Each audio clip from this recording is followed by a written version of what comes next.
There we go.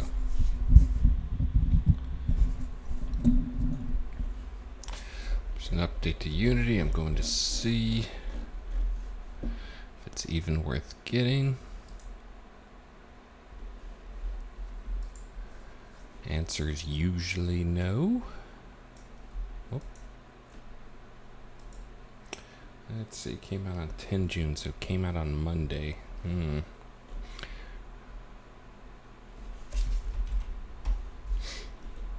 Let's see, fixes 2D sprites. Crash and animation systems. What? There's no crashing?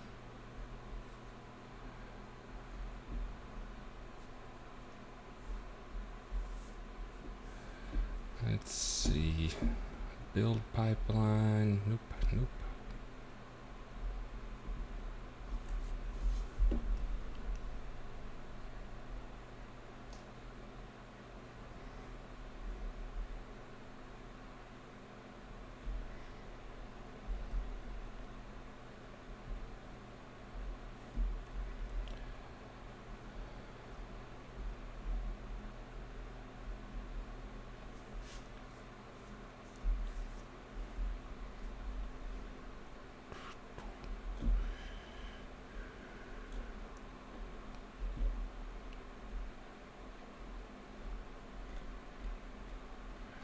Junk, junk, junk, junk. Mobile junk.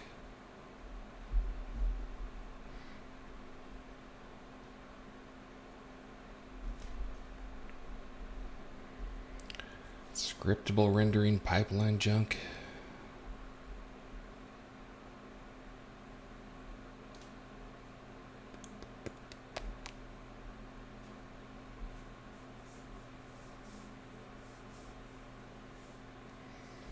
And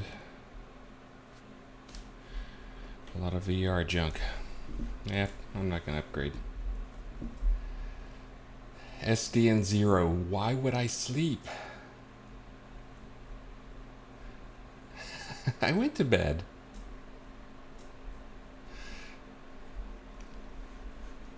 I know it's you, Flair. I remember that name. I just didn't know some people don't like their name called out on the air. So, today, first I'm going to start off with a few fixes for Tartarus, and then I'm going to make a new level.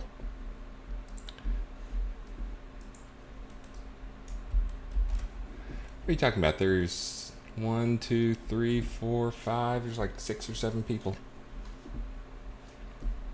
So I went to sleep a little. I put Maxine to bed a little early last night, and so I got to bed by like 9:30.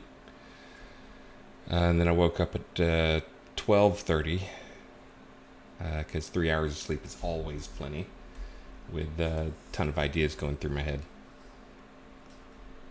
Again, trying to think of a way to make chaos happen. I guess step number 1 is I need to clean up some crap here, because I got one, it sounds like my onks aren't working in Tartarus, and then 2, I gotta get my folder, get everything clean so I can start working on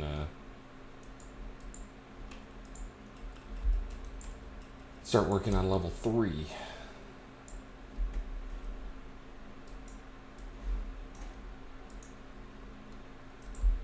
Let's see, so I guess step 1 is gonna be figure out what's up with my onks.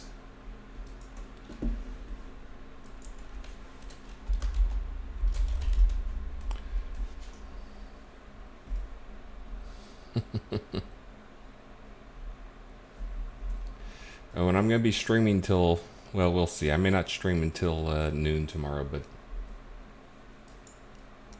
Hey, Flinder, good morning. How's the town working out for you?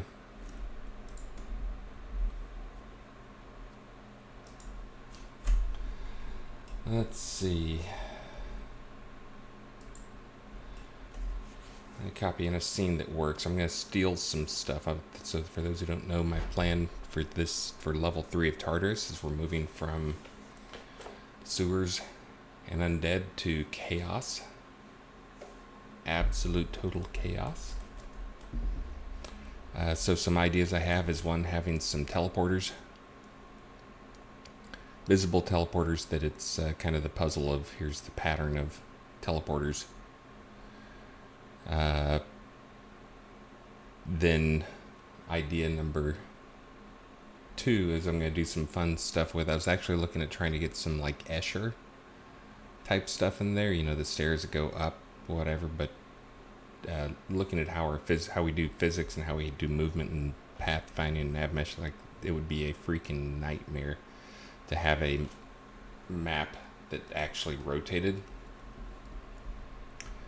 But what I can do is take an existing room, have it teleported to another version of it, or a way to get into another version of it that's actually that exact room, flipped 90 or 180 degrees on its side, and so that you end up playing the same room on its side.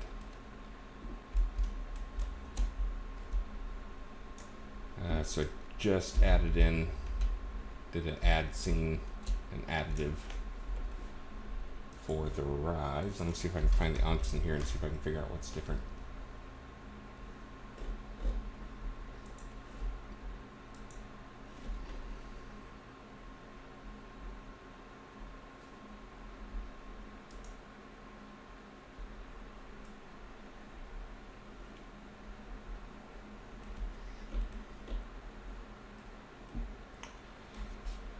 But yeah, so the thing I was going to say is, imagine if you went into some rooms that you were used to. Just give you a quick example.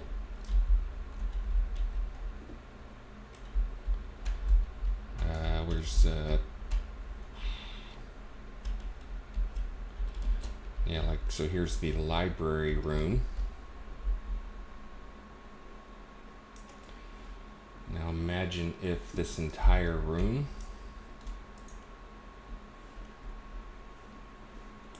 see if there's going to be a way I can select this room. I don't think I was cleaning my phone. No, I was.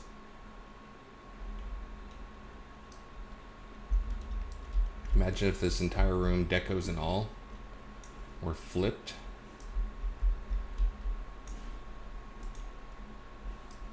And you were actually playing on the ceiling. But you could still see like all the decos and stuff on the floor. So again, imagine playing, oh, it's not gonna let me rotate the camera. There we go. So this is how the room would look to you. It's another chaos idea.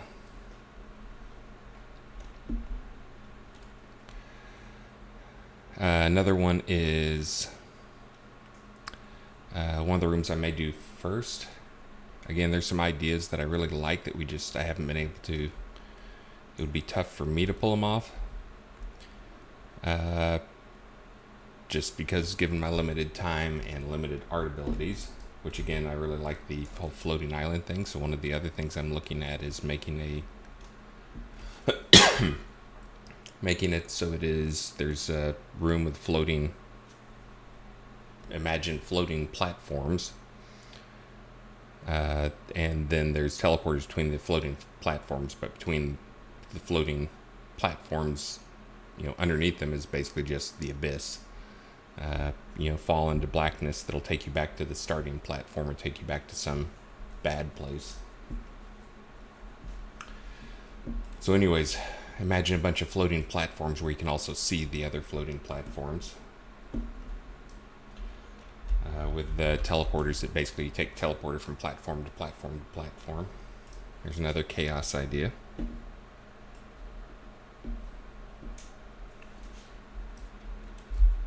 Alright, let me get the Ankh thing figured out first. The Ankhs I placed in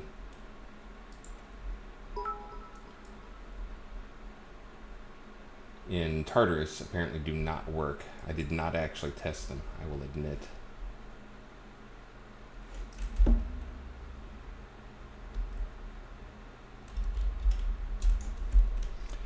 did look at them to make sure they were roughly the right type.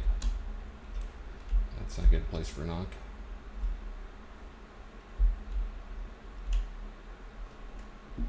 Really what I want to do is take this Ankh and compare it to the Ankhs I'm using. Same thing. What the heck?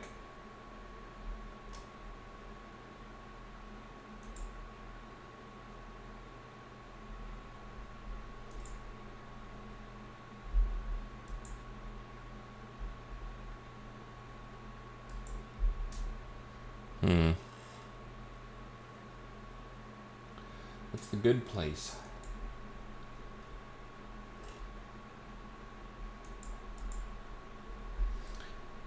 Now, if I filled all that water with skeleton archers, like all of them skeleton archers, then that would be a bad place.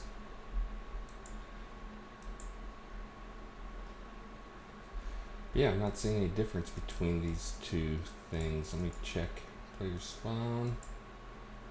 Yep.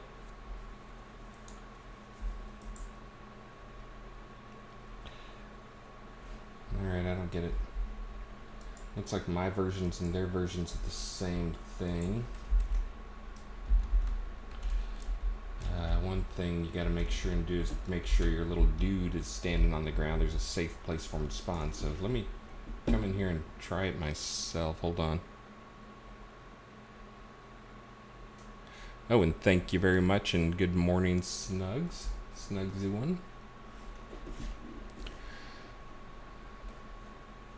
Oh, that's nice. 9 hours ago I was streaming, so... See, I took a break. How do you know I didn't sleep all 9 hours since then?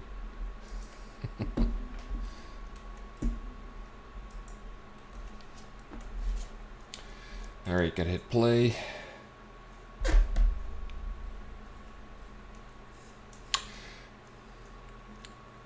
The positive news flare is that starting at 1 o'clock in the morning, my workday is officially over at 9 a.m. And of course I'll totally stop working then. Actually, we'll see when I work too this morning. I may work until like 9 or 10 because I've got to go with the closing of the office. Like we had all the paperwork, closing of the physical office. We had all this paperwork stuff that was there. And I need a record for one thing. And it's in one of like 8 legal boxes with like 100 folders in each one of them. So this morning I get to go dig through a bunch of crappy folders trying to find a receipt.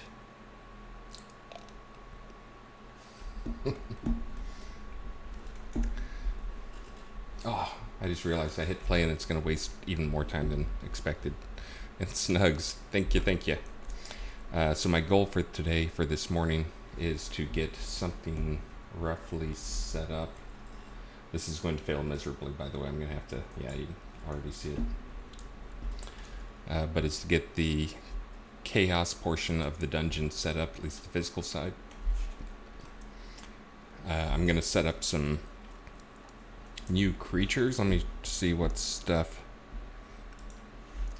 I asked Travis to get me some potential boss mob stuff that was different.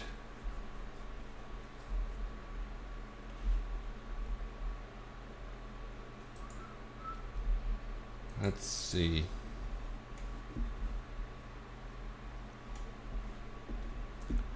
Looking at some things here.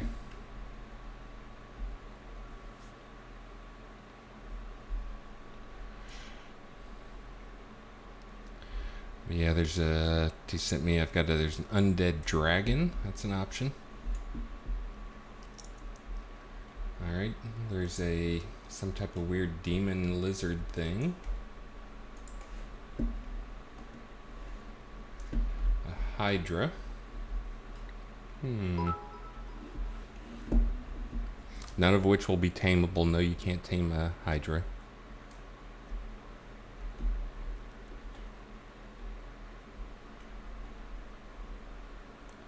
Snugs is trying to figure out how to take his bits back.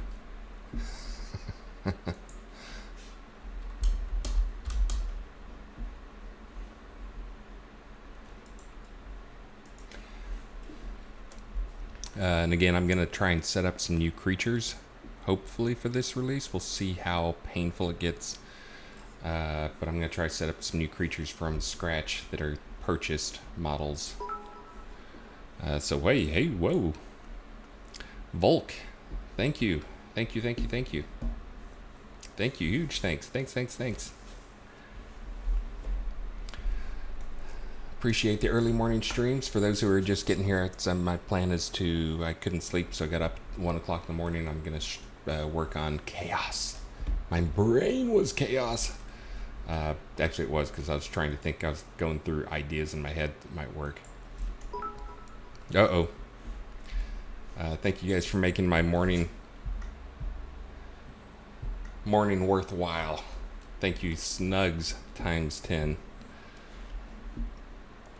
But anyways, I'm going to try setting up the dungeon floor plan. This is kind of what I did for the other 2 levels of this, is I set up a floor plan per day for raid. Scooby-Doo, a raid? Thank you, Scooby-Doo. Scooby-Doo, where are you?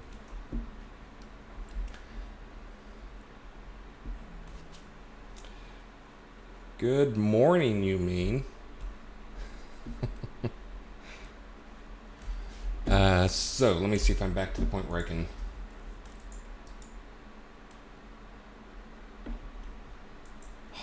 Come on. Maybe you just need to go test it in the actual game client. Let me go test in the actual game client and see if they're smoking weed.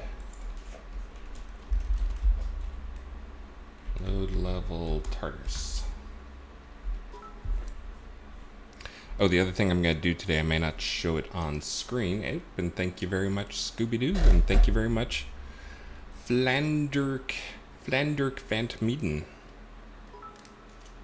Flinderk. The decorator.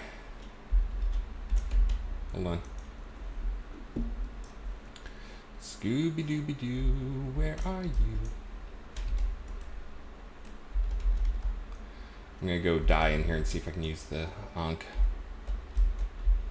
Hey, thank you very much, Scooby-Doo. Thank you for the resub.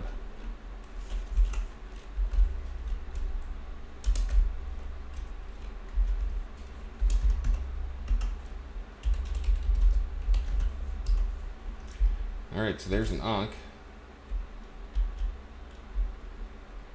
Yep.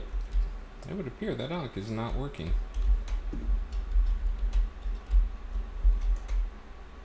Are they all not working?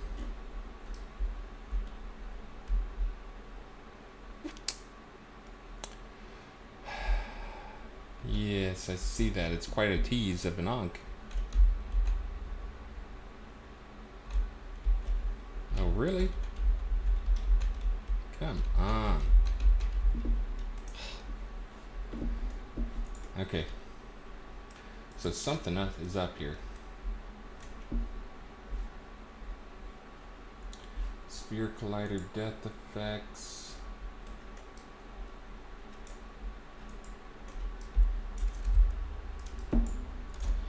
So I have here a working Ankh.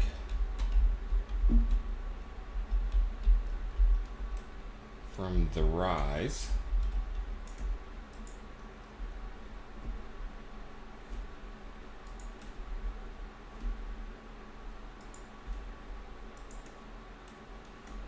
There they are side by side.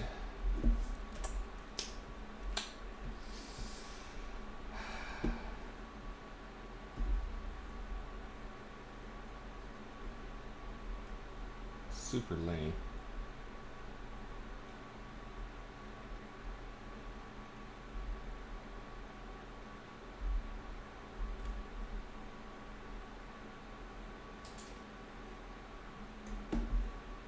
I'm puzzled.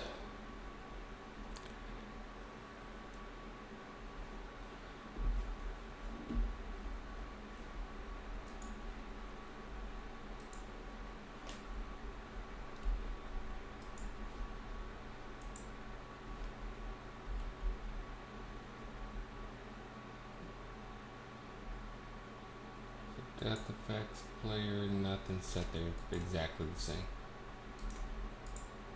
That's just the VFX.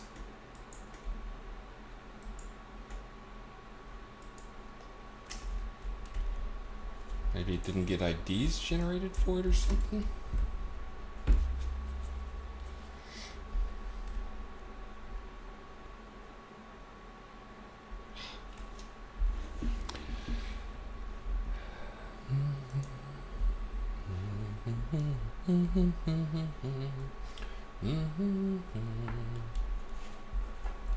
Hold on, I'm having to wait. I clicked save.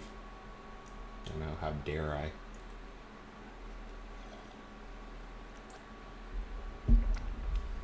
Waiting for it, waiting for it, waiting for it.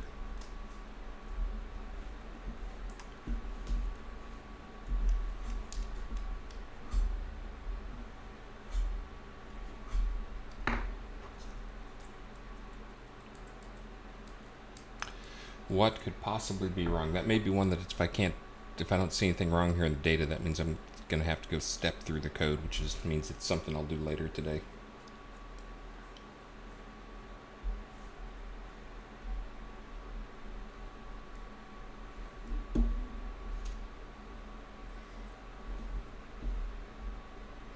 Hey, Soda Time Lord, before you go, I vaguely remember that I was supposed to send you something.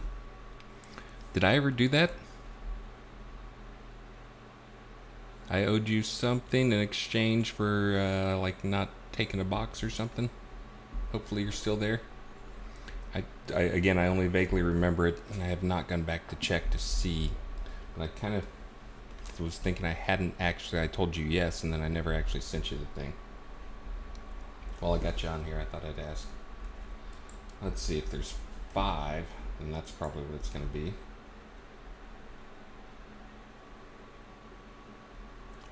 Scooby, Scooby Doo, where are you? And I'm sitting here waiting on dialogue boxes you can't see, by the way.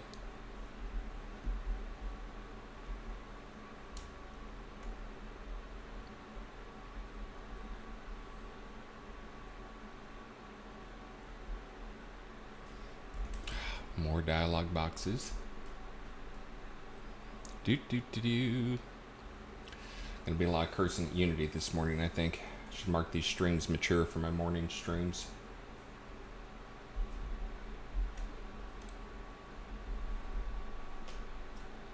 Alright, well maybe that's the problem. Let me unload. Remove scene. Okay, there we go. Now let me try that save one more time without the rise in there and see. Maybe I might have added them. But there's some stuff when we add things that have a server connection of some kind, there's a special, like, you have to save so it can generate unique IDs so that it has, like, it can make the connection between, like, the server can see the onc and the player can see the onc. That may be one that if it's not working, it may just never have had IDs assigned to it.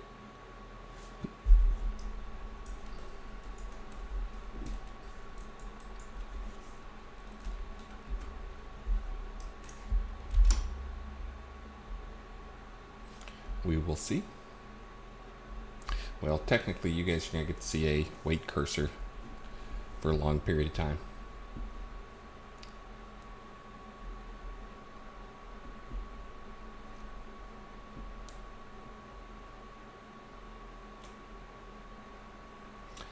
Scooby-Doo, I have a task. It was supposed to be done last release. I didn't get to it, which is to go into player dungeons and add essence drops to all the guys in player dungeons, but at a lower rate, so that they drop off. You know, they, like kobolds in player dungeons, drop the essences, but they drop them at a lower rate than what they drop elsewhere. Well, I didn't seem to do anything there.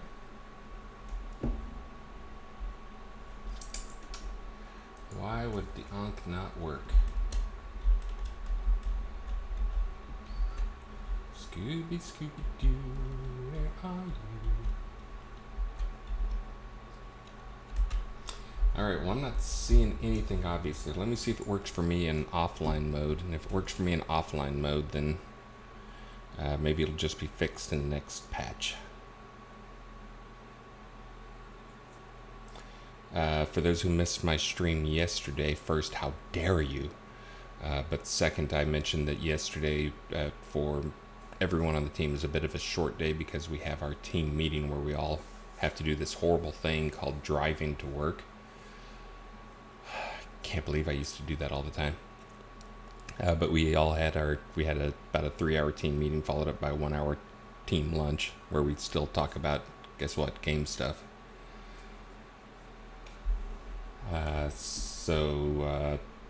Anyways, a short day yesterday, but in the morning, I managed to get in Player Dungeon Elves.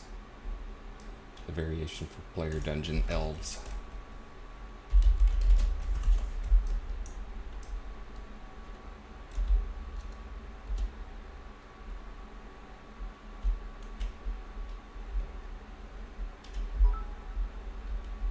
But anyway, so I'm hoping to get those in. Those have actually been dropping essences for a little while, as many of you probably know.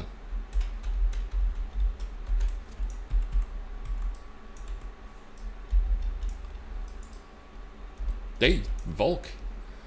That's a name I haven't seen before, but I'm already liking it. Thank you, thank you, thank you, thank you. Thank you, Volk. You were too kind. Yeah, I never know what I'm going to get in terms of morning stream people. I guess some of you don't get to see me because you're on different time zones. I know that's where a few of you come from. So in the last streams I've had like some New Zealanders and Taiwan and Japan and Australia.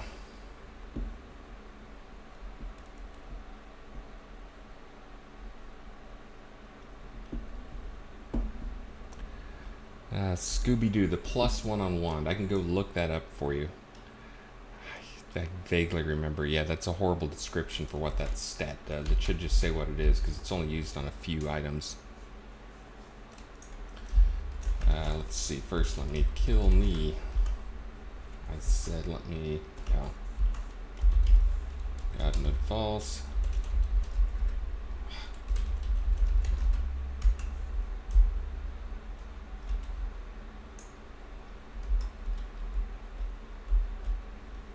Dang. What the heck?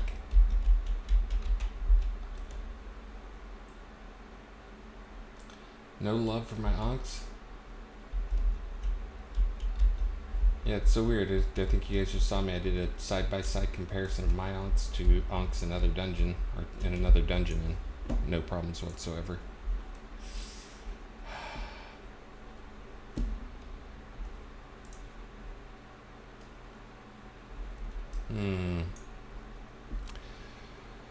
Well, I haven't said it in a while, so I'll say it now. So maybe the solution is 40 hours of gameplay. You get 5 minutes of those 40 hours every time you die when you wait for your res. Huh? By design? Okay, well, it's not by design, but I'm going to have to look at it in code to figure out what's going on. Because those absolutely looked identical.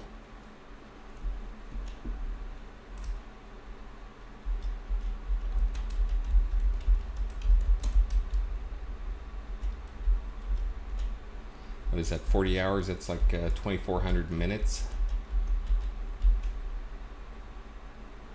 So 4 deaths, and that's like 1% of your gameplay. You only get to die 400 times and your 40 hours are up.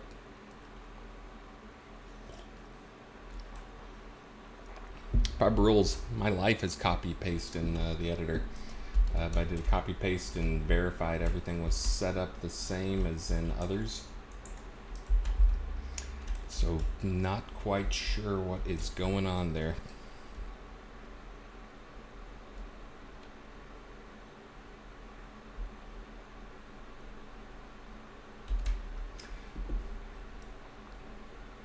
Let's see though. So the place I'm planning on hooking in the next dungeon. Alright, so the first thing I gotta kill off is I gotta go kill the fog. I can't work with this fog on, so let me do that real quick. Fog is what's making the dungeon look black, even though I have lighting turned off.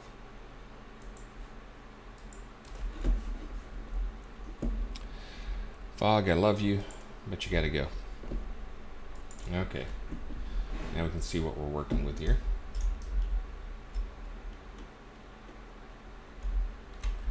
Well, that was, you know that one. Here's your zombie room. Here's the boss skeleton room. Is that the boss? Oops. That's the boss. Nope. Not gonna be able to get him.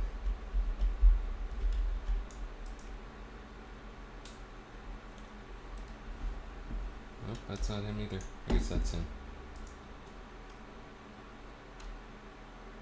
Yeah, there he is. Okay. Anyway, so there's the boss. You can also see his leash distances there in case you fought him. I know he does not behave that well. Let me check my zombies. So I'm going to intentionally put a break in here in terms of where creatures can follow you so that you can't kite creatures from one section to the next. So, let me come down here.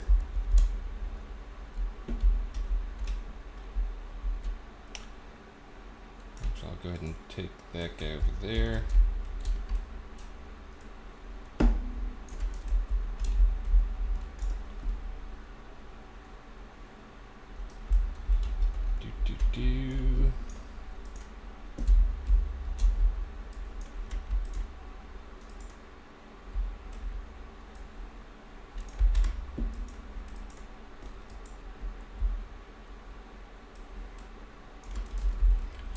Drop that guy in there, and actually I think I want to pull that in a little closer. Let me delete.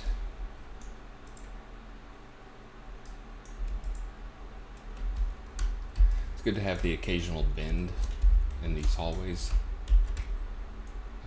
because they can help with the max range. What did I just do? Oh, I took a piece, didn't I?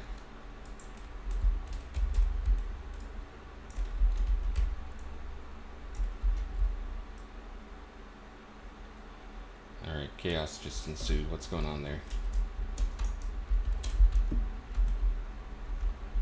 That one's right. Did I take the wrong piece out of that guy?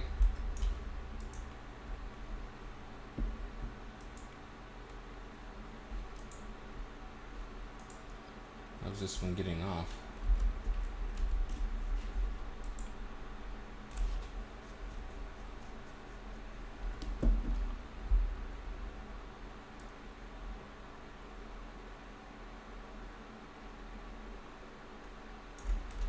Oh, it's got that weird axis rotation thing on. Where the heck is that thing? That's gonna make my life hell this morning if I can't remember where that thing is. There's like a local rotate thing. Is that it? Scale tool, move tool, hand tool.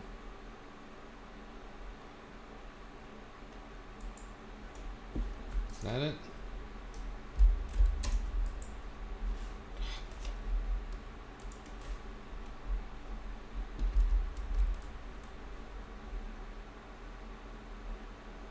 That's not it. What the heck is going on? Did all pieces doing that?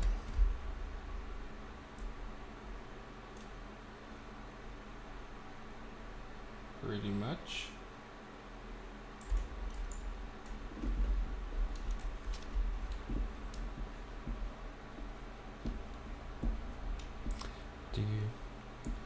Good night, Snugs.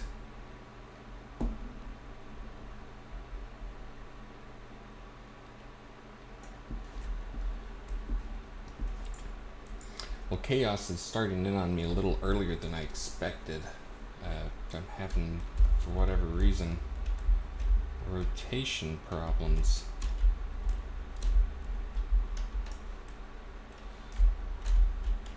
Let me see. Is it all pieces? Is it just that piece?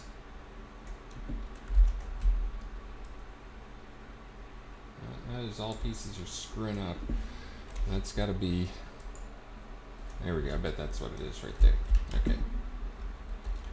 So many different little settings, easy to screw up things.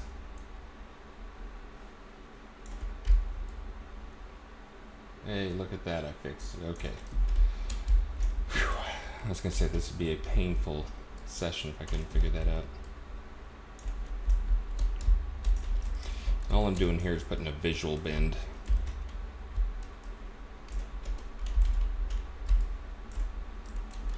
in the dungeon, so you don't have super long visible straight points. That's part of it, so you can set culling distances on things, which is key for performance in dungeons.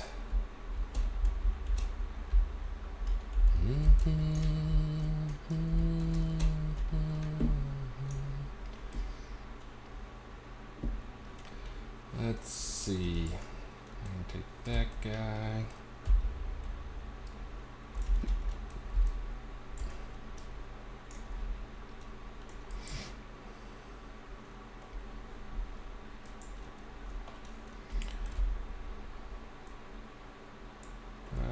I'll do this.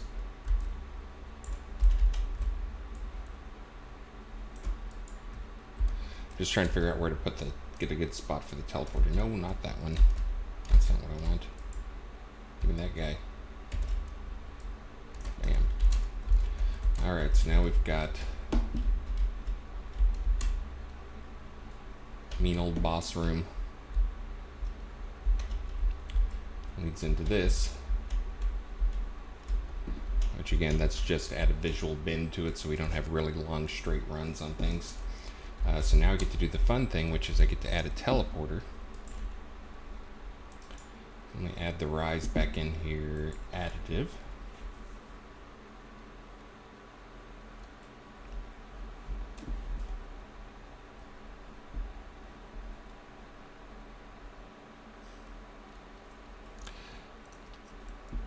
Yeah, I forget, is it Calf 8 or Cat 8? It's Calf 8. Yeah, that's, I hadn't seen him before, but he was a really enjoyable streamer. He obviously had no idea what he was doing, but he was trying to figure it out, so that's kind of one of those good streams too, is if you're a new player, you're trying to figure it out with him, but he was definitely enjoying himself and was a funny guy, so. Glad to give him a raid. Alright, let's see if I can find some teleporters.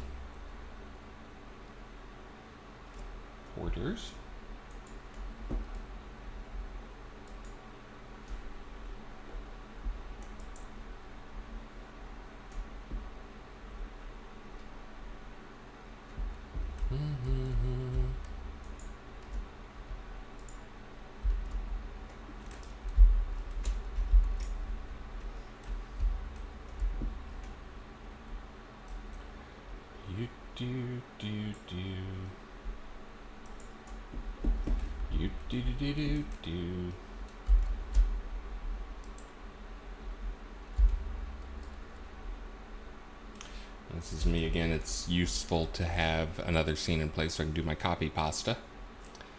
Copy and paste. For my scene that you hopefully know is all set up right and working. No bugs in the rise. Actually, probably not that many bugs in the rise, just purely because it's been around for a while. So this is one of the little teleporters I have in the rise. And I don't even remember what their names mean, but if you look at the names for those teleporters that I had in there, they're all something. I think that was one of the days I was sitting there like with a Gaelic dictionary open and looking up words in Gaelic. So those actually all mean something in case you're, like, I think they have text on them. If you mouse over them, they say what the text is, or there's some way that it tells you. But yeah, you can go look up what those words are in Gaelic. It's stuff like dragon, mine,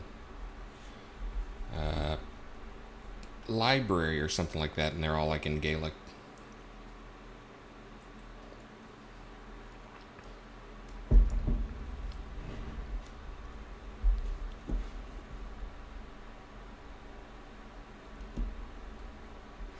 Oh, Calf is your cousin? Cool. Yeah, like I said, he was enjoyable and enjoyable to watch.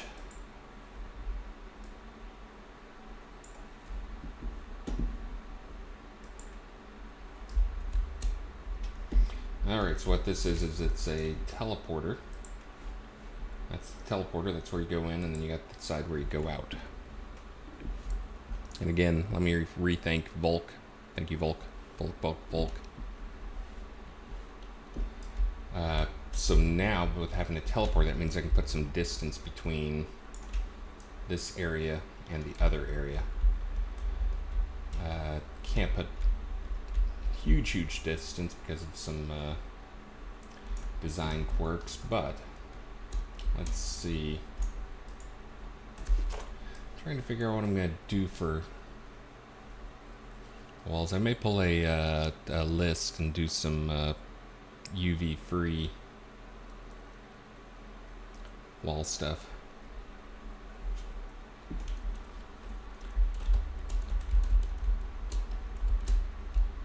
That's the list's favorite thing, is to use UV free wall stuff.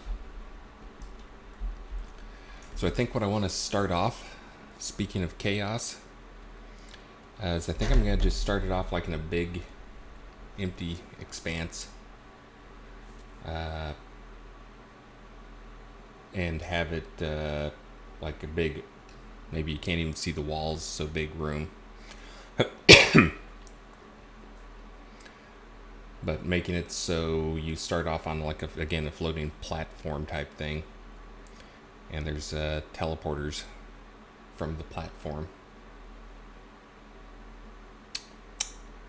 Trying to think how I want to pull that off with the walls.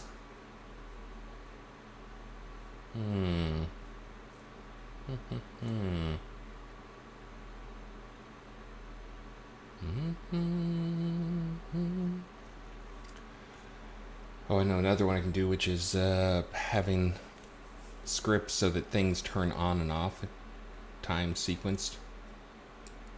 So basically some things are only on some part of the time and the other half are only on the other half of the time. That can do things like you can have a teleporter that appears once every minute and stays open for a minute. Takes you to a room that is an encounter room, possibly a dangerous encounter room, that has a teleporter out of it, but that teleporter only turns off on the other minutes. So, you know, during odd minutes, the teleporter into the room is on. During off minutes, the teleport out of the room is on.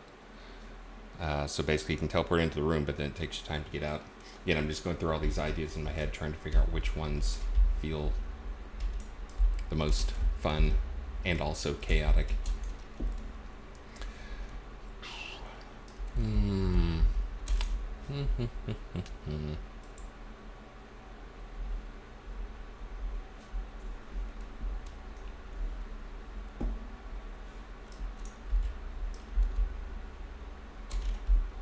I like this wall texture that Liz put in here, but just remember the old days. All of this was a bunch of pieces that tiled real tightly. It looked horrible. Liz went and took a beauty pass on it at some point when people realized that people actually like playing the dungeon.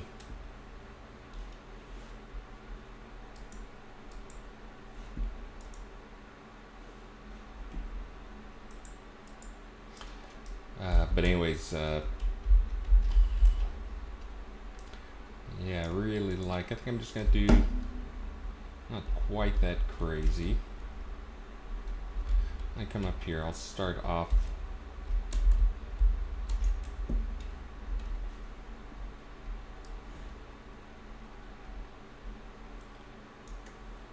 let me get my level 3 stuff going. So that's level 2, that's spawners. Okay. Environment level 2. I'm going to put the onks under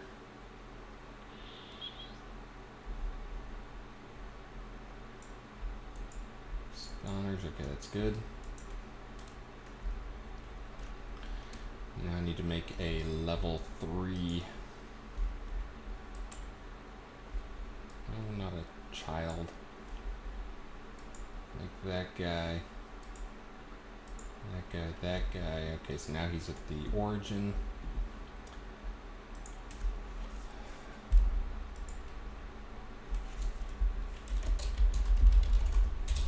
And we're about to get busy making cool stuff, by the way. have an environment level 3. Never mind. That's stupid. Sometimes. Okay, so there's environment level 3. So what I'm going to do is take one of those quads, put it under. Or are you not scrolling?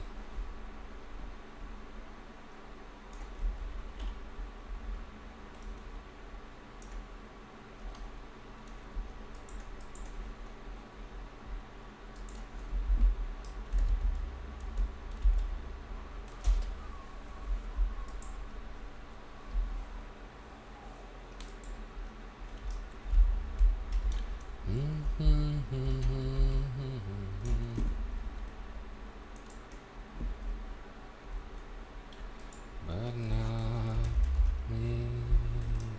Let's see where that is. I can start it up at 1,000. I think I want to start it down at about the same level.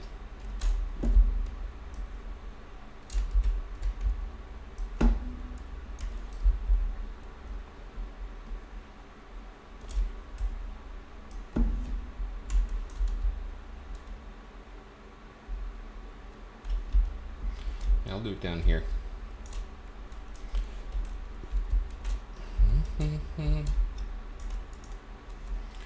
So again, this is using that the crazy UV texture thing we have.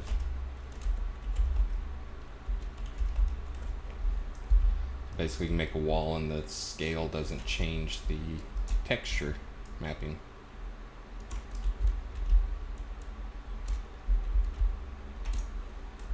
Do do do. That looks like that's probably a 1 meter. So if I do 300, that's 300 meters by 300 meters. Okay. Good night, Robert Frost.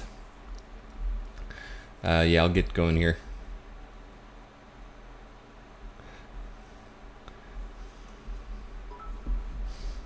Hey, Nubby Earwiggles. Oh, and you know what? I don't have a prize. Let me do a prizing. Now they got rid of the not hardcore people. Let me do a prizing in there. I better turn on GM Ghost mode in here, or else I'm going to get killed by somebody training me. Let's see, what prizes do we have? Did that one yesterday.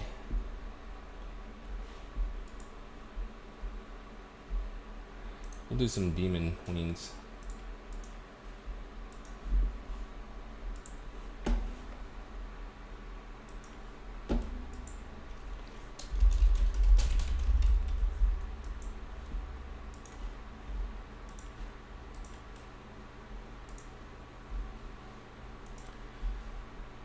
There we go, now I got some demon wings. Okay, demon wings are in there, the raffle's on.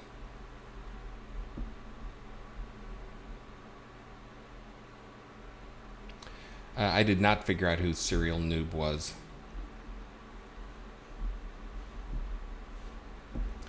I probably have an email waiting from him if you told him, though. Shh, don't tell him. And if we make that, we'll try 240 by 240.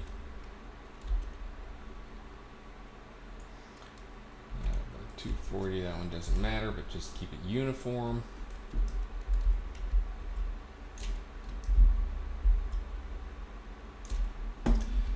Let's see, and then all I have to do is take that guy.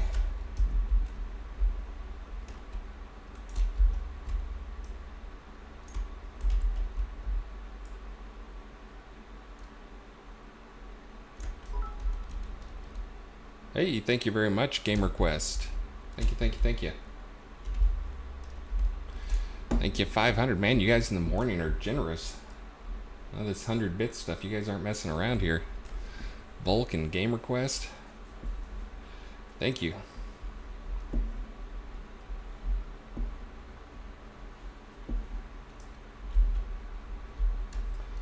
Let's see, so there's another wall.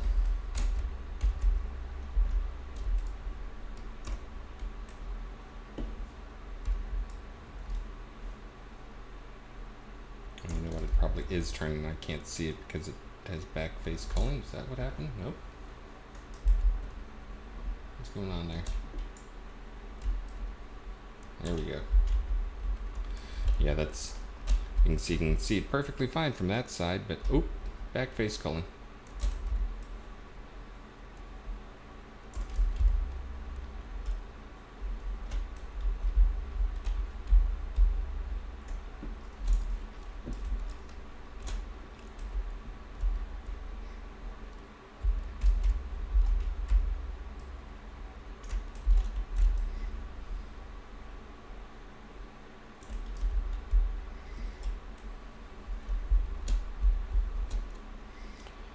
So the idea, in case you missed it, was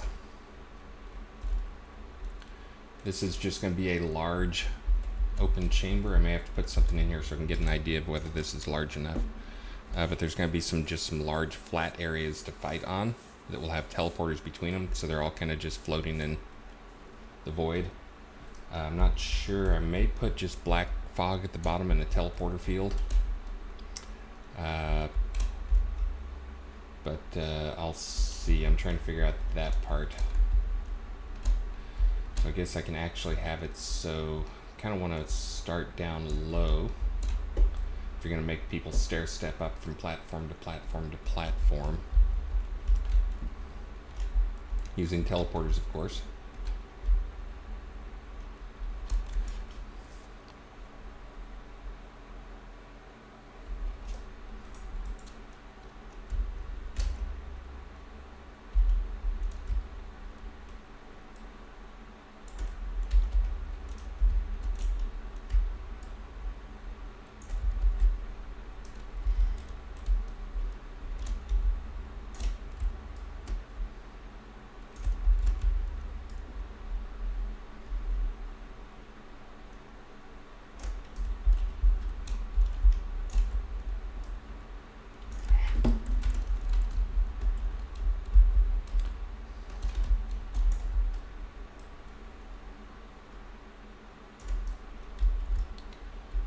Do.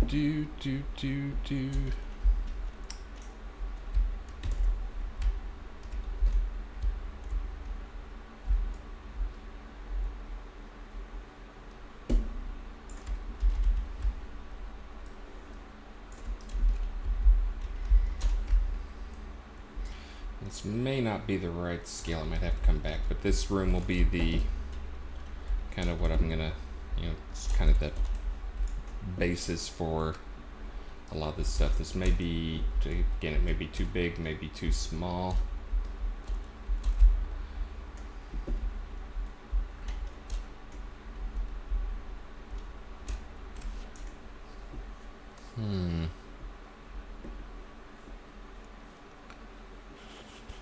It is chaos. I could, how about this? How about this one for a fun thing? The bottom down here is lava. Maxine's been playing that game a lot lately, by the way. Dad, you're walking in lava. I don't know why all kids come up with that same game. If they teach each other and it's just handed down from generation to generation. But I definitely know I played it when I was a kid. The floor is lava. Yeah. But we could actually do, since this is chaos, just make the whole floor down here like a really bright, emissive, glowing lava that kind of is what casts the light on the room. When you start, here's what I'm thinking. When you start, you actually start down here just like on a rock just above the lava. And also the only Ankh in the room is down here on this lava, or is down in the lava. And if you go and stand by the Ankh, the point where it brings you back to life is on like the lowest platform.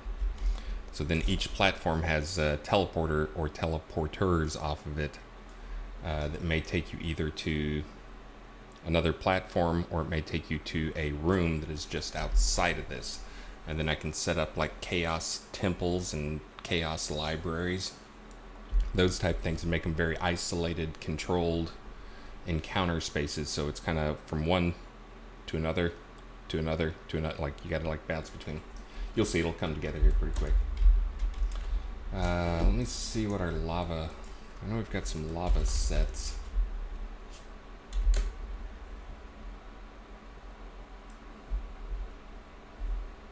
Nope, that's it.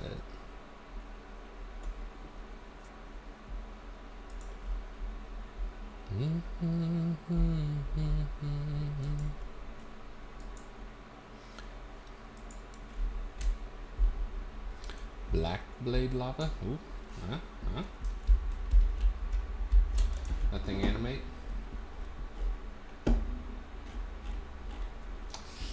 don't see anything on that that makes it lava animate. I need some animating lava.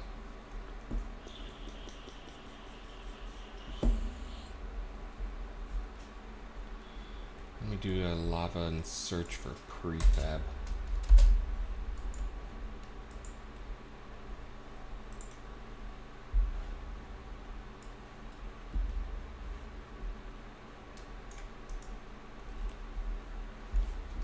Hate you.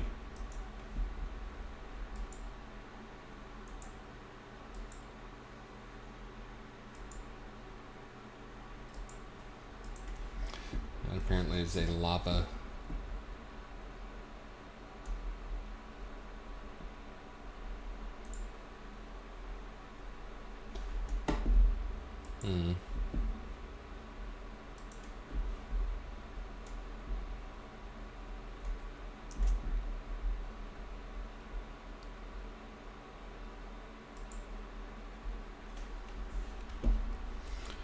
Maybe that's what I want right there.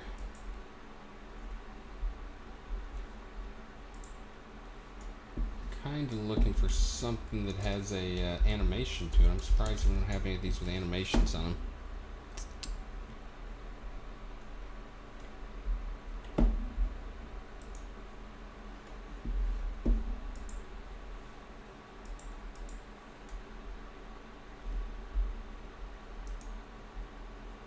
Okay, so this one does have, some of these do have animations on them.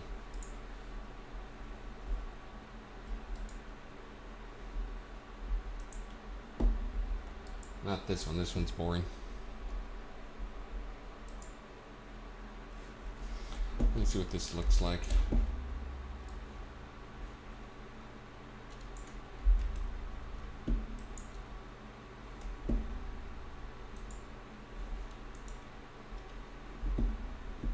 Okay, so this one does have scrolling. I'm not sure I like that actual visual, but I can change out the material on it pretty easily.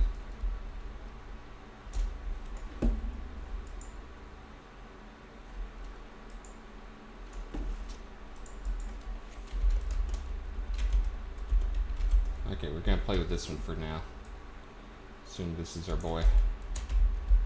Assume that's our lava.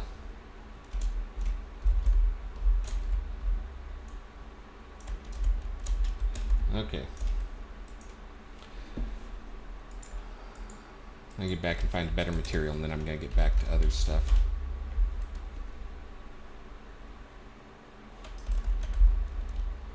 Gap over there?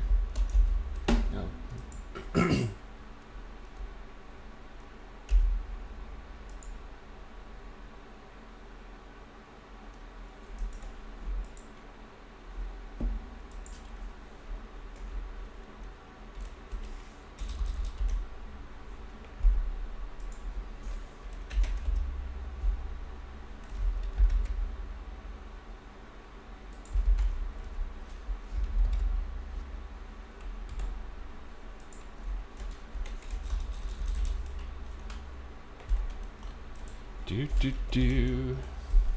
Alright, so now we got that. Now again, you gotta remember this is not what the map really will look like. It'll be this. I'm gonna have to do some, the emissive's not gonna be enough. I'm gonna have some red light cast in here, I think.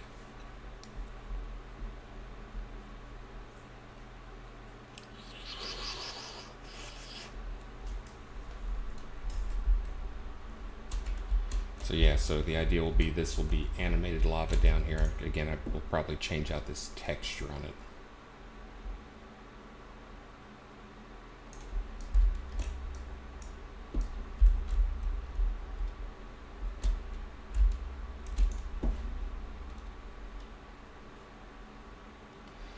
Wonder if that's scrolls. That's a tiling one. That doesn't look like it tiles. You look over on that edge and that edge, that does not look like it's going to tile. I need tiling lava.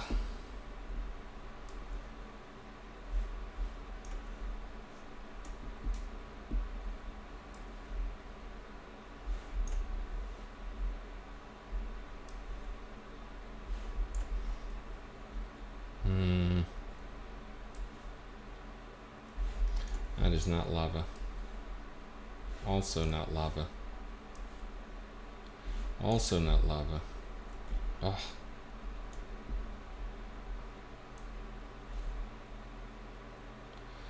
That's lava.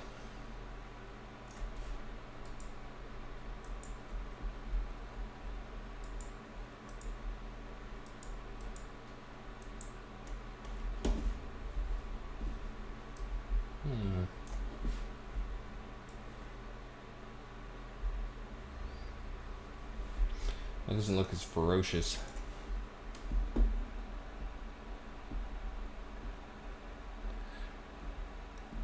Oh yeah, and I'm definitely going to add some lava fishing in here that'll have some unique fish.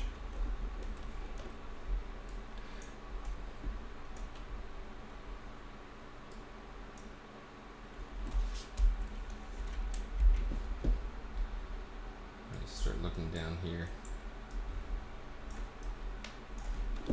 Huh?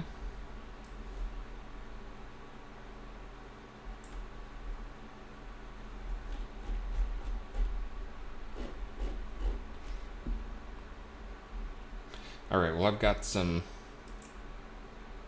I know we have some decent lavas in the project, I just have to go find them. Oh, yeah, that's no good.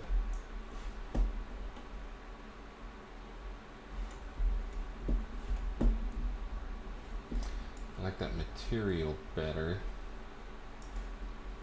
Yeah, this down here just looks cheesy. Anyways, I'm going to leave it there for now.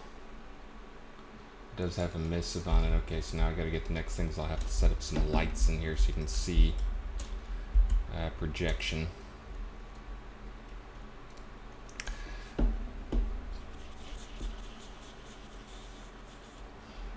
So the Ankh will be somewhere like right down here in the middle of the lava. Basically, if you fall into the lava, you die. The Ankh, though, when it rebirths you, it's going to put you back over here on a floating platform. And then that takes you island to island to island. Okay, so now I got to figure out where my... I got to go grab some junk out of the rise.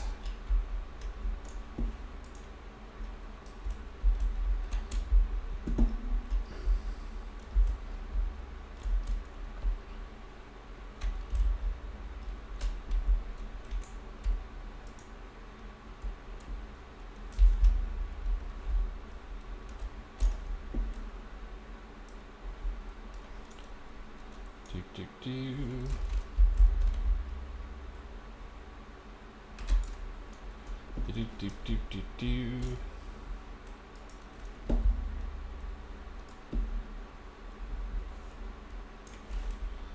one of them. Right. There's the other one. Okay, I think I got my plan now.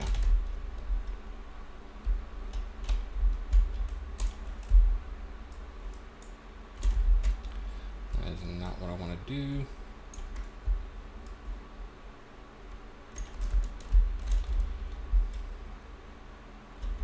So again, the other thing I'll have to do is come down here and clean up like these edges just look horrible where the stone meets the lava.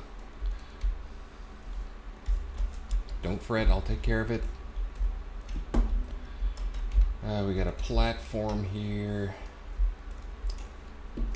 Not sure if I want to use these platforms or not.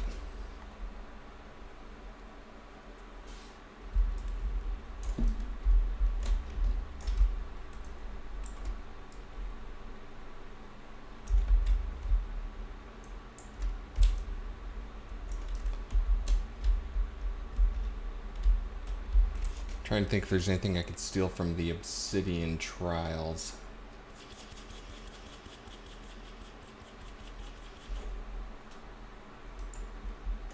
I want to steal some stuff from the Rise for like stealing the fog.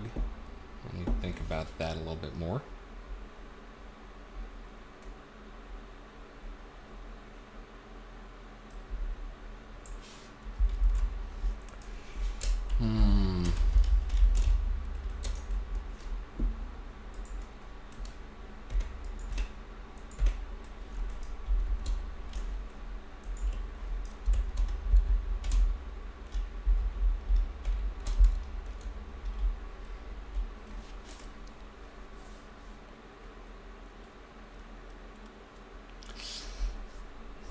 Alright, so we're going to have platforms here. So I think there's going to be platforms with a fight. I think the final fight, the actual big fights will take place outside of this space, but I think there's going to be a few fights in this room.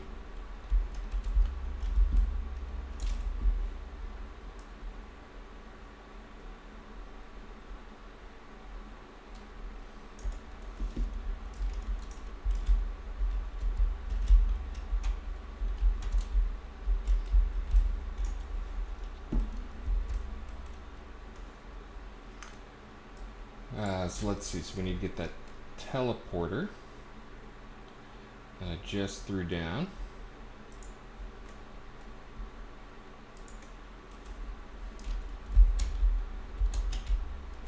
I pull that over here.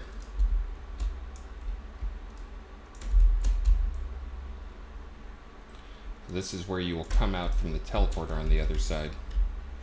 It's right here on this platform. I actually think I'm going to make these two things lower.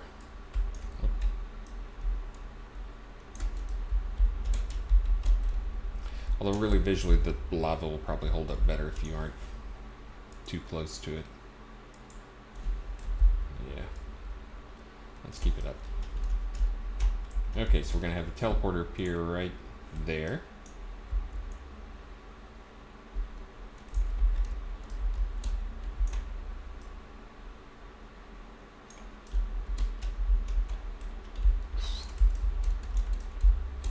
Except that little platform isn't really big enough.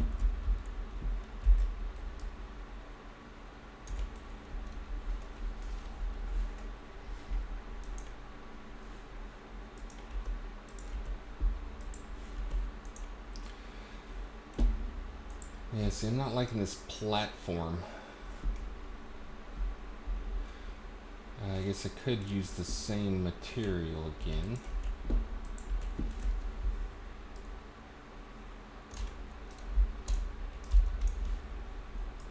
So 1.65.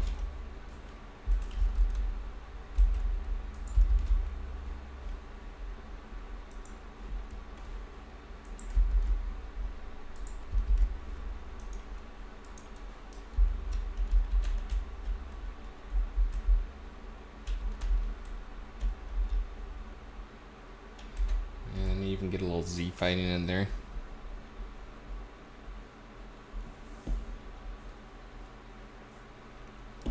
Oh no, Shep, I think you're missing it. If you fall into the lava, you're dead.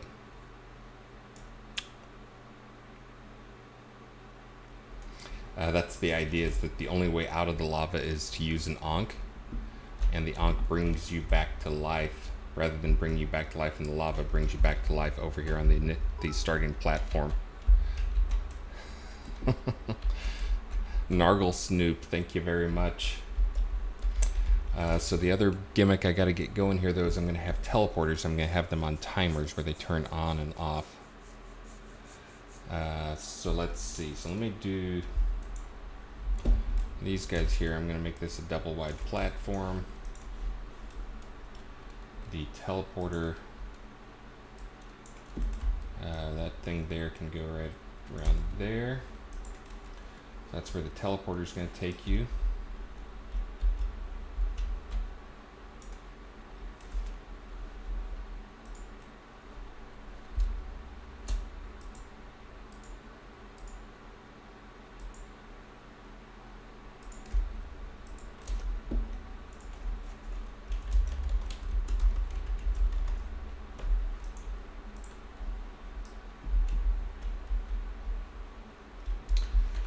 Still not super happy with that platform. I'm not necessarily thinking in jumping puzzle. It's going to be more of a segmented thing. The thing I like the idea of is that you can see your final destination. You're here, your final destination's over there.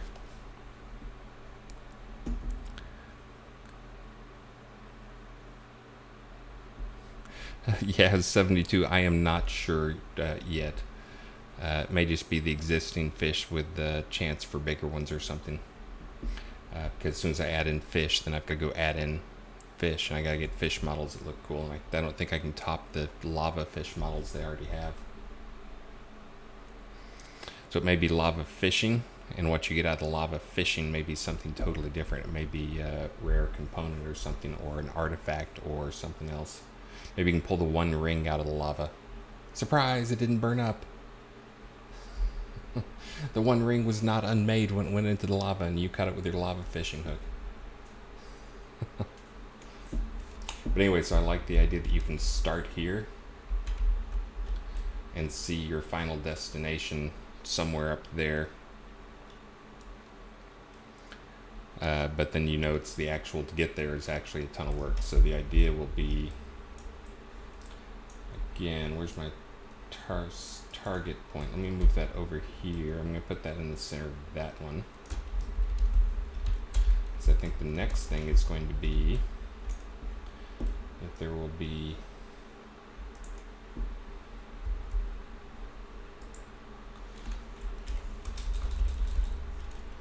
two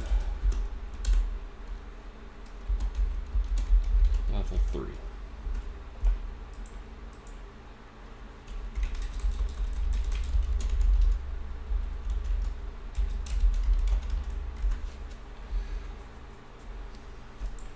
Alright, so now we're going to take one of those guys again.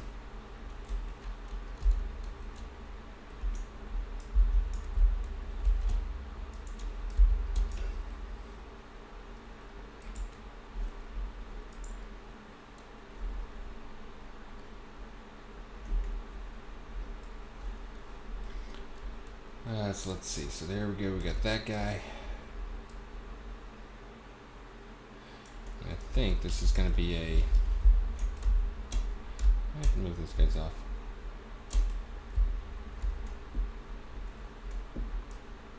I'll probably have one. I'm trying to think how I want to do this. I think I'm going to make it so there may be a PvP path where it takes you through a PvP set of things.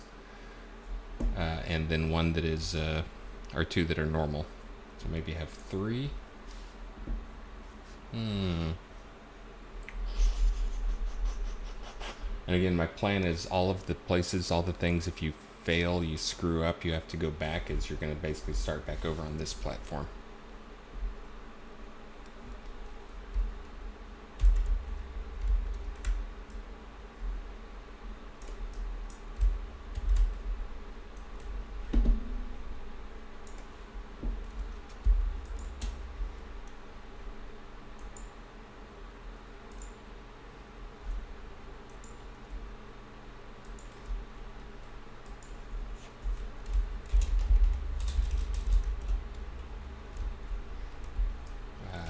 Interactives. Level 3.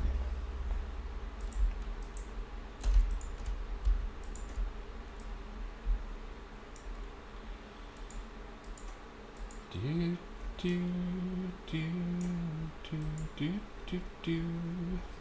Alright, so we start off here. So now I gotta get the mechanic on these guys going.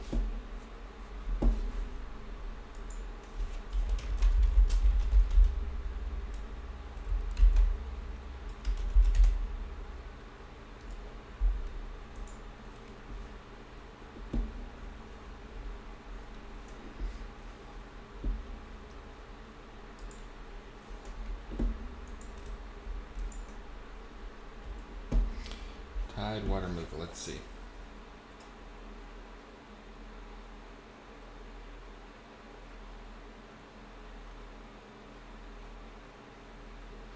Got it. Okay. So there's some things we can do For easy synchronization, this is actually one of them, is making it so these things, all these the teleporters only turn off, like, again, only one is on at a time, and having like 3 of them, so basically one will open, then the other one will open, then the other one will open, but they all close off. But anyway, so the first thing I'm going to do is, so one of these guys is going to go to let's see, what we have is kind of the starter space there. Ooh, trying to think of what a good space I could go grab. I'm gonna go grab some. Is it Temple Player Dungeon? Is that one of the prefabs?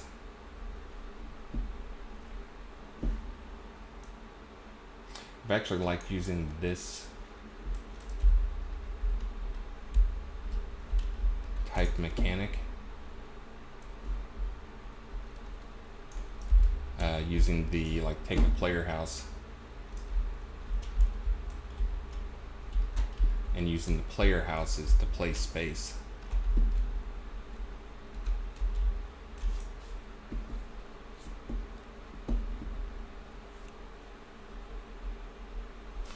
Maybe this, I could use this as the final boss fight room. Ooh.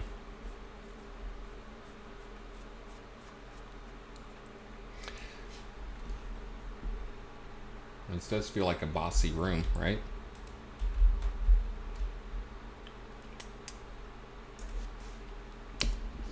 Interesting.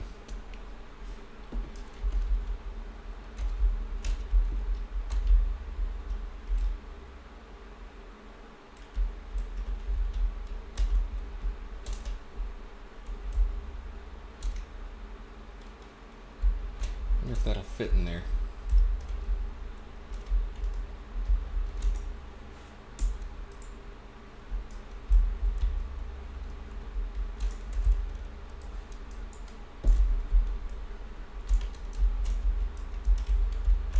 Piece of cake.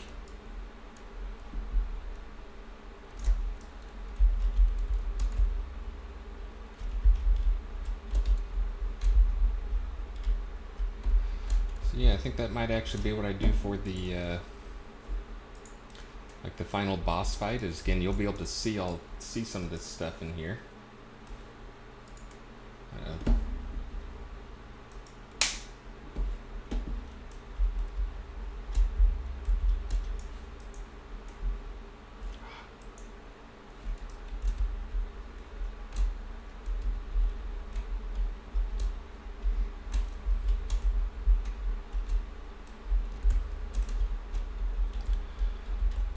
Even put it out as the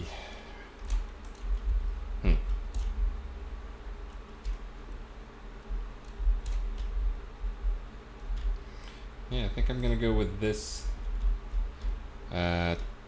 Use this, a player house, as one of the that'll be like where the final boss is. That seems like a good final boss if you're gonna be fighting a big demon dude. That seems like a house that your head demon dude would want to live.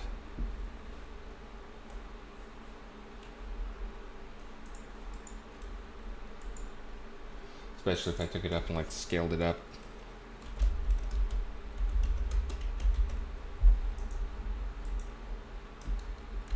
So it's even more massive.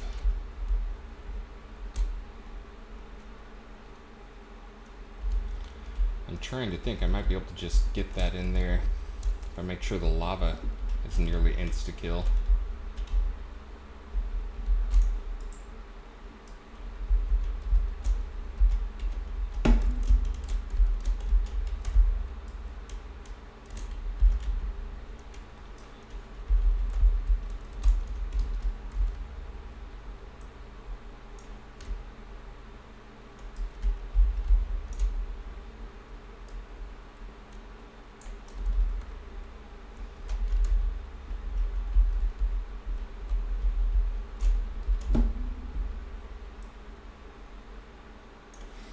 I could actually just be sitting on top of the lava.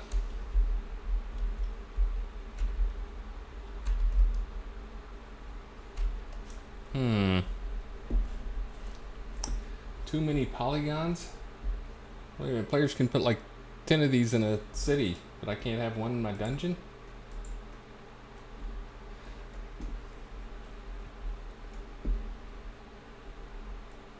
Wonder how many polygons this actually is.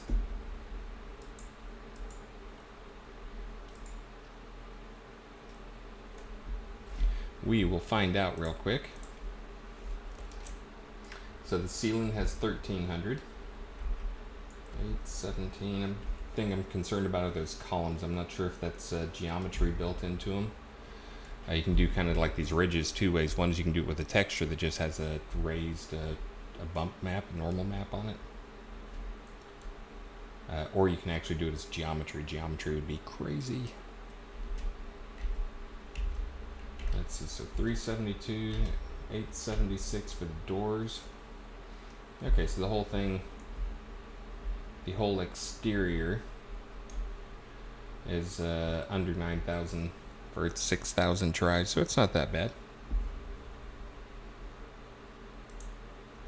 And then the interior is 20,000. That's, again, you're talking about the whole temple itself looks like it has less collision, fewer polygons than a, say, a one-man band. Oh, apparently there's a trap door in there somewhere.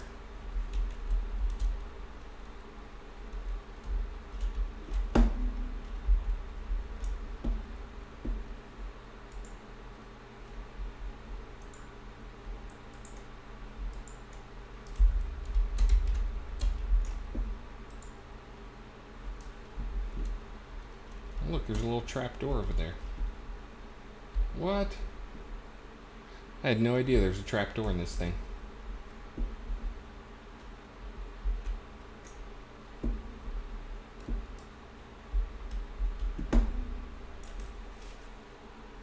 Oh, the dog actually is in his spot down there. I was just keeping more space open there.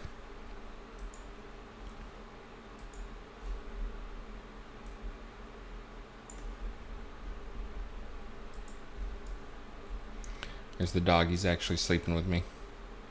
Sleeping in the room today.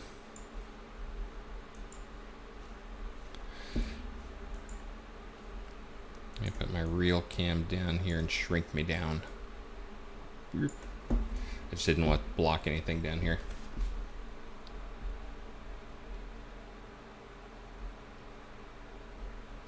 Toph has a maze down there under his dance club. It does look like a good space for a maze.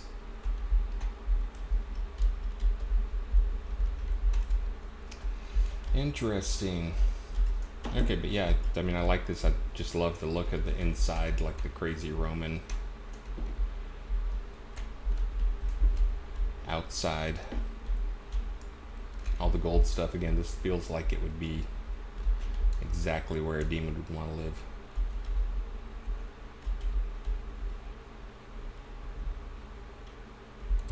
Alright, I'm down with that. I'm going to use that. Let's see.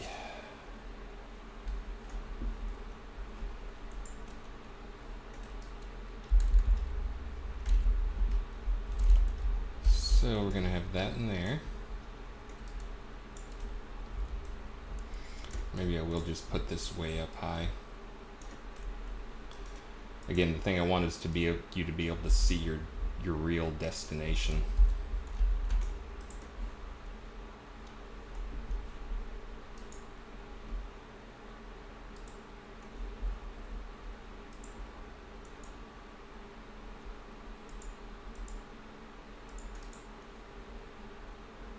Create 3D object. Cube.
do is I'm trying to get a base on this thing.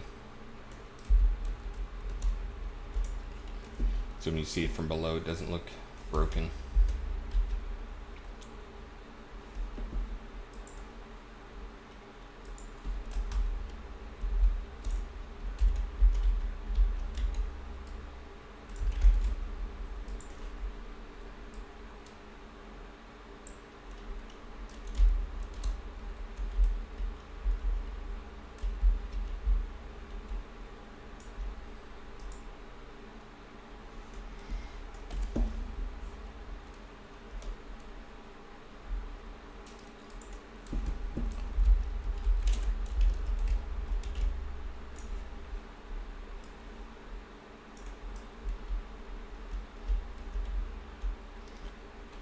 Yeah, it looks a little bonkers.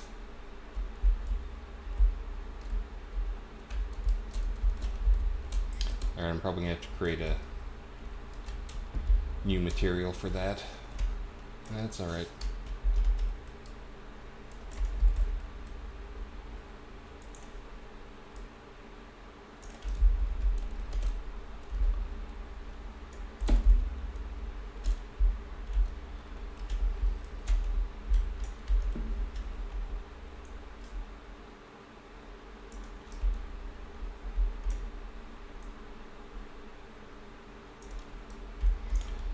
Alright.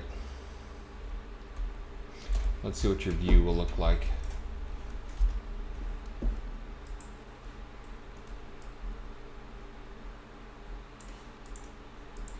Your view will look something roughly like that. Good morning, John Marcus. I'm surprised you want me to sing. I know you just do it to torture people, but after I butchered that phrase song yesterday, that was horrible. I'll do something a little less hideous today.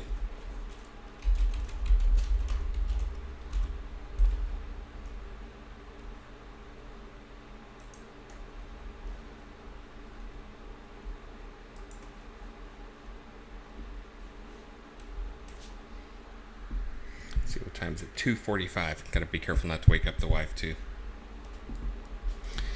Here we go. Moana, make way, Moana, it's time you knew. The village of Montanu is all you need. The dancers are practicing the dance to an ancient song. Who needs an ancient song? This one's all we need. This tradition is our mission, and Moana, there's so much to do. Make way. Don't trip on the taro root, that's all you need. We share everything we make. We joke and we weave our baskets. I'm going to do another one for you later. That one's horrible too. I can't sing. I need to sing that one loud and low. I think I was wrong because I'm doing it the wrong octave. Moana, make way, Nah, it's still horrible. Alright, I'll get another one here for you in a little bit.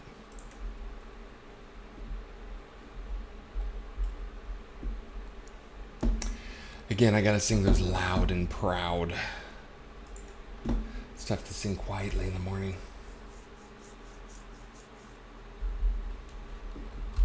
What's a good quiet song? Well, I could find a quiet song. Like maybe...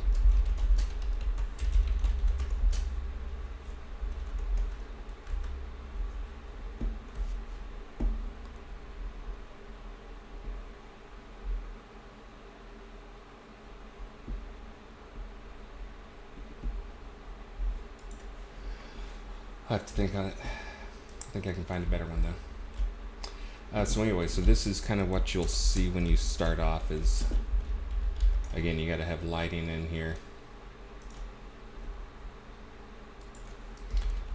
That's not what you're going to see because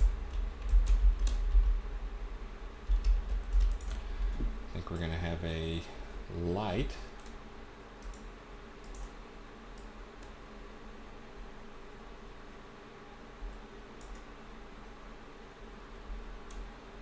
That will be shining. No.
That's no good.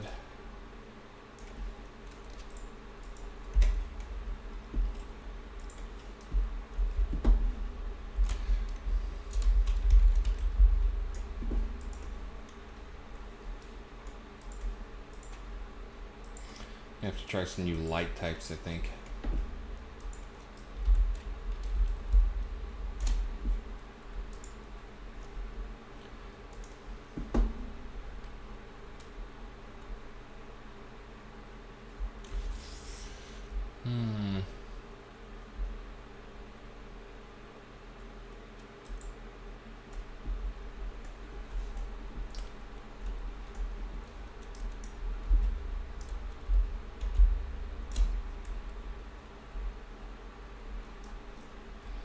Not super familiar with some of the new light types that came up in 2018.3. They scare me.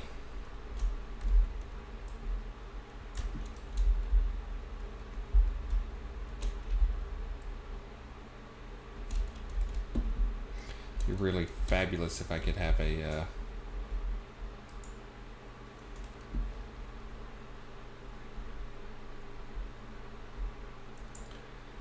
an actual AE light that matched up with a lava quad.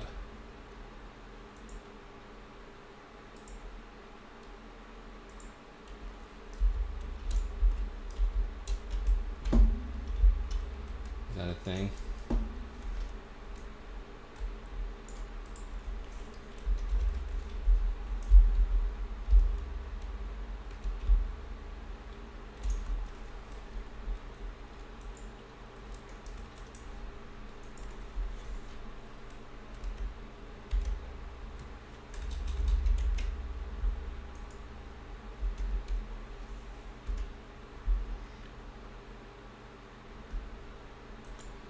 Baked only. That's no good.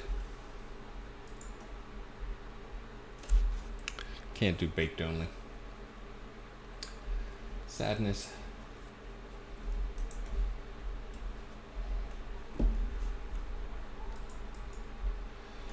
Again, I'm trying to figure out some new stuff here, but...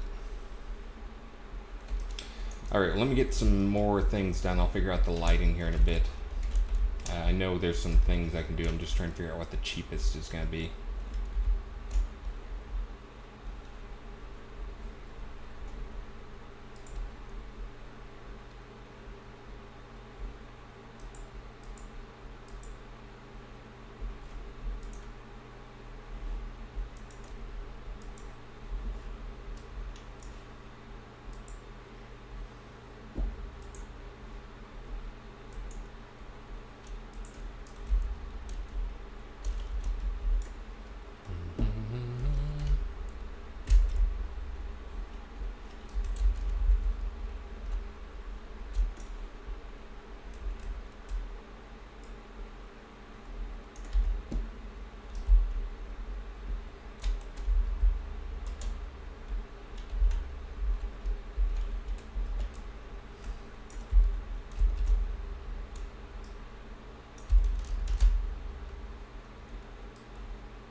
What's that looking like? Well, that's a little better now.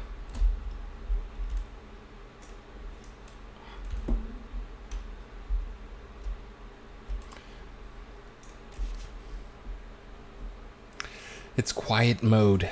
It is.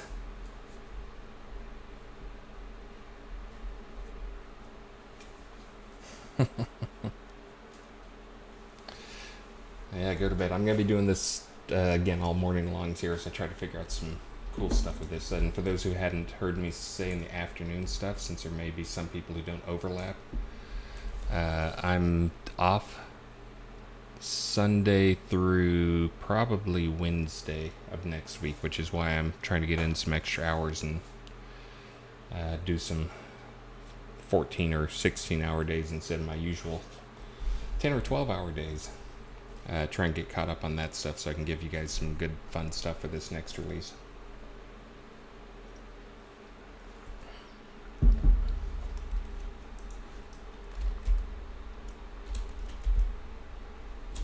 Alright, so I gotta figure out how I'm gonna light the whole room. And that may just be something as simple as taking the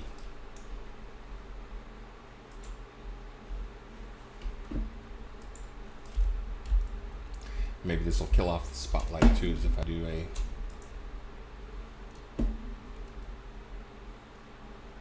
something right in the middle.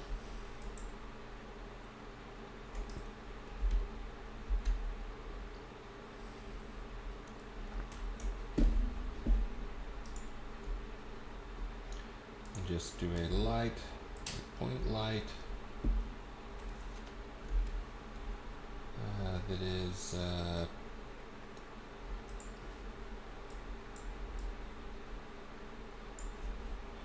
maybe something like that.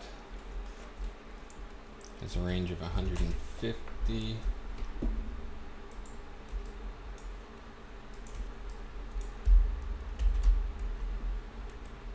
This location.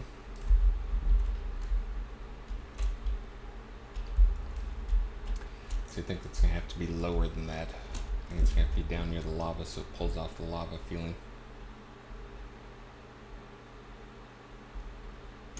And that means maybe make that 240.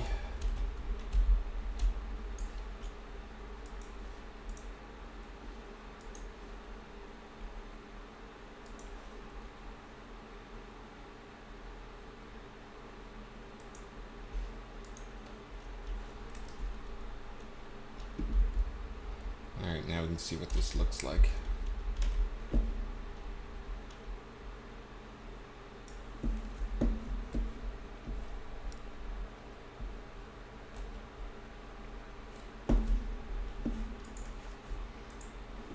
Okay, now it's feeling a little better. I need to do something again with the bottom of that thing to make it stone. And maybe I just use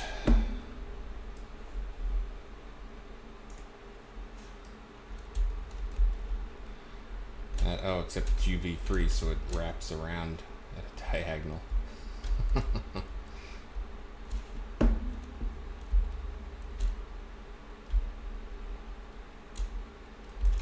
Okay. So we've got the start destination, we got the starting point and the end point roughly figured out. The next thing is what each of these teleporters. So there's going to be one that'll be a PvP path through. I think one is going to be a maze, and one is going to be a fight room after room after room of things. Okay, so we'll start off by doing some of the rooms. So let me try the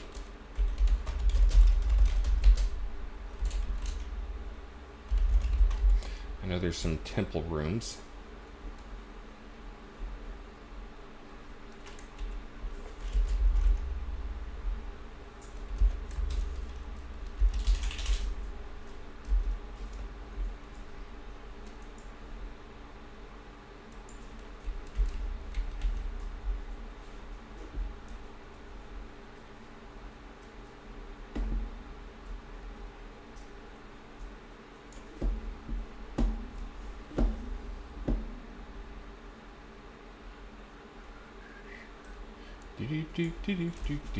Do.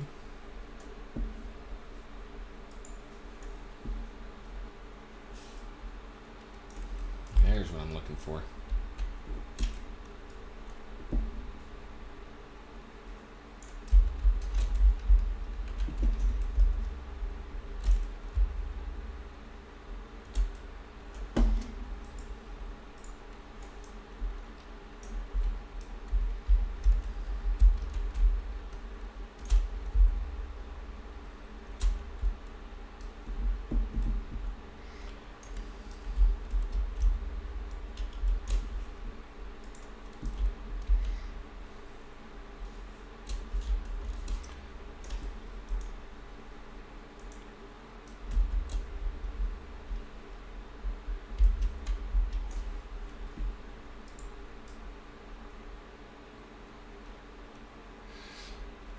So again, my plan is to use kind of some pre-made stuff, just because List has done some amazing work to make some of the stuff so cool. We should be reusing it.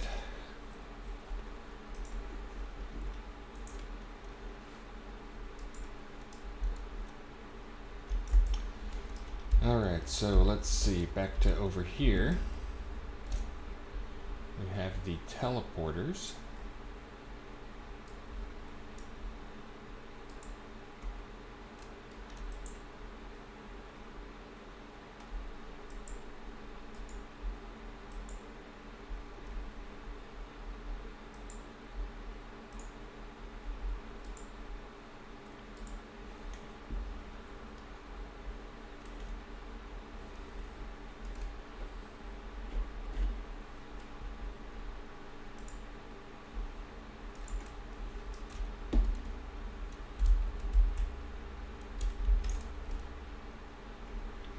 So the teleporter, that one over there, is going to take you to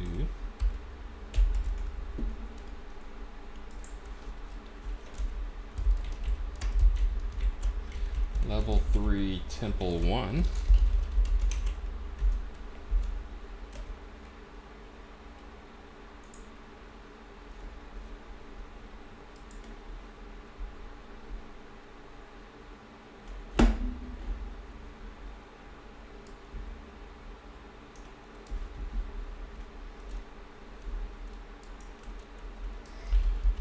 Level 3 Temple 1 teleporter will take you to right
there we go.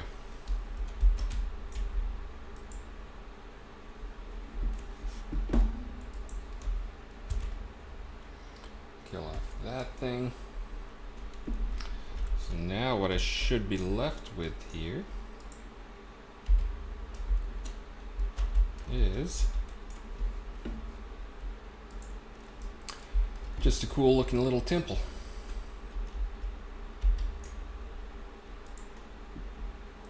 I think I'll replace these candles. I do not like having lots of little lights around, and I do not like having lots of interactives.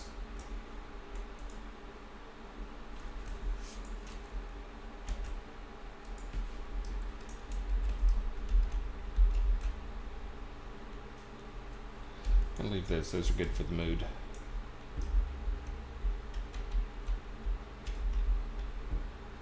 But even these, like in List, in Travis's, the room he made here, I question having those in there. Because since they're not player place things, you guys can't adjust them. You may not want them there. You may want to have, like, there's no reason we can't just have a deco surface there and let you guys place them down, so. And good morning, Dark Blue Monkey, and everybody else out there.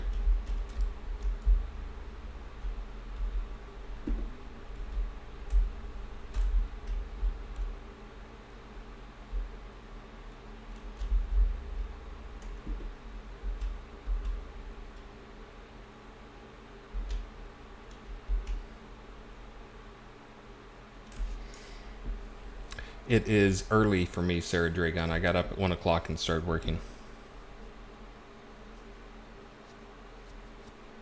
Yeah, I'm already 2 hours into my stream.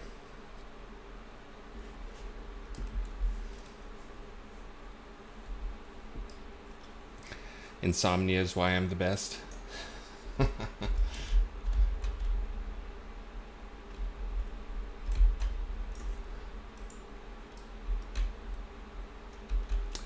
Alright, so there we go. So yeah, this will be a decent little fight space here. Again, I gotta figure out now what I'm gonna have spawning in here. Player's gonna be down here. I can set it so the player's gonna teleport in here. We already know that. I've got the teleport point set already.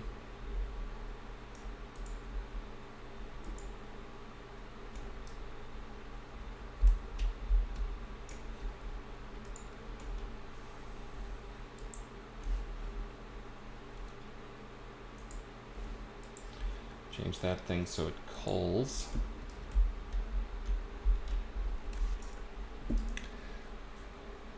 I can set the aggro distance down there. This could just be the welcome to the dungeon. Here's a giant demon to start him off right.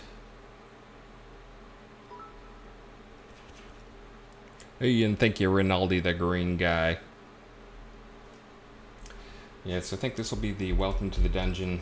You must be this tall to ride this ride room, which is the, we'll just have a single dungeon spawn. What the heck is that thing? Oh, decal.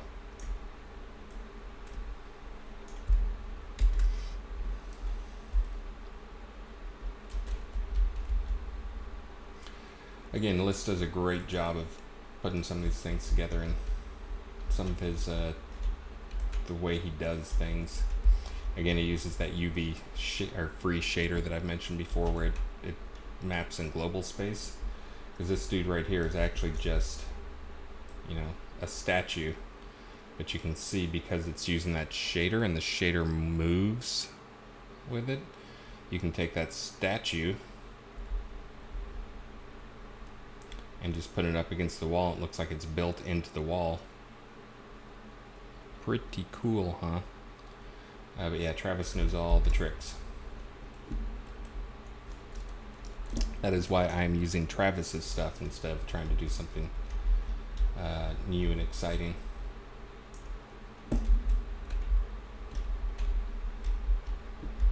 Let's see.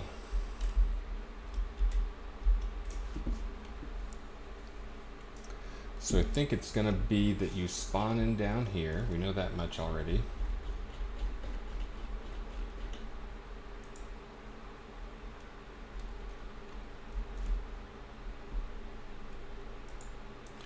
You appear right there. Do we want to have things aggro on you immediately? Do we want them to wait a minute? Like make it so you have to engage? I think the next thing we're going to have is going to be the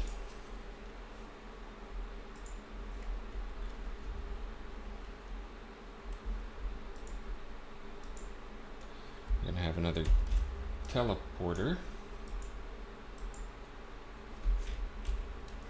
That is teleporter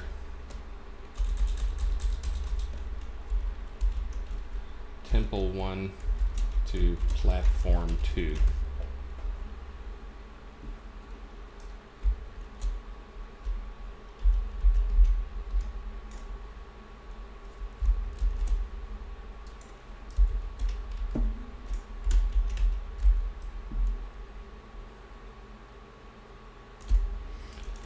For those who missed it, the teleporters are all going to be on timers so that you can't just enter into the room and sprint to the other one. I may also add something so you can't actually use a teleporter unless you don't have aggro from anything.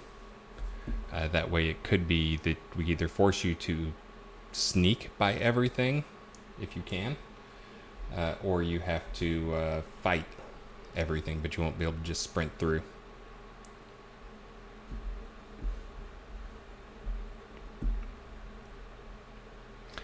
Light Tiger 8, yeah, and I'm continuing, this is more work on Tartarus. So this one is intended to be Chaos level, and again, we're up to level 2 is kind of in the tier 8 to 10 range. So it should be challenging for people at 80 and, for a party of people at, 70 to 80 range, and, level 100 plus, like probably 2 guys can work on it together and take it. But this is going into level tier 10 plus, so this is kind of the, the first thing you're going to have in here is probably going to be like demon type stuff. Again, looking at the chaos, I'll be looking to do a bunch of stuff, including having a few new creature types that show up with this as their first appearance. But in keeping with the chaos theme, this is actually going to be there's a lot of teleporters around here. You will be starting down here. You enter it by starting down here. Again, that's not what it really looks like, but with the idea that your final destination is right up there, that you want to make sure like you can see what your final destination is. And there's going to be probably, I don't know, I may do 3 platforms, 3 rooms, maybe 3 or 4, and then make that the 4th, the final boss fight. I'm going to have one that will be at least one that will be a wave spawner. Again, that will be a wave spawner for tier 10 plus stuff. If you look at upper tiers, that being like a tier 8. So imagine if everything in there is upper tiers, but several tiers higher than that. Thank you very much, Light Tiger.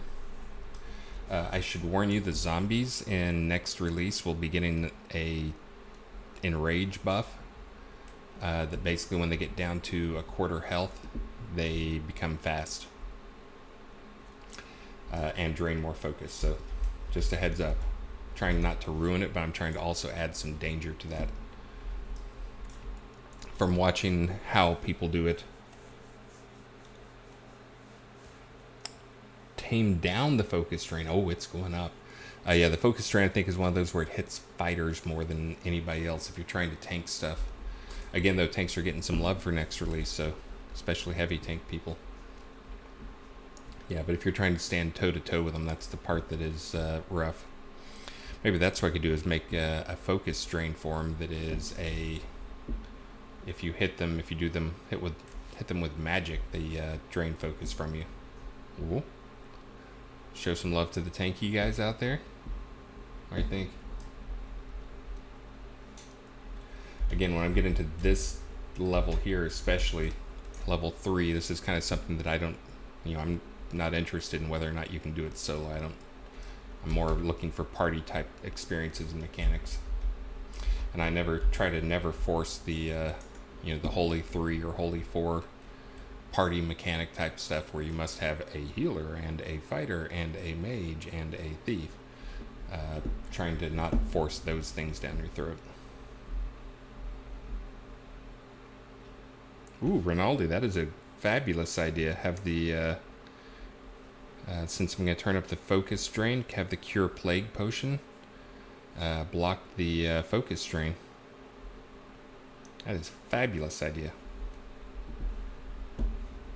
Yeah, I love that idea too. Let's see, so this is platform 1. Teleporter 1 takes you to Temple Teleporter. Level 3 Temple 1, so that takes you to this teleporter. And then level 3 teleporter over here is going to take you someplace else. Again, that's since Travis did such a freaking amazing job with all these things.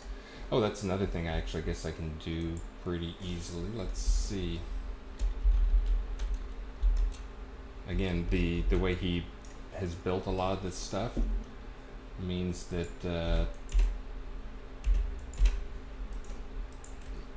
it actually scales up really well, because he's using that world space texture. So even scaling up, so this is now actually a 2x scale up. But the textures, because they're world space textures, you can't even tell, because the tiling on them is the same on the walls and the floor. Yeah.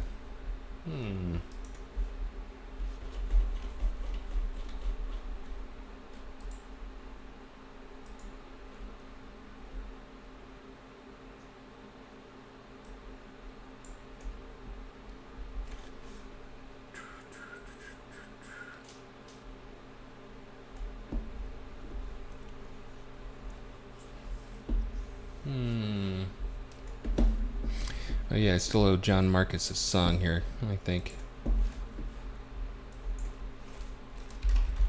Another suitcase and another haul. I'll sing that one. That's one I can sing quietly. I probably haven't done this one, at least in the morning time.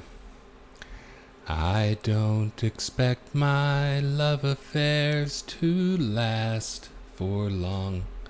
Never fool myself that my dreams will come true.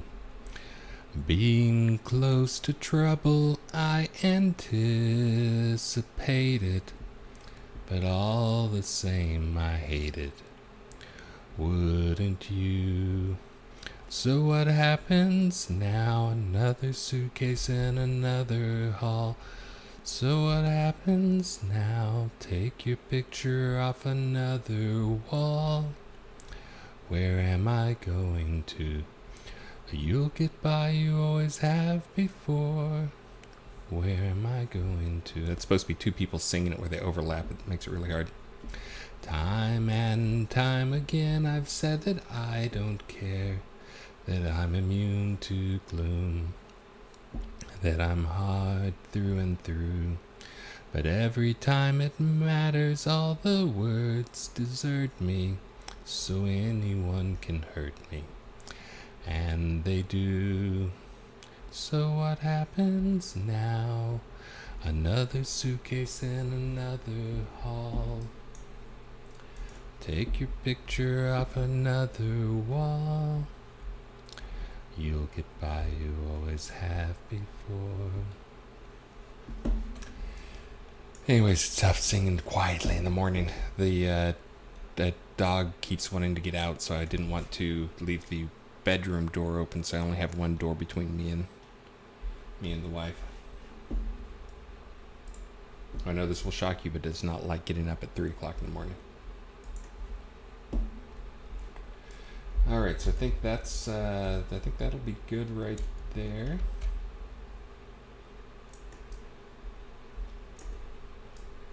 I think the lighting on that may need a little bit more.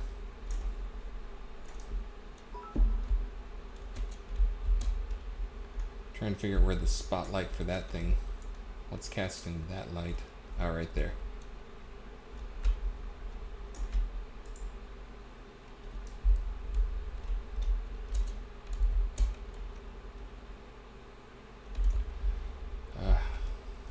Hate spotlights. Look at that.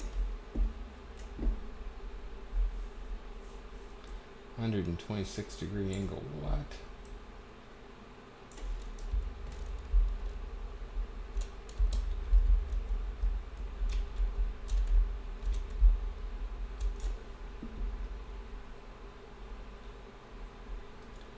Let's see.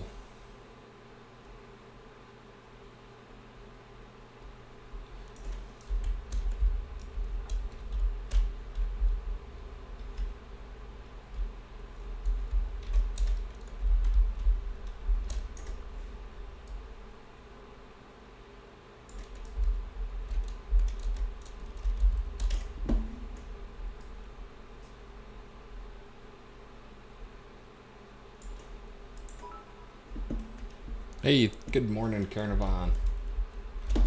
Alright, let's see. So what does this look like now? Okay. It's looking pretty cool.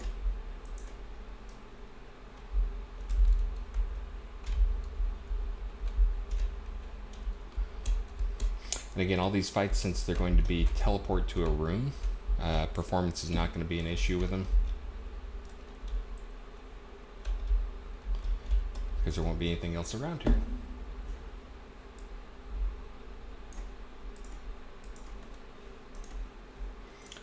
Alright, but I think we can call that one done. So we got that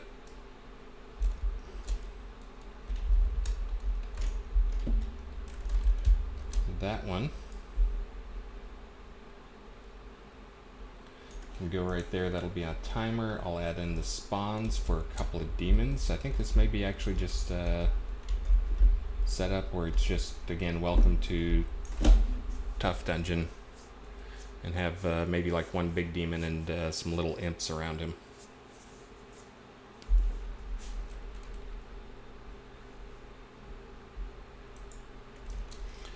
And then that one's going to take you to the next one that I'm going to put in here.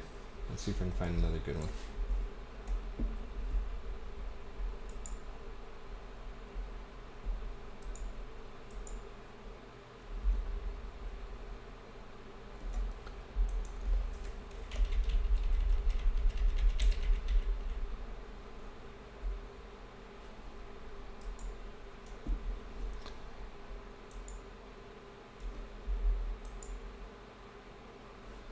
Oh, the Icy Ancient Stone. That probably would have been a better one to use.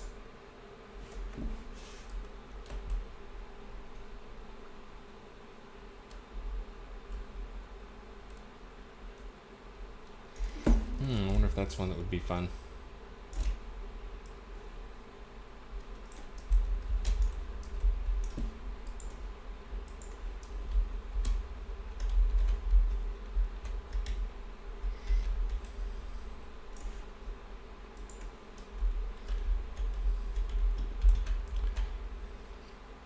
Take all the cells off the cage and then put a creature in each one of these cells.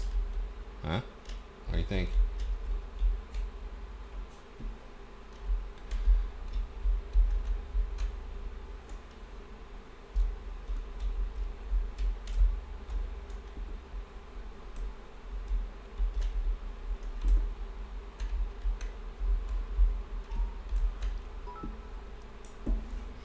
Rinaldi thinks it's a good guy, or good eye, or good idea. This could actually even be the wave encounter I was talking about, because when those guys spawn in, there's no reason they have to spawn like, they don't have to spawn together. It could be the wave spawner, and basically the prison cells just keep filling up. I could have like a pile, have some like mysterious glow in each one of them, and that's where the guys appears when they spawn in the waves. They just spawn in. That actually would make a fun mechanic, in that if we take all of these doors off, it could be a wave where it could be a first wave is like ghosts, the second wave is skeletons, the third wave is imps, and then like the fourth wave could even be something like demons or something. Maybe? I think I kind of like that idea. How many do we have here? We have 1, 2, 3, 4, 5, 6. So that would be 24 creature spawns. Griffler likes that idea. And we don't have to spawn every single one every time, of course. But then you get this fight mechanic. They will all start with aggro on you. So it doesn't matter if you can fight them down here. Fight them on the stairs. If you're getting creamed, you can always bounce up and down between upstairs and downstairs. There's the ladders. Might take out the ladders and at least make you run up the stairs and get around. Alright, well I think I'm going to go with that. Let's make this room number 2. So this is actually this room here. The teleporter for this one is going to take you back to the teleporter over here. The platform over here is going to have a second.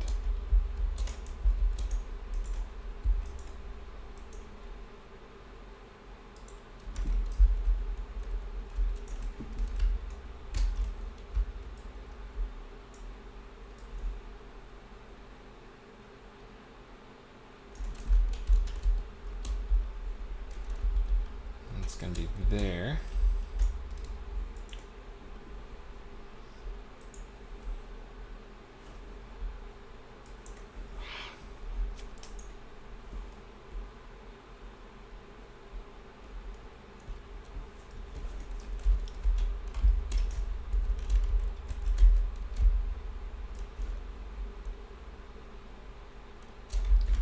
That was completely wrong.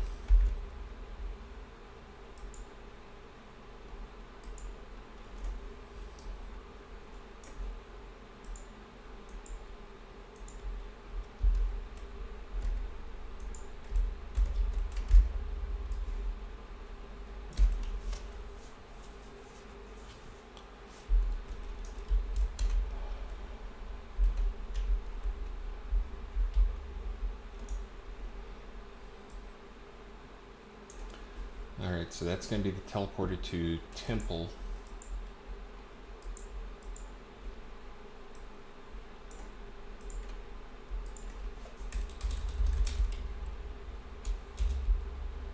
To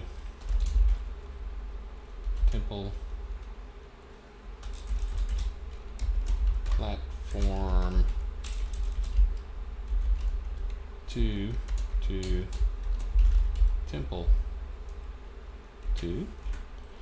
Alright. Actually, that'll be prison 1, but whatever. You get the idea.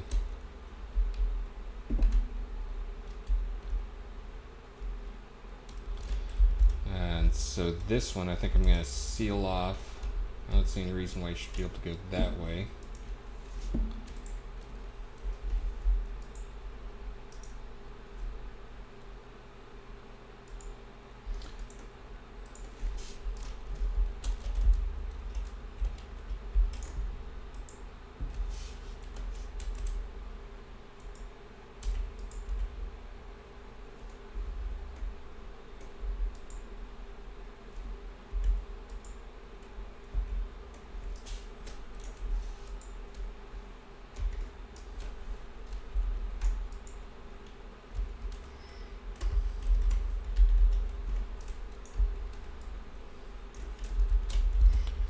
Okay, so no door down there. Same routine over here.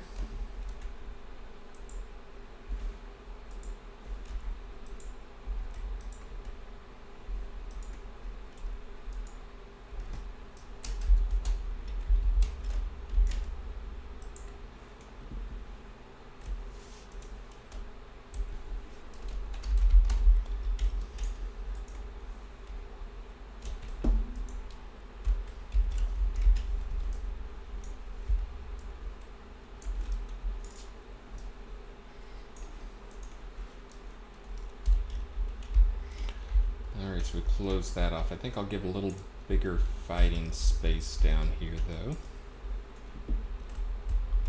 I did the thing again. There we go. Let's see.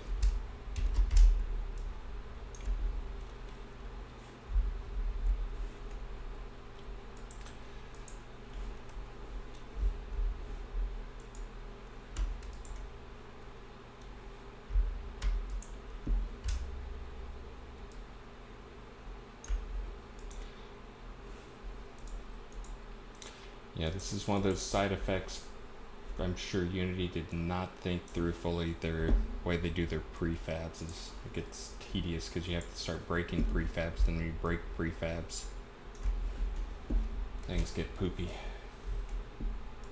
I could have left these all prefab, but just the way these were set up, these weren't set up as nested prefabs, unfortunately.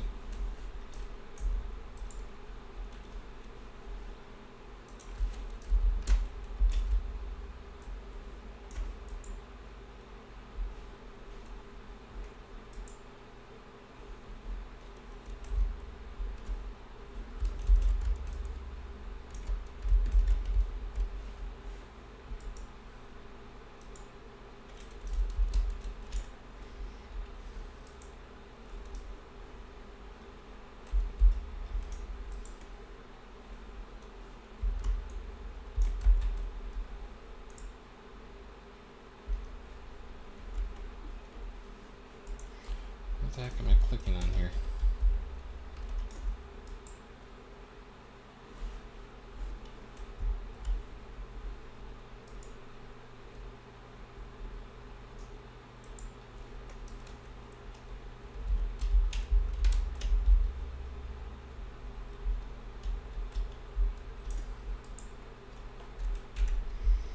Alright, so that one I did wrong.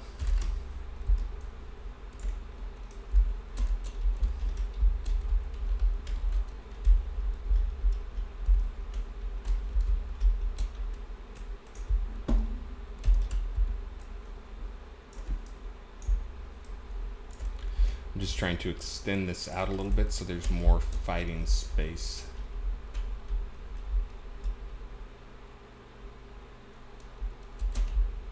Oh, what?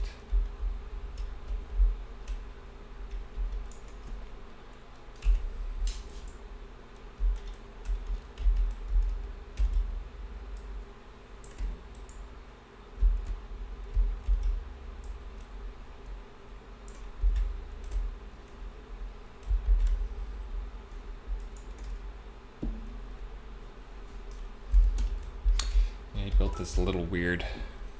Hey, thank you, Rinaldi the green guy. Oh, Mojito moved bits. Yeah, that's not a stuffed animal back there.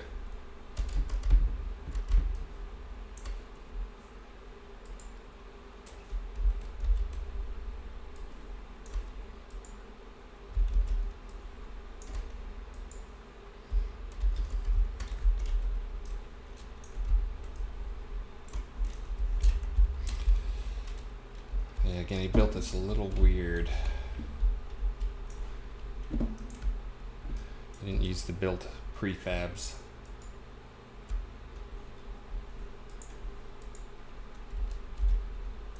For the wall sections.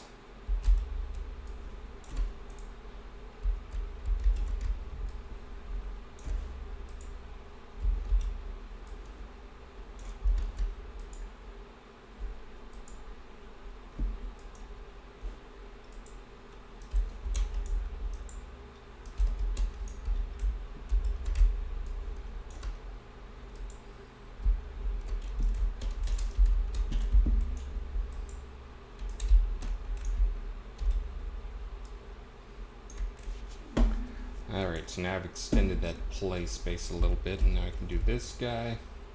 Nope. Not falling for that again.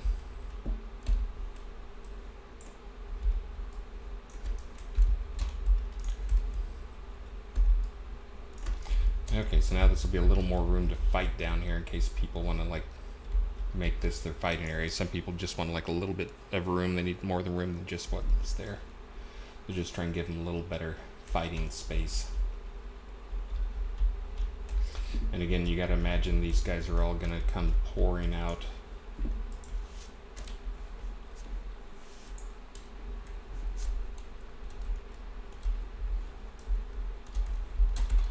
Pouring out, and then they will, you know, the ones downstairs will come at you quick, then the guys upstairs have to like come around and come down the stairs to get you if you're fighting down there. But I mean, there's several, I guess there's several places you could fight like right up here, and then you get to take on these guys, and then it takes them longer for the guys around at the bottom to come up to get you.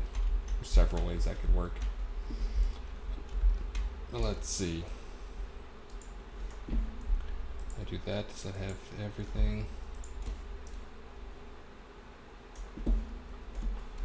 Let's just go ahead and delete those.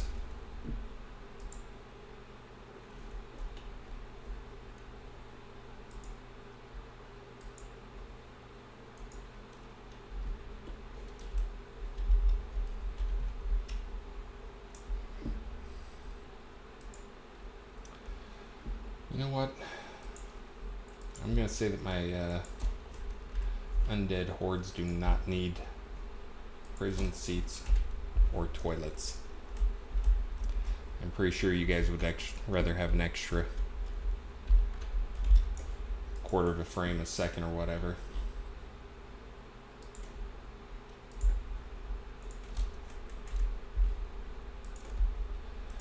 Interactives actually slow down things because they can, you know, in ways you don't realize because you're moving your mouse around, and when the mouse goes over like an interactive, that's actually we have to include those like in all the tests, like there's something here, is there something here, so we know what you're actually moving and clicking on. I don't know if I like this part back here. I think this could be weird.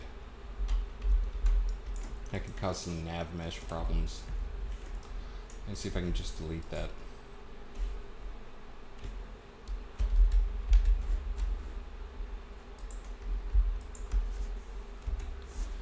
That breaking anything.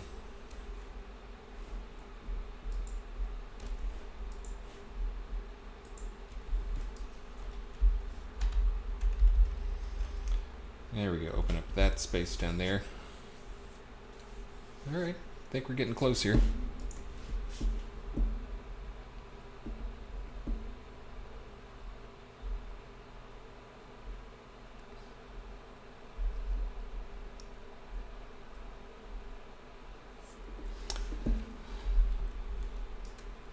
Let's see. Yeah, I was just checking up on chat there to see if I missed anything.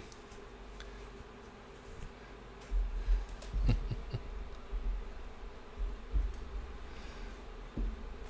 think I'm mostly caught up there.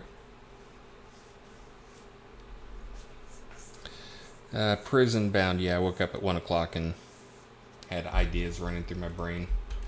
And again, my goal to make it so I can get basically a whole new level done that's interesting and compelling and fun, most importantly, and get it done basically in 2 days. I'm going to say 2 days because really it's 1 day to build it out.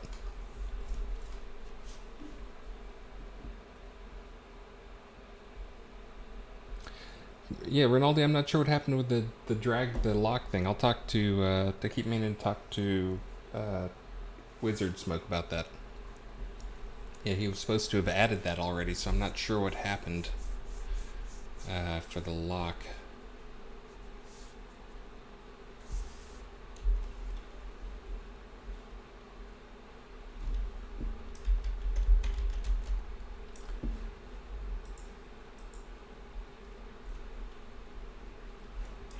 Alright, I think we're getting kind of close here.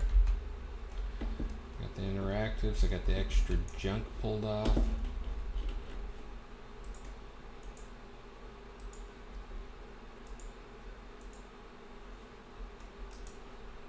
Remove that. And remove that. Oh, I haven't done a raffle yet. I've been on for 2.5 hours and I haven't done a raffle. Let's do a raffle. You guys are all raffled up. In fact, I expect half these people have left already.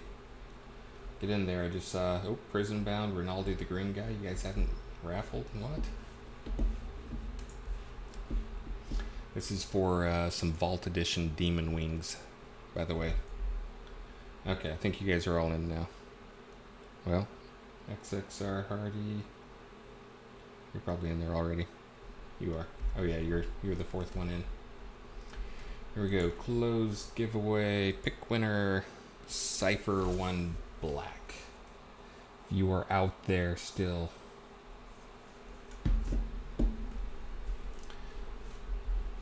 Go team. Yes, apparently you are out there. And of course, I got booted from the game for being inactive.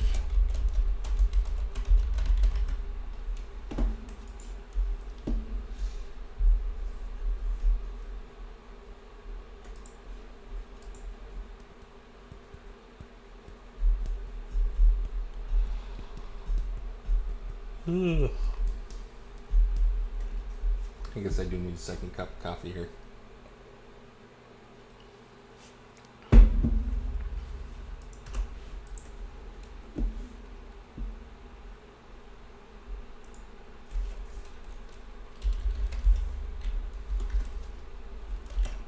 Hold on, I'm in the game teleporting back to my lot so I can send you an email with the stuff in it and also pick the next prize. I'll take that. Yeah, I guess some of you guys are crazy people staying up late rather than Europeans getting up early or Asia or wherever.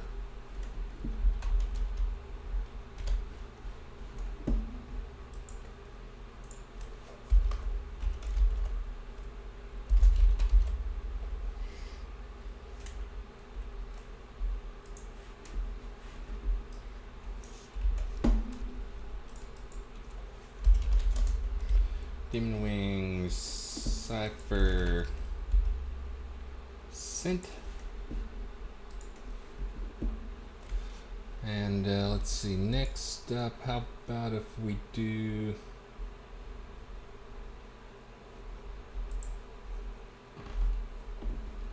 How about some Arteris Guard armor? I guess you can see what I'm looking at. Hey, Crowfeather 421. I guess 4 Crowfeather. Oh, AK 421. 420 was taken. How about we'll do a giveaway of Arteris Guard armor.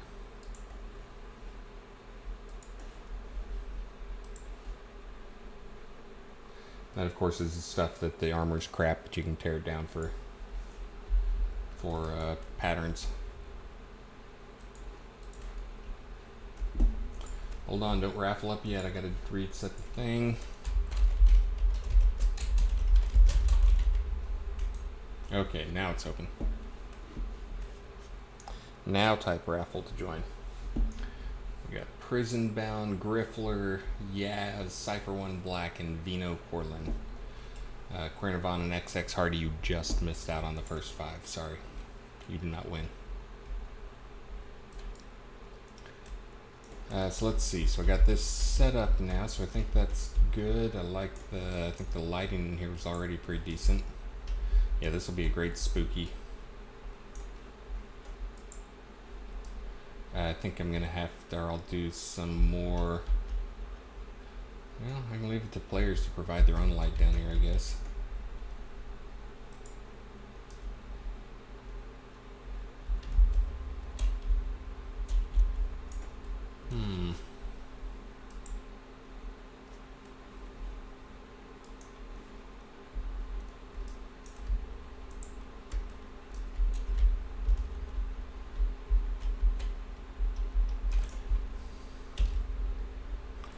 What happens if I just do that? Does that help a little bit?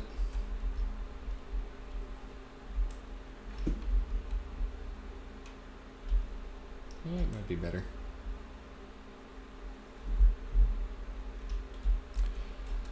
We'll go with that. Okay, so now we got another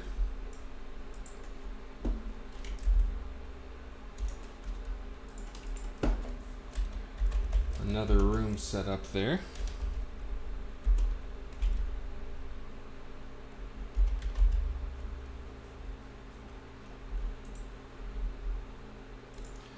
So that's another room that we need to teleport into and teleport out of. So that's going to be from platform 2 to Temple 2.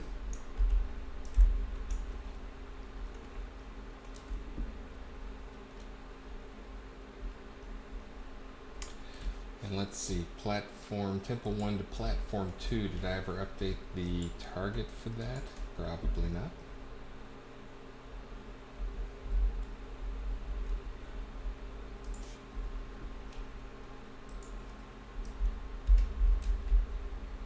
Of course not.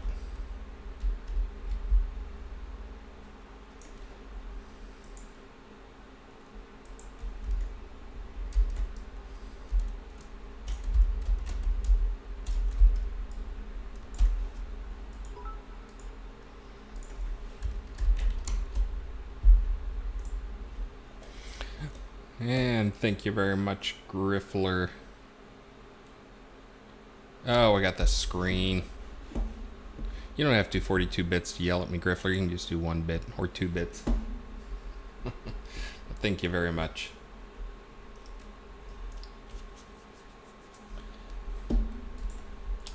I guess I'd go right along with what I was saying. I always complain about Unity, as it feels like sometimes they're trying to monetize on their own incompetence. I just did it. Bam. Monetizing on my own incompetence.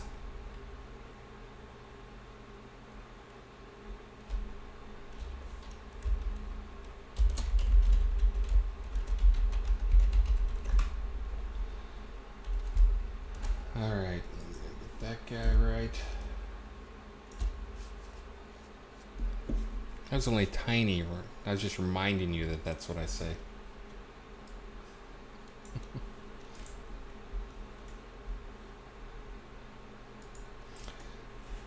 Alright, turn that off. So now you'll teleport from there to Temple 1.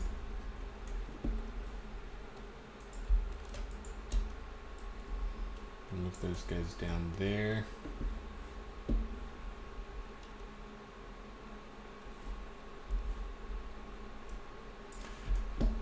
So Temple 1.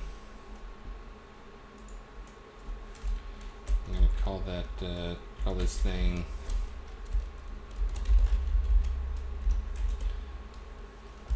Temple 1.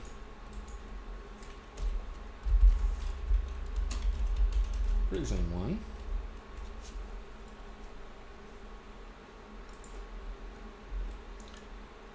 So then we got the second, we got an interactive teleporter here.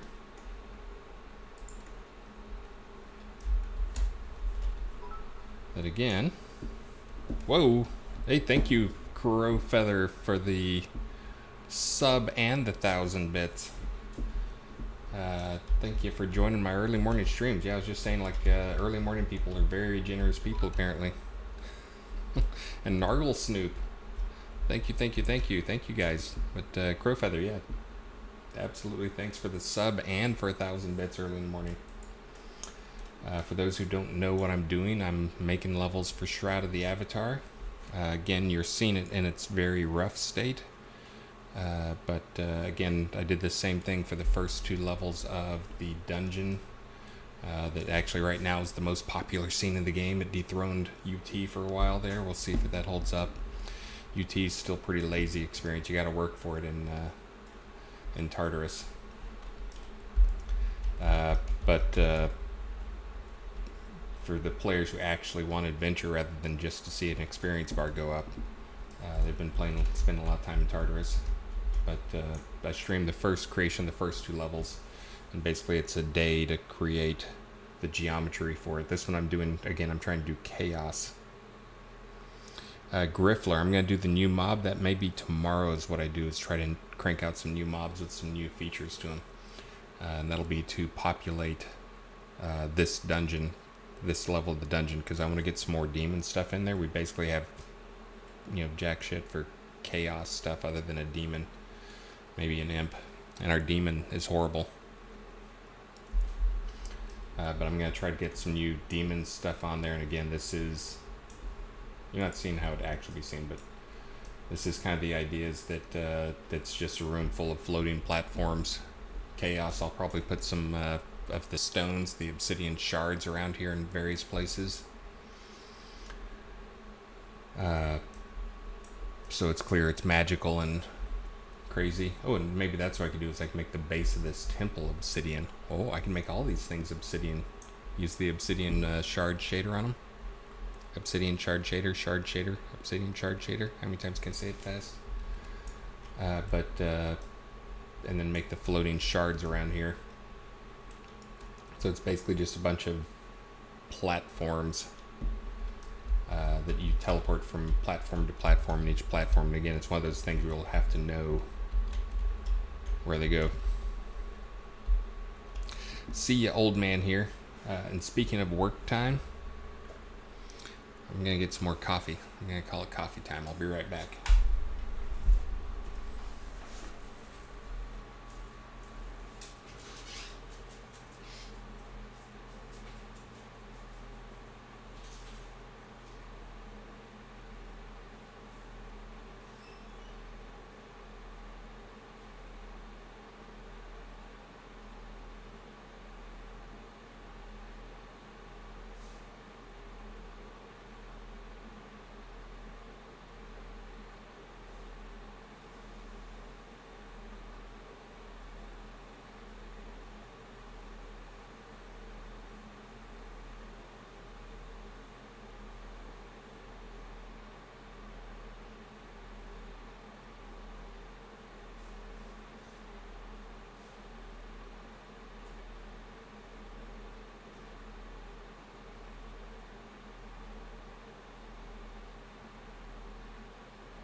back in your bed.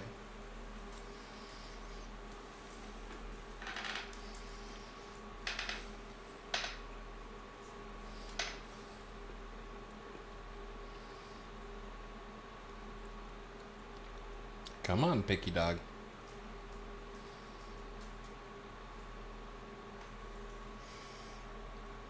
Story time. What?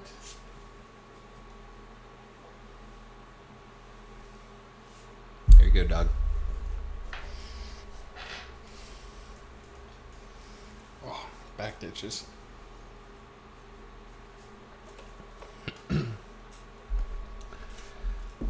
Alright, so let's see. So again, my goal is to create a bunch of... That's probably not going to be the final lava texture, by the way, and it animates when it's actually going. Well, I'm not looking horrible. I'm going to do some stuff down here to put some smoke around the edges so it hides some of this stuff. But my plan is to make about maybe like 8 rooms.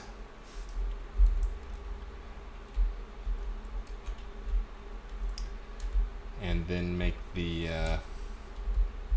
8 rooms basically have there's teleports that you get between them. Maybe 12 rooms. We'll see. They may not all be unique. I may duplicate them. Have like one that is the PvP path up and one that's the PvE path up.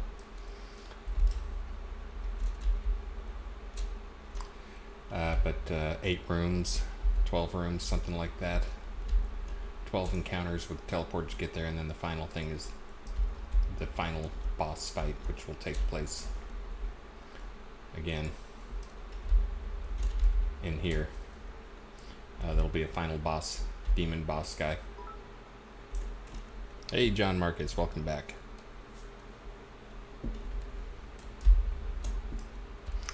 And again, hopefully in about another 4-6 hours, something like that, this will be to a point where you guys can actually kind of get a feel for what is actually going on. Again, adding some of the floating obsidian shards in here will do a lot for the mood. And then adding some VFX down here for some smoke coming off the bottom down there will add a lot. John Marcus, you did not win anything. Cypher Black took all the loots. Only done one giveaway. I'll do another one here in about another 6 minutes because I'm behind. I'll try and do them on the hour when I do these 8-hour streams.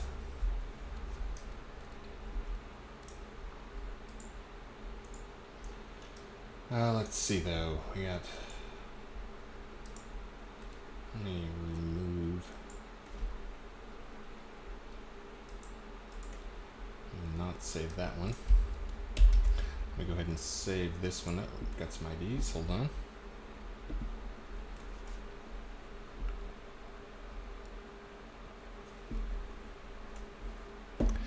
You guys can't see, but I have a dialogue on my screen. Yep. Waiting. Oh, that reminds me. That's today. Assuming I get this to a place where I feel good about wrapping it up in a day to get all the encounters and stuff done on it. I'm going to work on putting my box menu machine together. That'll be my new streaming machine. This is not something I bought with company money. This is something I bought with my money. Oh, yeah. It's kind of hard to see there. It's a i9900K. I got a big water cooler upstairs.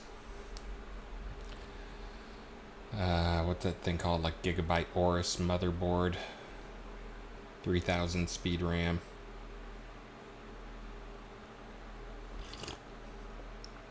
Prison Bound. I thought about making some of our existing boxes because I have that room full of boxes and monitors. But making those like stream giveaways or something, or free computer with a certain package, you know, buy the $1,500 package and you get like a town lot and a house and a free computer that'll run the game well with the game already installed.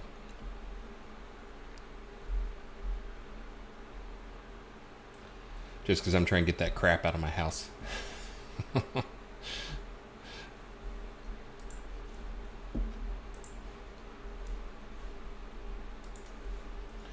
Alright, now it's all good and clean. Now I can do a real save. Hold on. Too far away from Malaysia, yeah.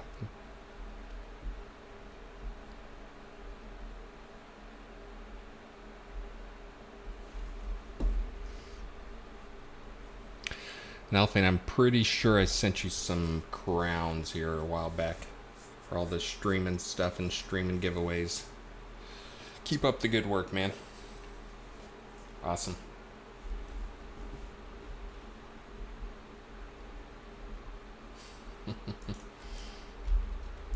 Griffler, you're only a few hours away and you don't come to visit?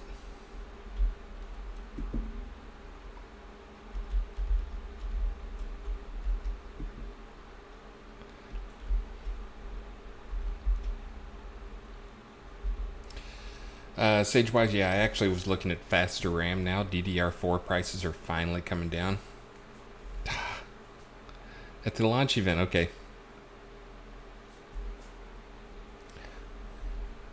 So I remember I didn't drink much at the launch event, but I did meet like 100 people. So I remember a few people. I'm sure if I saw your picture, I would remember you. Oh, you went on the bus with Shooter. For those who don't know, Shooter Jennings, big time rock star here. Waylon Jennings' son, but he also he was just at the CMA, the Country Music Awards. Because his things, he's moved more to doing, he does his own music, but he also does producing. And actually, I think he may have played in Austin last night. I just remembered that. And I totally missed it. But anyways, he did the launch party event for us and invited a handful of us out to his Rockstar tour bus afterwards, which of course he wanted me and Star to go, and Star and I were both like, I'm pretty tired. We're old. So we turned down the chance to go on a Rockstar tour bus with Shooter. Griffler did not.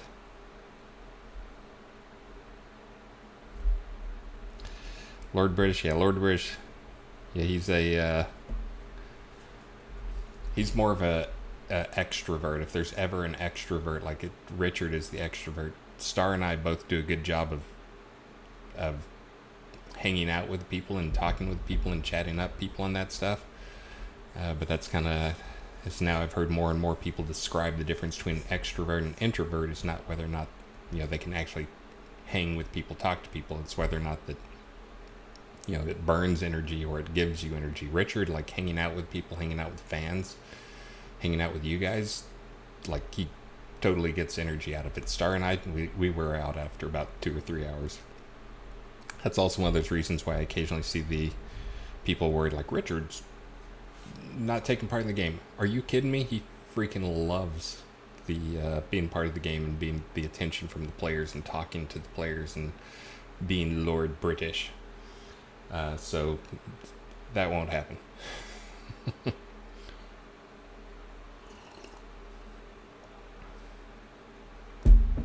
Oh, the magic cube trick, yeah. I haven't Googled it. I've seen him do the magic cube trick. It's pretty impressive. It's one of those where it's just there's got to be some tech behind it, because if it's not tech, it's real magic, and it can't be real magic, obviously. So there's got to be some tech thing. I just haven't figured out what it is.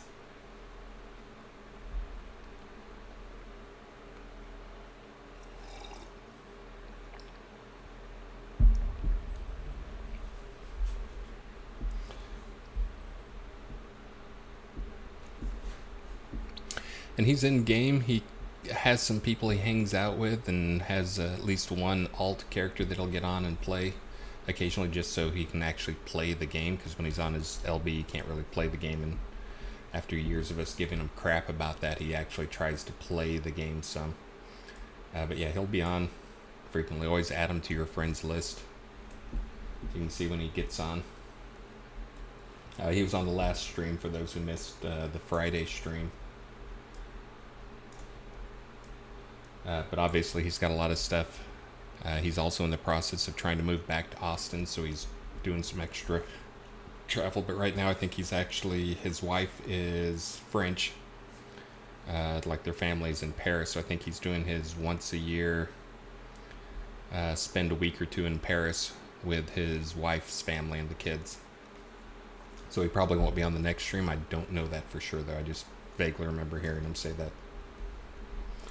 But anyways, so I'm not going to do the spawning now. I'm really just trying to more figure out the geometry for things. And again, we got one which is going to be the temple thing here. That'll be the are you tall enough to ride this ride? That'll be you start in here, and there will be probably one demon, maybe a demon, and some little minions. That'll take you over to the next platform and the next platform. And again, I'm probably going to put 3 teleporters on each one of these and have them rotate on and off on odd minutes or even minutes. So they'll turn on and off. And then that one is going to take you to the prison, which is going to be a wave spawner.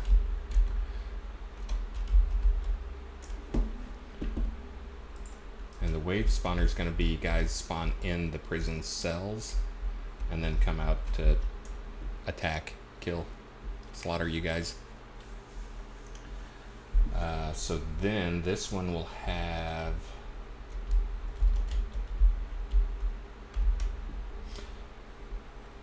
it's maybe like an every 5-minute timer. I'm trying to think what my timer is going to be for these things.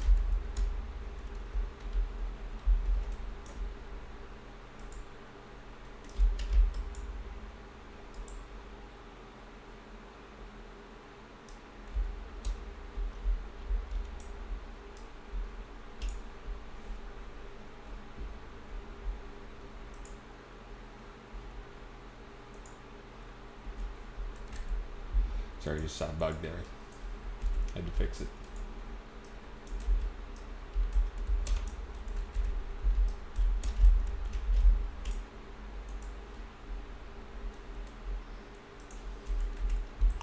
Okay. So again, this one will be a wave spawner. And this is type room where, again, I'll probably have a timer, so you have to stay in here a certain number of minutes, which means you'll have to survive a wave or two.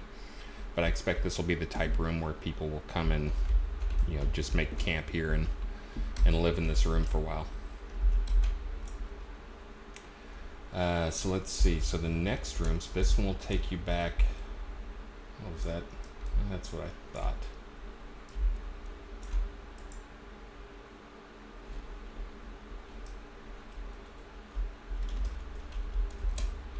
Alright, well that doesn't really matter that much.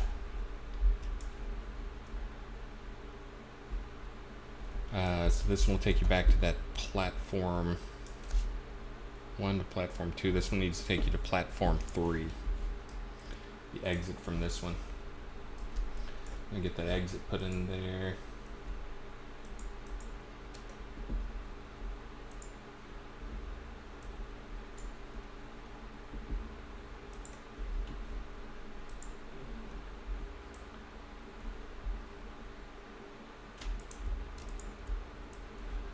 That should be up in the environment.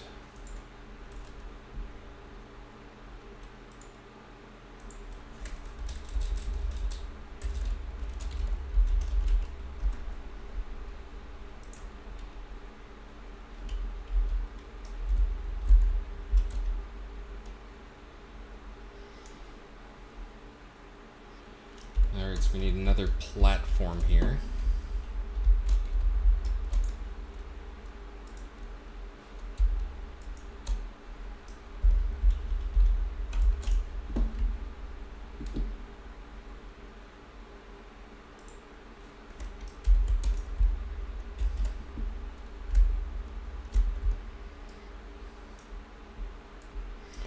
Again, I'm trying to make these go up.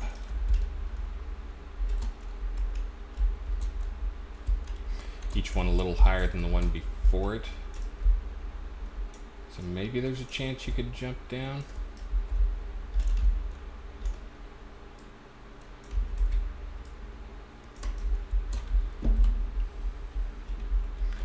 definitely don't want you to be able to jump from that down. Alright, so let's see.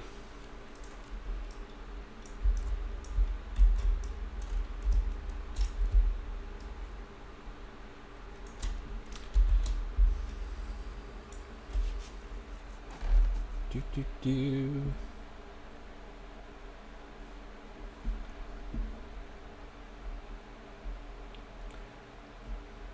Yeah, Prison Bound, the Onks are not working. Sorry, I'm behind. The Onks in Tartarus are not working. Surprise!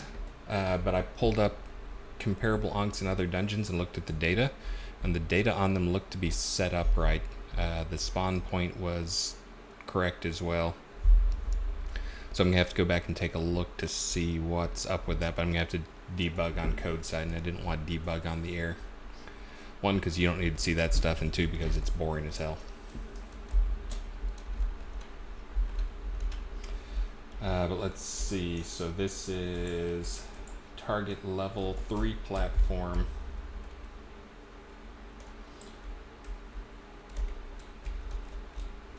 Three.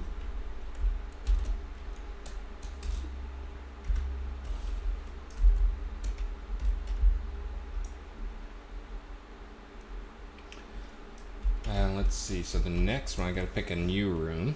Again, I'm really enjoying just using these dungeon rooms that List created.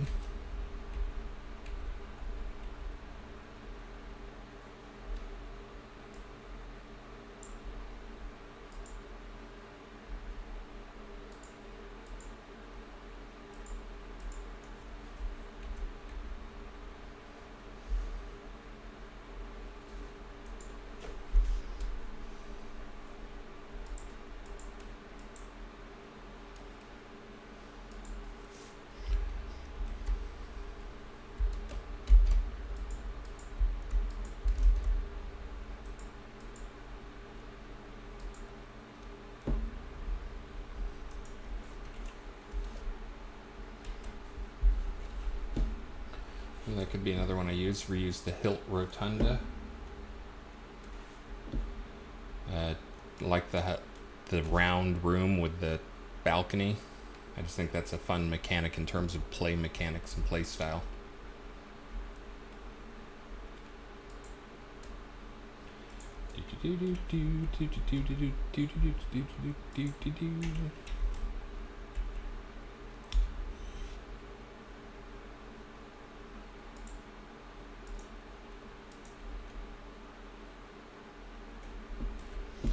Ooh, a Duke Throne Room, that'd be a fun one to have in there. Let's see.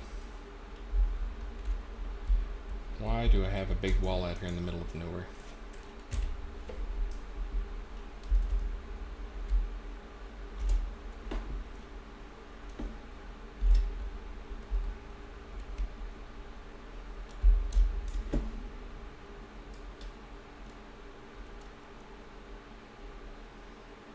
Doesn't that look weird? I know what you're saying. What the heck is going on there? Yeah. Getting sick yet? So that is, again, the material, the shader on that is basically a world space shader. So if you put a polygon there and you move the polygon, the material stays in the same place, like the material UV mappings.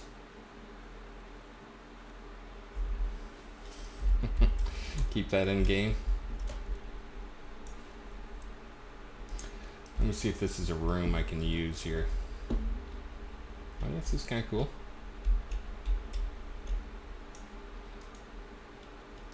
Looks like he's got good collision on that, so I can use this for like stuff.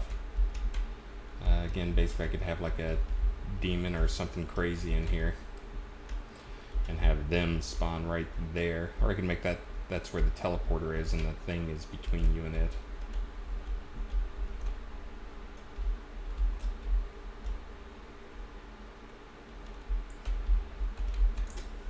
Oh, I can do that.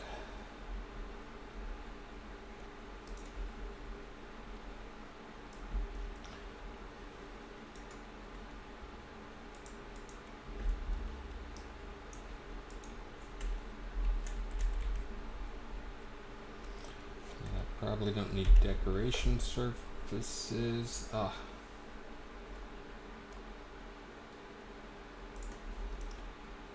Fine.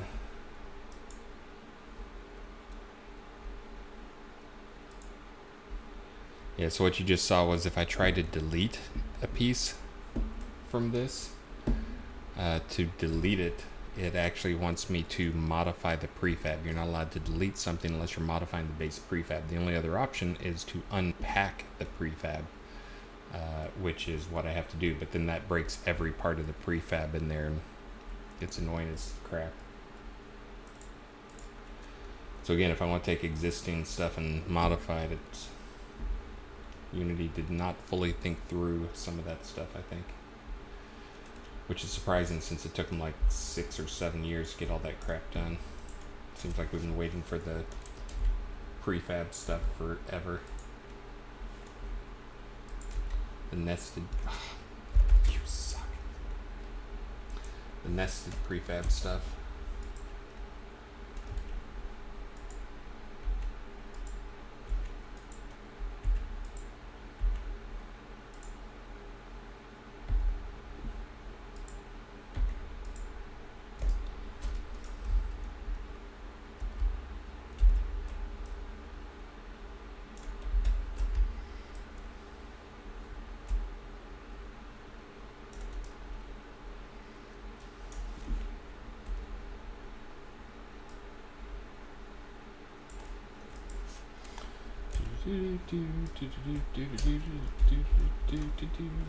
Alright, so the player can start in there. Come down here. Oh, this is good because it's the Duke throne room, so I can make this like the Duke of Hell. What do you think?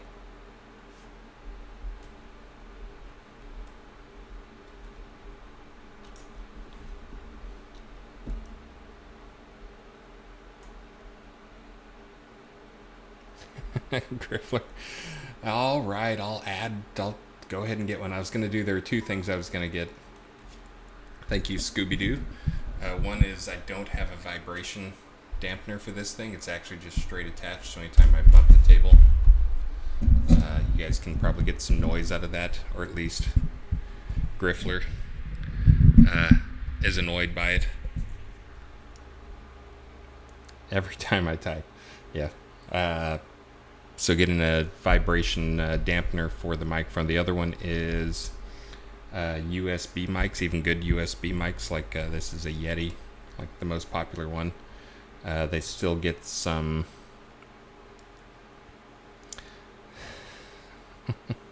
they still get some USB hum.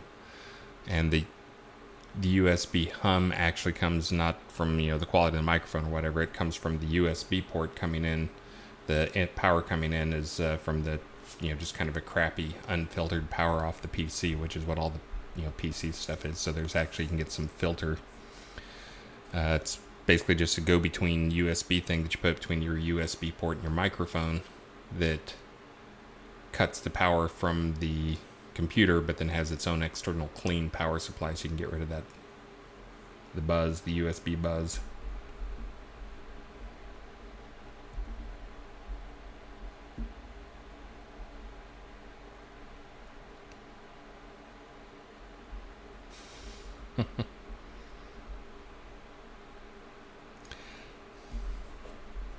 Pretty sure Chris Christopherson spells his name with K's.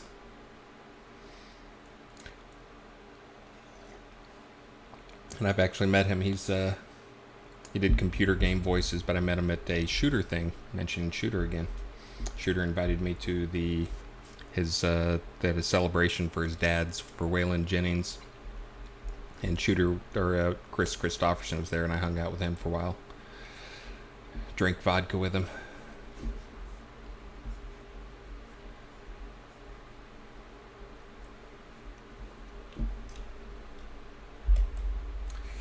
Let's see, what else am I going to do here? What does this place look like when it's actually got lighting going? Oh yeah, this is cool. Now if I scaled it all up. Again, I got to look at how things scale in some of these situations. Make sure they scale right.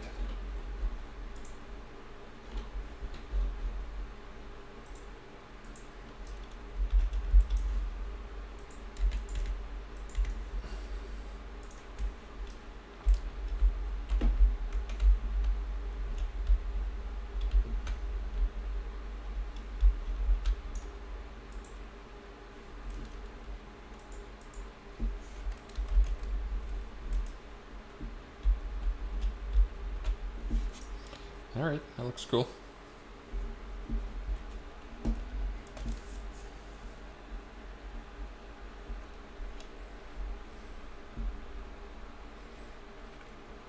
Absolutely, we spelled it the right way.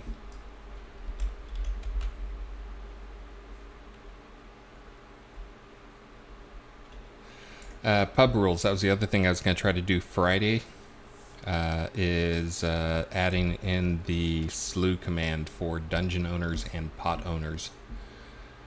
So basically the same thing devs do. Oh, it's time to do a giveaway. Where we can like pull the camera out and fly the camera around. You'll be able to do that in your own dungeon. Probably make it a lot easier putting your dungeon together, trying to see what's going on.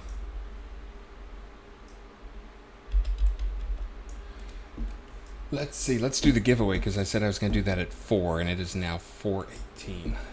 Let's do that giveaway thing. You guys all raffled up? I'll give you 30 seconds or so to raffle up. And this one is for the Arteris Guard armor set. Dun, dun, dun. Oh, and I think I forgot to thank Scooby-Doo. Scooby-Doo, thank you for the extra 100 bits. I didn't even notice that come in. Alright, that looks like you're all in there already. Here we go, closing, and... What?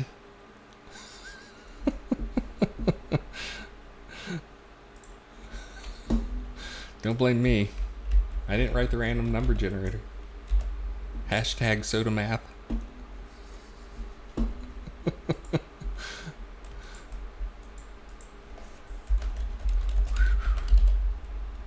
Yes, you can win twice in the same stream. Yeah, he actually won. He's the one that won earlier, in case people missed that. Alright, I'm going to do another one here. Yeah, I don't have anything that to stop people from doing that. And again, if you're in the stream more, yeah, maybe you're due. That, of course, is not how random numbers work. If you do believe that's how they work, do not go to Vegas. Let's see. What else do I want to give away here? Just did some wearables.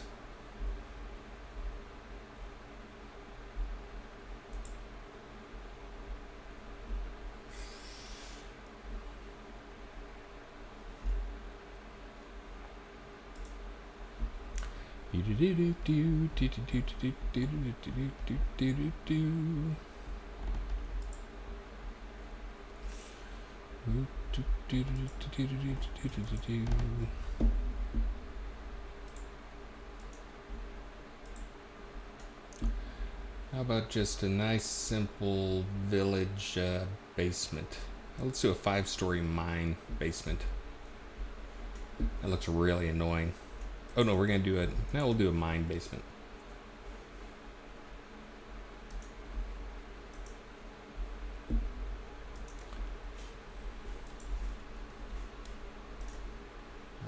Reset. Hey, thank you very much, Keldor Eternia. Yes, you will want to follow me. You don't have to sub or anything to get in the raffle, but you gotta follow.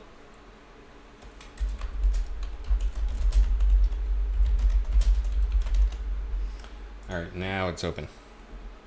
Okay, now I can get back to actual work. Okay, so I think this room's gonna work. This is the Duke room that's, again, I just scaled up the Duke room. Duke of Earl.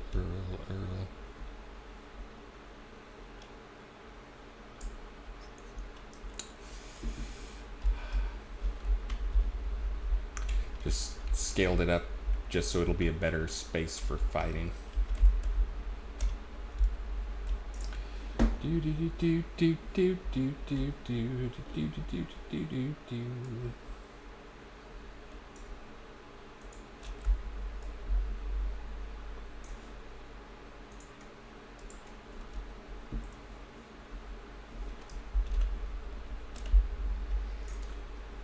Alright, let's see. And that is an environment. So now I gotta set the interactives. I need to have the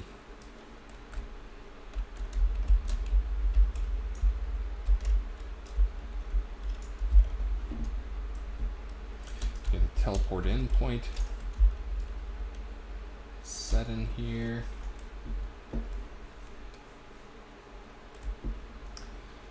And then let's see.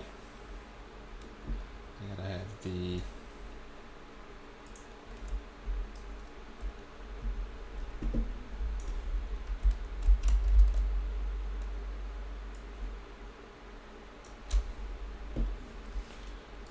teleporter out.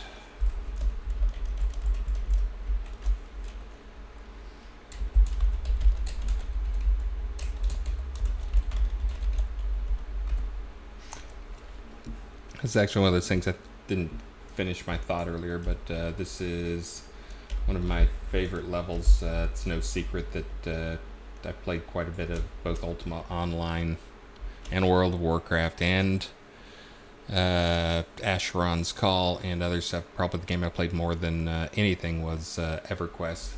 That was one of my favorite levels back in the old days. Was a level called the Plane of Air.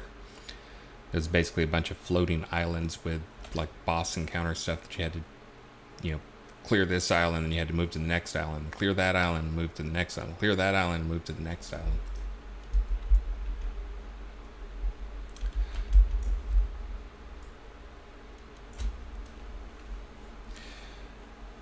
Yeah, there's a lot of good stuff. I mean, there's a lot of good stuff to take out of most games.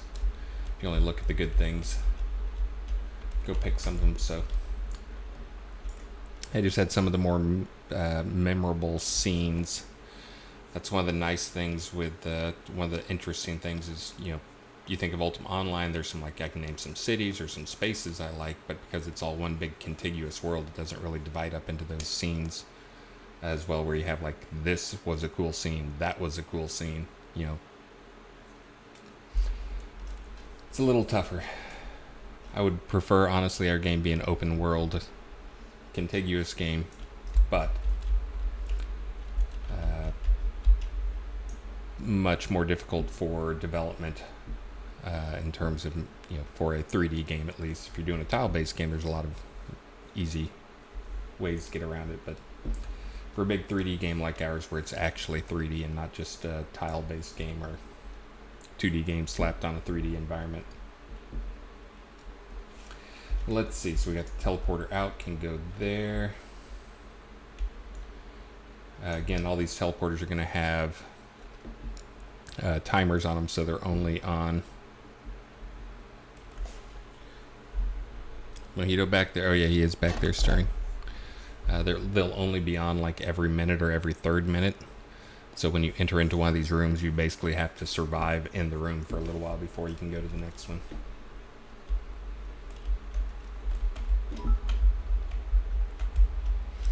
Hey, Nargle Snoop, thank you very much. Thank you, thank you, thank you.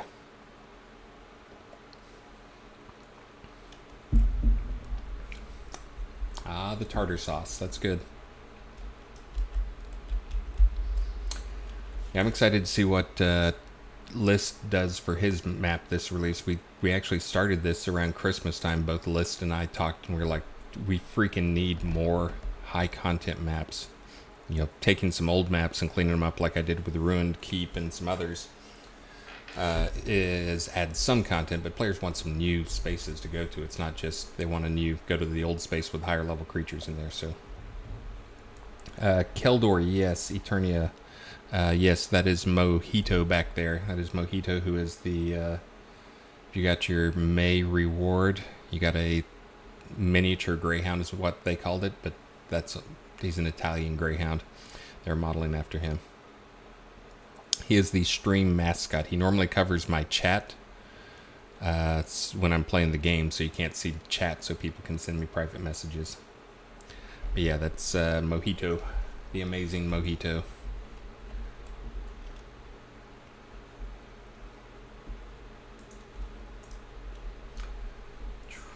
So let's see. So that's going to be room 3. So I got 3 rooms in there. Maybe, so we got, this one will be kind of a 1 or 2 big creature thing. Then the next one will be a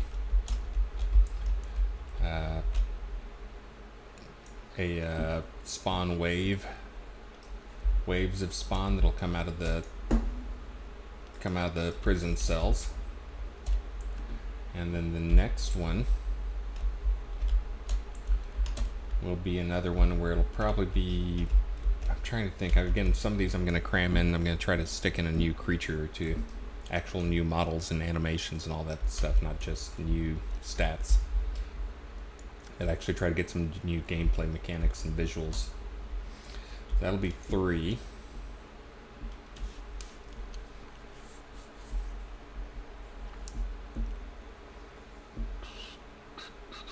Trying to think, let's see.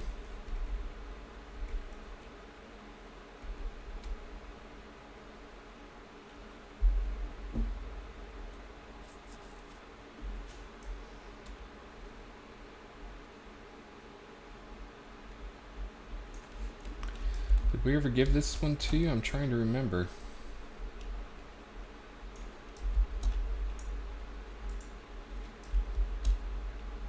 Oh yeah, we did give this one. You guys do have this one.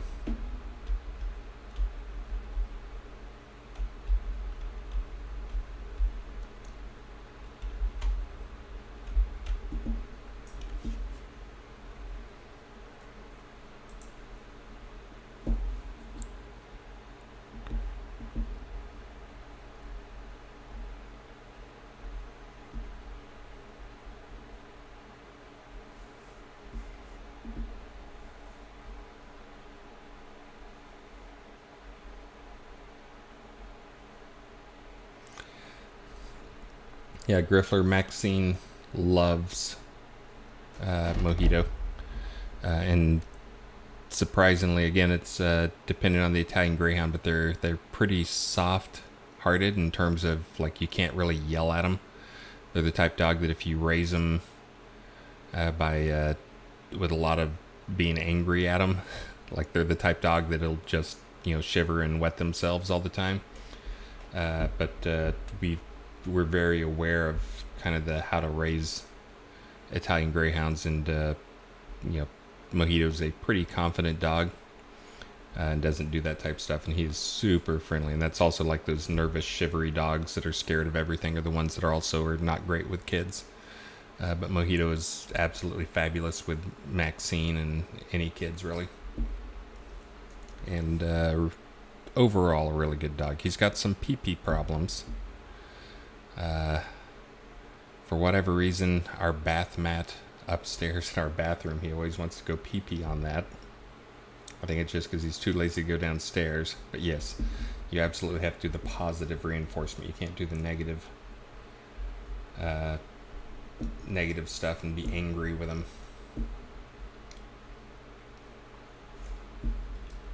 But yeah, doesn't shed. Long lifespans, clean themselves, so they hardly ever need baths. He is, and our last Greyhound was too, extremely good with borders as well. Like, we have a fence, we put in a black metal fence for our yard, without doing the obvious thing of measuring to make sure Mojito couldn't walk through the bars, but he can absolutely just walk through the bars, and he's done it a few times. But he only does it when, like, he sees us on the other side. Other than that, he always stays in his yard, even though he can just, like, walk right through the bars and get out. Same thing, you set up any type of barrier, he does not jump over it. Your IG had confidence problems? Yeah, you gotta be really...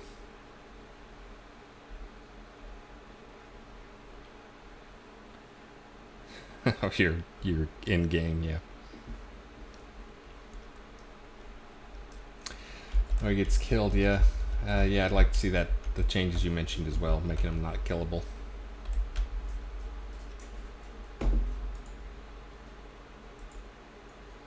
Let's see.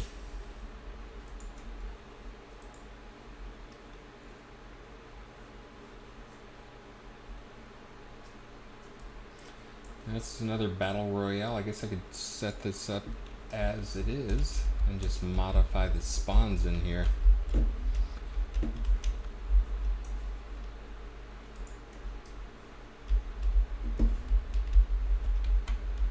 Yeah, so make it kind of like the Lich room in the fall. Except instead of liches, have it be demons. That'd be a pretty easy one for me to pull off.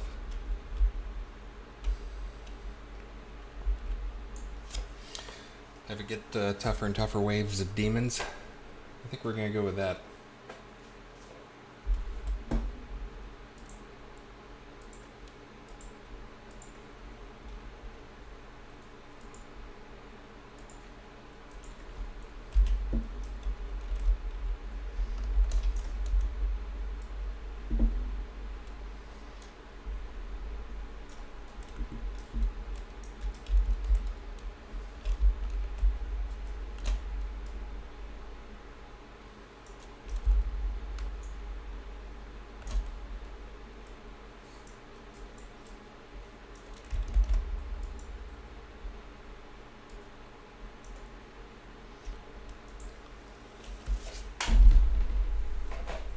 What's up, buddy? You want to come say hi to people on camera? Is that what you're up and about?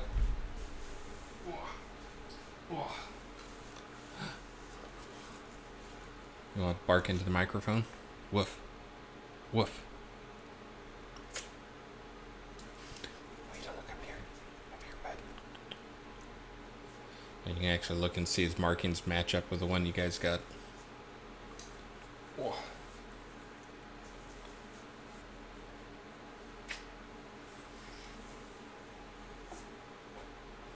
Yeah, he's a pretty small dog. 10 pounds. Good boy. You want to lie down or you want to go up and see your mama? I can open the door for you if you want.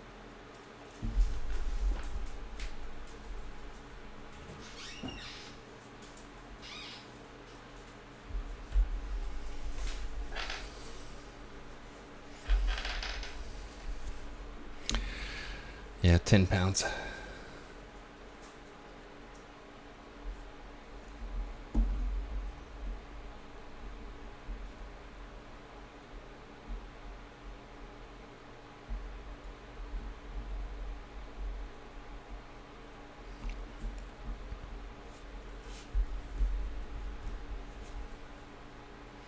Hold on, I'm having to watch Mojito to see if he goes upstairs. If he does, I can close the door again.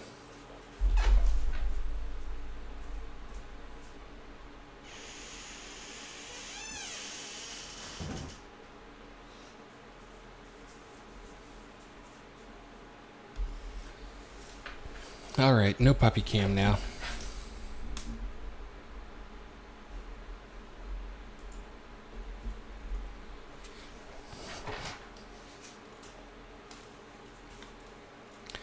Yeah, Mojito's 10.5 pounds, 11 pounds at most. It's 5 kilograms to probably most of my audience watching right now.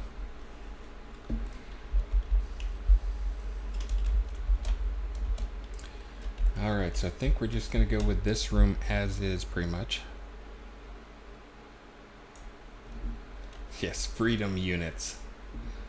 Too stupid to move to a real system units is more like it.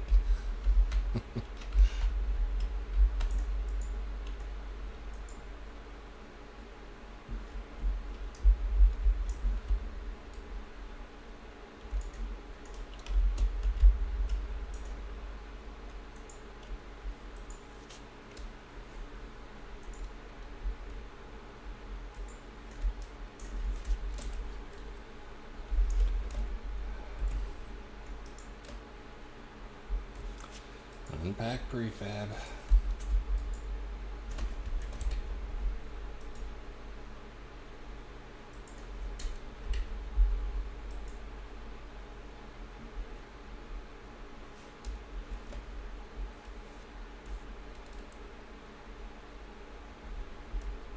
Nope, dog is back.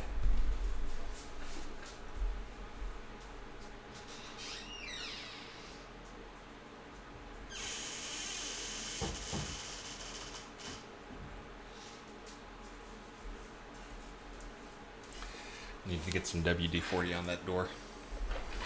Okay, so I just sealed off that wall so there's no exit. So you'll start in here. This will be a demon wave spawn.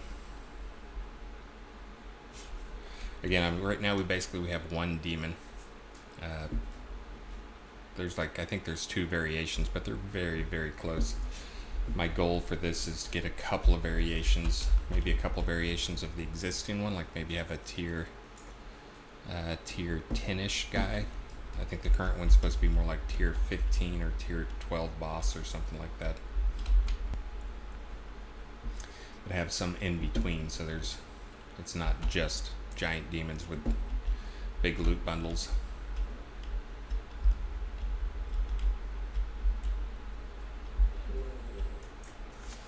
You hear that? He wants me to cover him up. I know, bud.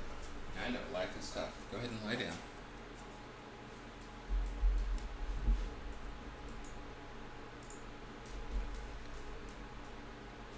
Lie down, buddy. Come on, spoiled dog.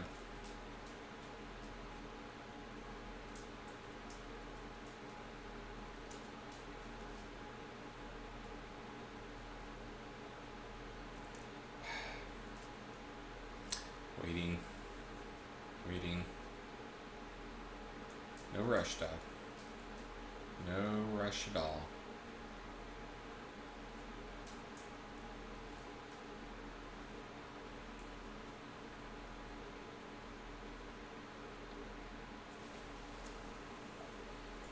Good dog.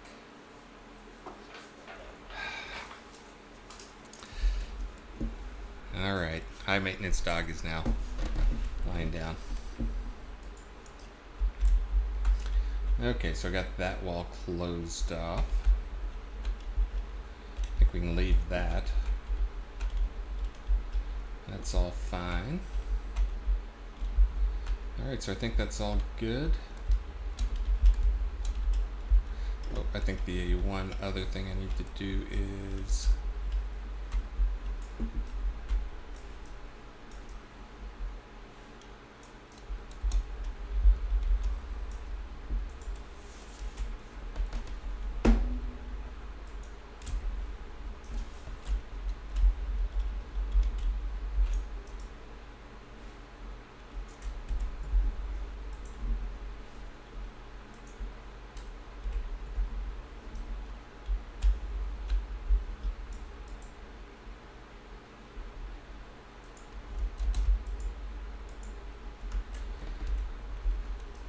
cleaning out this extra geometry up here.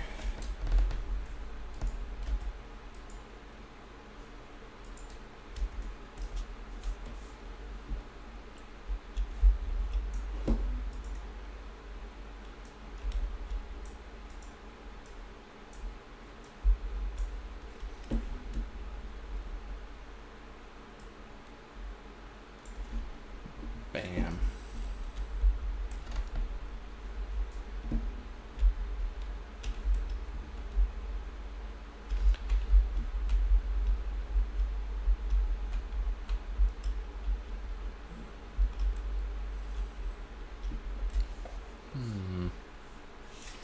Don't know if I like these extra pillars.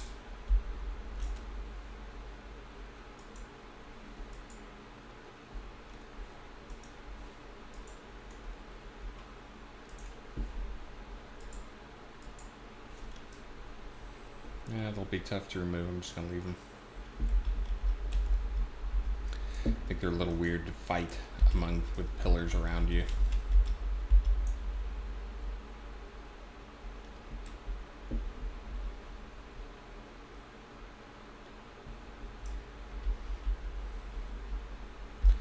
Okay, so that's going to be room number, it's like number 4, right?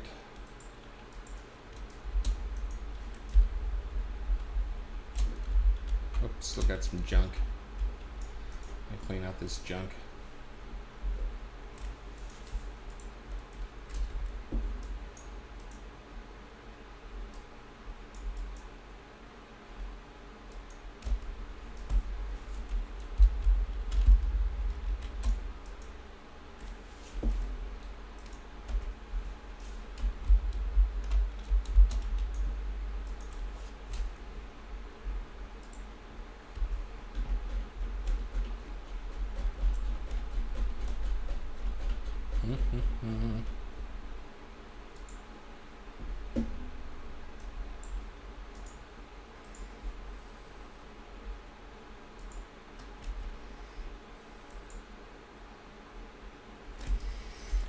Okay, so now that one's ready.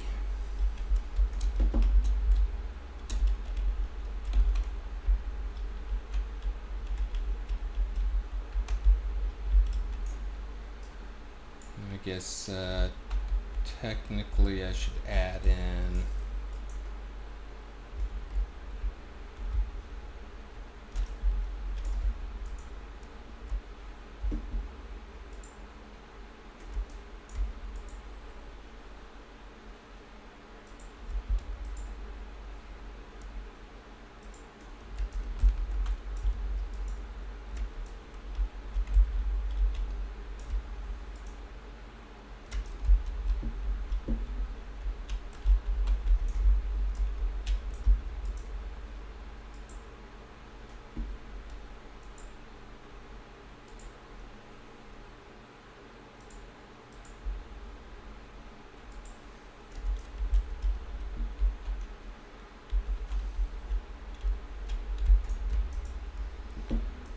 reproducing these columns.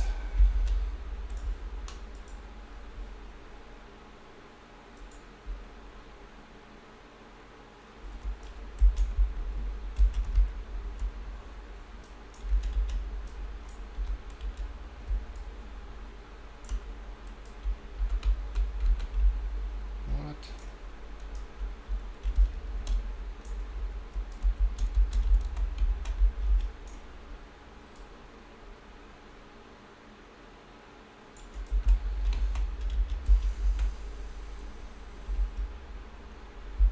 Just to match up with these others.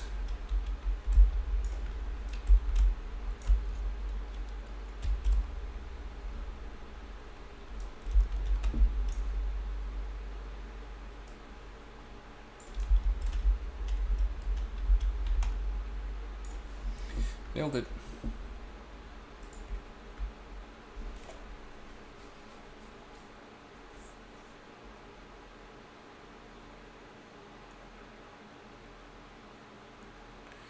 It's funny you would ask for new content coming soon while I'm making new content.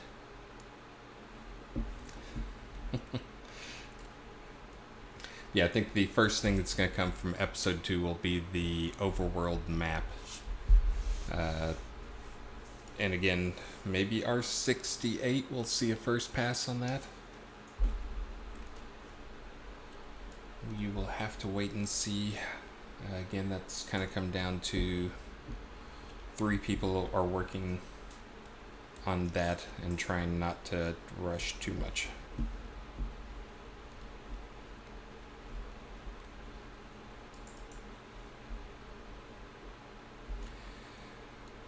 Oh, and Akitos, yeah, that filters out any links you have. I can't see them either. A cat trap. Okay, so now I got some columns in there. Good morning, Catherine Rose. You're 3.5 hours late to the show.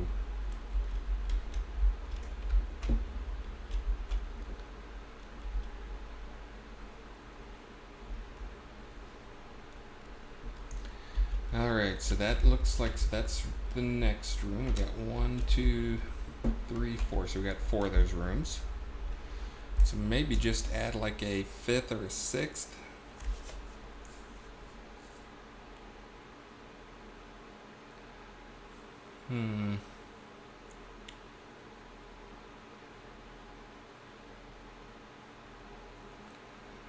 Trying to think. I'd like to get a trap, kind of a trapped timing room in there. I'm trying to think how I'm going to make that work.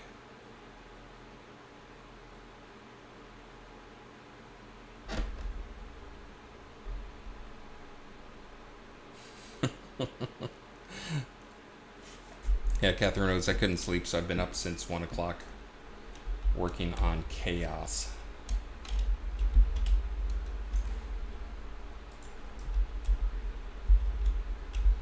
Again, for those who got here late, the plan is, so the exit, I already added to the exit of the last level after the skeleton archer boss teleporter that takes you here. This is not what it'll actually look like, but it's not too far off probably. Got some more VFX to add down here for the lava, but you'll appear on a platform that's got one or more teleporters. Still haven't decided if I'm really going to go for the 3. And each teleporter takes you to a room. And then there's basically an encounter in the room. And once you're done with the encounter in the room, there's another teleporter that will take you back to another platform over here. So the idea is kind of that you can see your progression. You don't have to clear out the rooms, but it'll be something.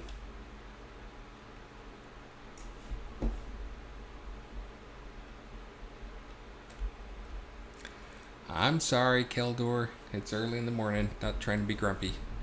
But we do get a lot of questions about episode 2 stuff. And just maybe I can go over the way things will work for episode 2. So episode 2, again, it's one of those things we have people ask, like, when is it going to be done? When does it ship? And that's, we don't really do shipping. Like we don't have like final release. We kind of wander from here to there and just try to, new content rolls out each month. Every month we have a release. So the thing, getting the episode 2 base map in place is important, because then some people can get their pots down and there'll be some cities that will appear on that immediately. But then that also is where some new content that is tied to episode 2 will appear.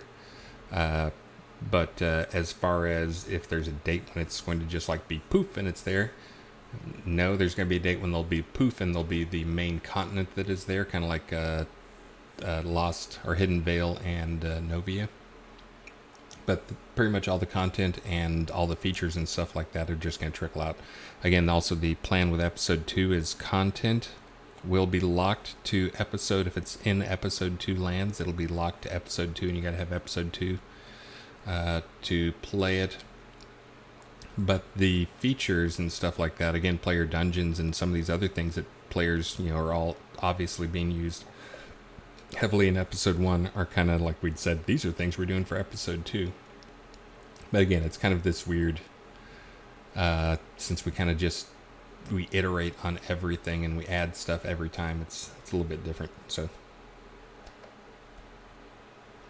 I know you did not ask for data. We just that's something that comes up, is because, and I think part of the confusion comes from Star keeps putting a date for episode 2 end of 2019, and like, what does that mean, episode 2 end of 2019?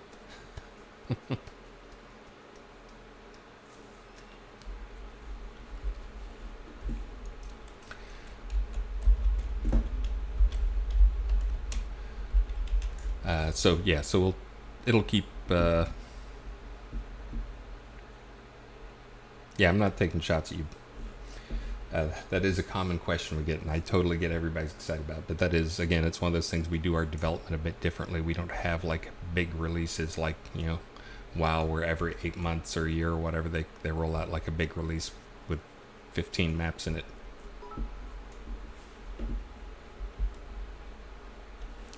Hey, thank you very much, Granavan.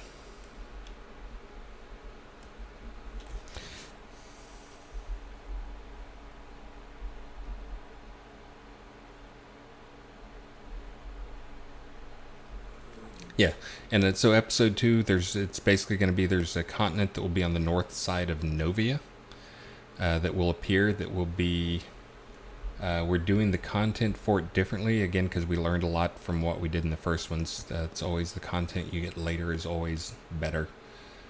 So it will be far fewer scenes, trying to make each scene meaningful.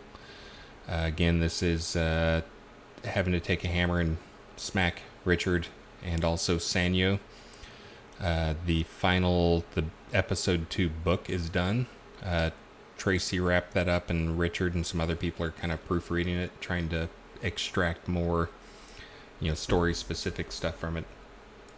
But the episode 2 scenes will be, in addition to they'll be the main content, but there'll also be the adventure scenes in it. One of the big changes is going to be that it will have far fewer scenes, but also they will be larger and more strategic and more planned out in terms of what they're, not just the actual physical layout of the map, but in terms of who the target audience is for the map, because that's kind of the problem we had with episode 1 is a crap ton, like the majority of the project time, if you look at the actual man hours, was spent making levels that no one plays. And that's not just like in the level building stuff. That is like overall more than half the time was spent making levels that nobody plays hardly. We're trying to avoid that and make sure we know what levels we're making and who our target audience is for the levels. In episode 2, again, we're not going to have too much newbie content. It'll kind of start probably in the tier 5 range and work up to tier 10 plus. But again, the scenes will also be much larger.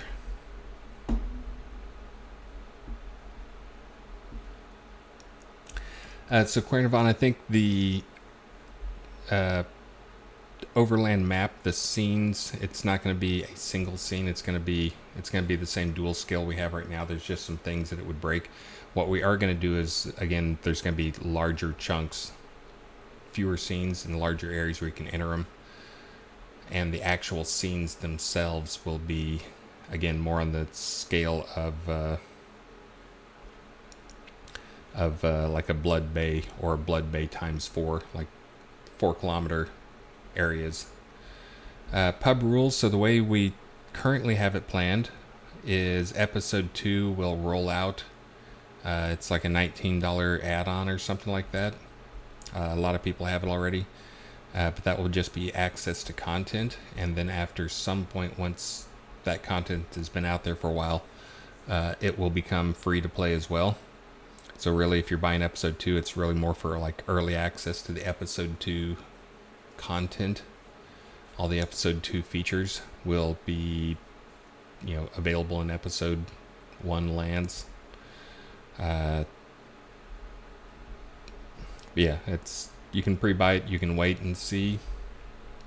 Again, there's no content there for it right now. We do have a lot of stuff that is kind of tagged as episode 2, but it's all feature stuff, which means that anybody can have it. Thank you, Anakitos, and that's kind of what we hope is, again, for those who hadn't seen over the last 6 months, there's been some changes to the project. But one of the things we're trying to do is be more friendly money-wise. Like, there's a lot of weird stuff going on back last year, and crazy sales and making things inconvenient for players, and really we're just trying to focus on make the game more fun, make the game bigger, fix old problems, and then monetize if people want to monetize, trying to make sure we don't try to force any monetization down people's throat or anything. So that's why now you can get like all your lots, you can get in game, you can get most everything in game. Now that things are on Crown, I'm pretty sure I haven't seen T Branch speak up, but he's on a mission to become one of the first people who like buying in-game crowns. He went around and started buying all the in-game crowns from people that had them up for sale, so he can buy his goal is to buy a castle lot and the new massive pirate ship to go on the castle lot, all without spending any actual dollars.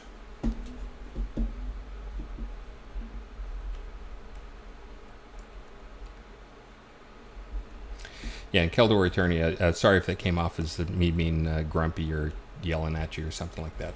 Absolutely unintended. But it is a question that I get a lot, so. And very happy to have new people on the stream. That's the whole reason why I stream, is trying to get people in here and get them understanding development, and understanding also that's the other thing that's kind of different about our project is, kind of, we pitch it kind of as a co-development, even from right from the very start, is involving the players in the development and the features and, design, and making sure, they understand stuff and they get to see it. If you want to, you can come on the streams and watch some of it being created. So very different stuff. And again, did not mean to come off grumpy or accusing. So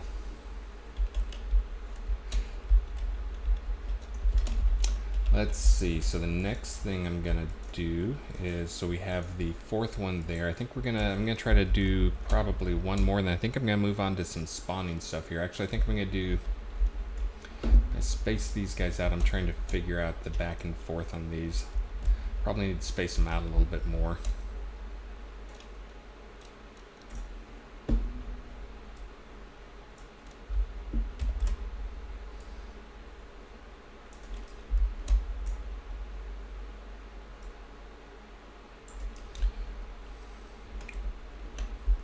And again, the idea is that you're going to be progressing, pop, pop, but you'll always have that as you'll see the other platforms out there.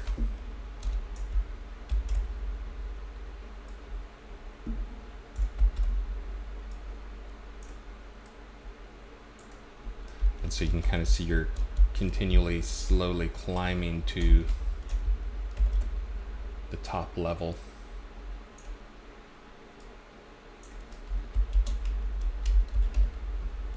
So if we did that, if we did 4 per side, plus 1.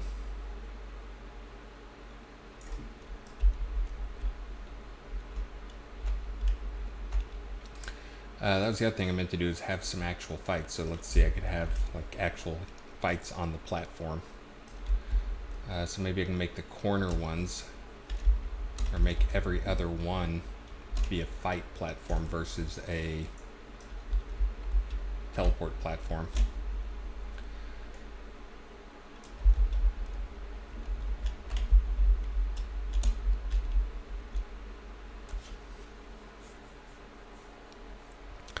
Monty the DJ, I am doing amazing. Oh, except for the complete lack of sleep.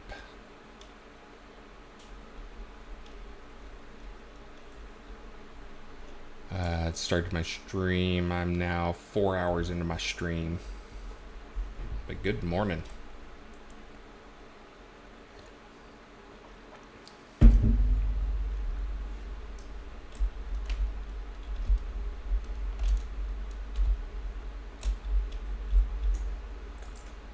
Oops, left that guy behind. Alright, I'm just going to come back and do the teleporters later, but yes, I think I'm going to make the every other platform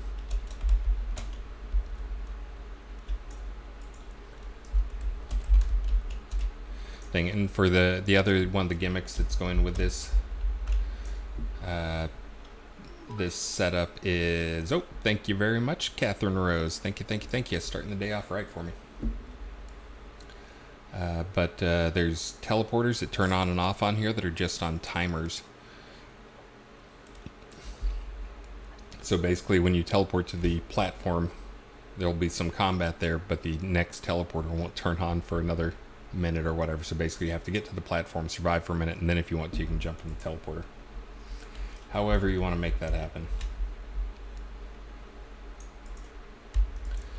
Let me do this way. Let's see. Oh, and also, before you ask, the lava will kill you pretty much instantly. There will be an Ankh in the lava, but the Ankh in the lava will take you to the starting platform. So this again is very much a progression. You must progress, you must clear, you must or at least survive platforms. So if we do that, let's see, how's that?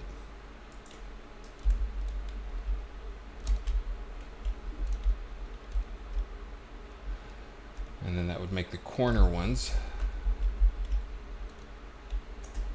Okay, I think I got this now. I think I know what I'm doing now.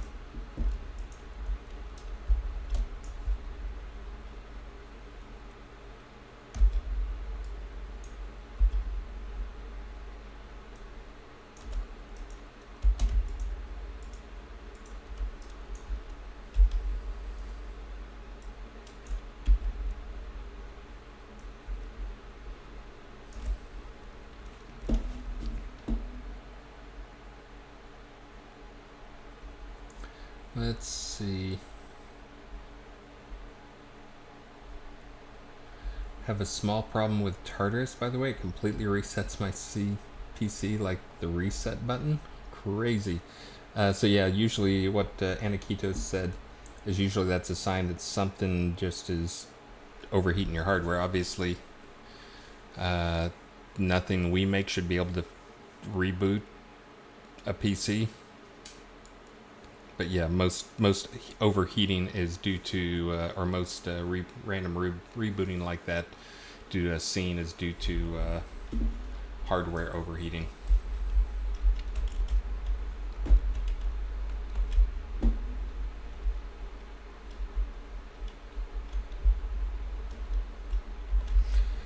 Alright, so that'll be good. So basically every other platform will be a fight platform.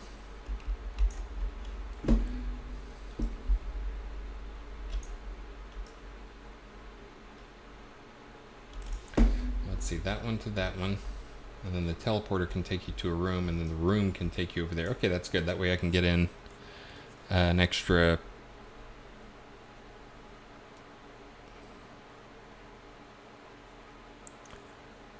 Serial noob who just won something.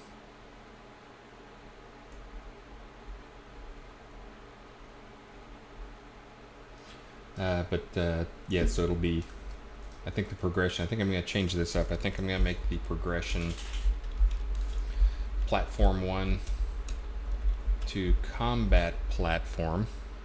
Oh wait, now I can do platform 1 to, to combat platform here. The teleporter on this one will take you to one of the, whoops, where'd they go? Take you to one of these 4 encounters that's set up. And these are actually dungeon rooms that have been cleaned up and turned into spaces for encounters. So yeah, so platform 1 is where you teleport in. That takes you, teleporter on this takes you to platform 2. Teleporter on the other side of this one that won't activate for a minute until after 1 minute of you being there will take you to room 1. Room 1 will take you to platform 2. Platform 2 will take you to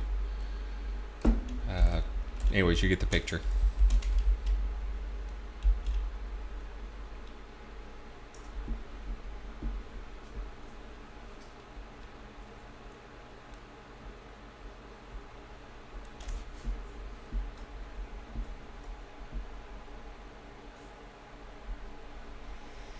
Do do do do do do do.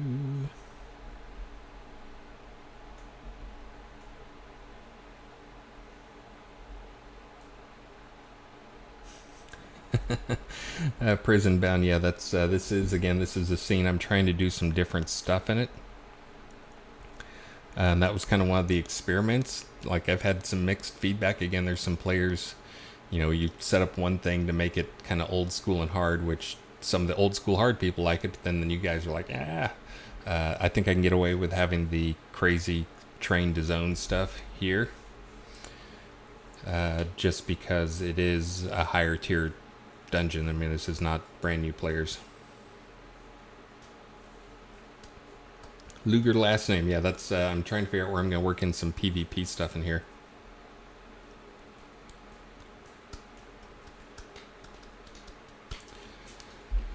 Oh, and as for the CPU stuff, what's that thing I called? Yeah, I use CPU Z. That's one I usually use.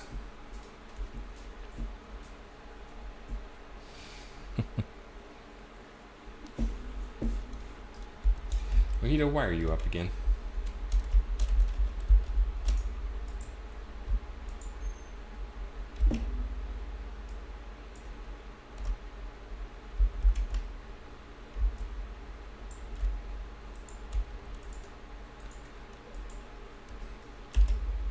Alright, but I got the plan now. I know what I'm doing.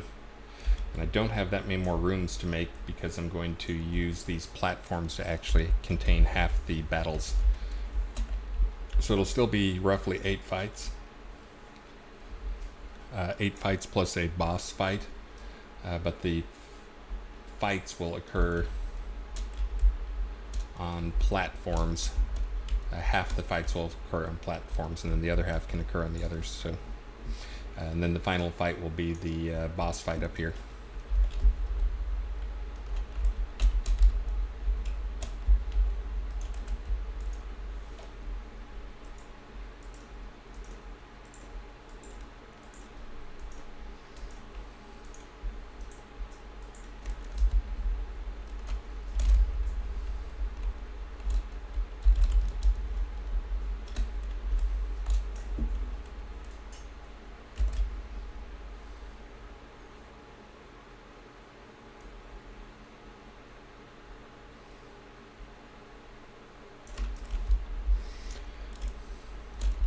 And again, the goal is to have visible progression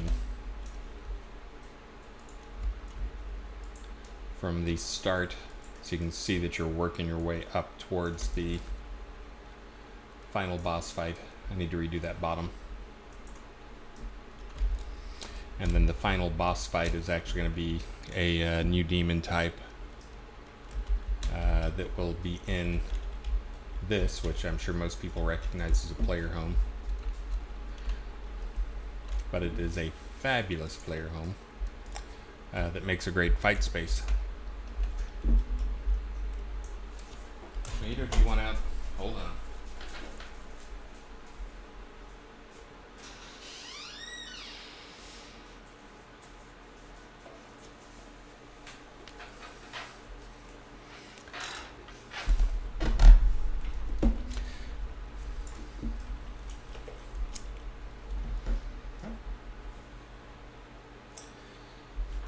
I'm gonna have to whisper quietly for a while. Mojito went outside.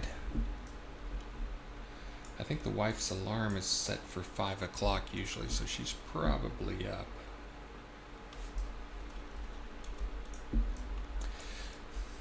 But yeah, even when you're fighting, it's going to be like this will be your view from fighting up here.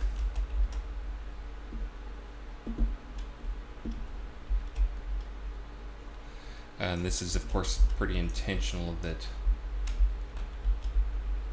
you know, when you start the fight up here, that there's not going to be many places to run. The steps back, of course, will be through teleporters, but as I mentioned, the teleporters are on 1 minute timers, so even if the teleporter, you know, there's a chance the teleporter won't even be there. If it is there, there's a chance that you'll be teleporting back into yet another fight that, you know, might have respawned or whatever.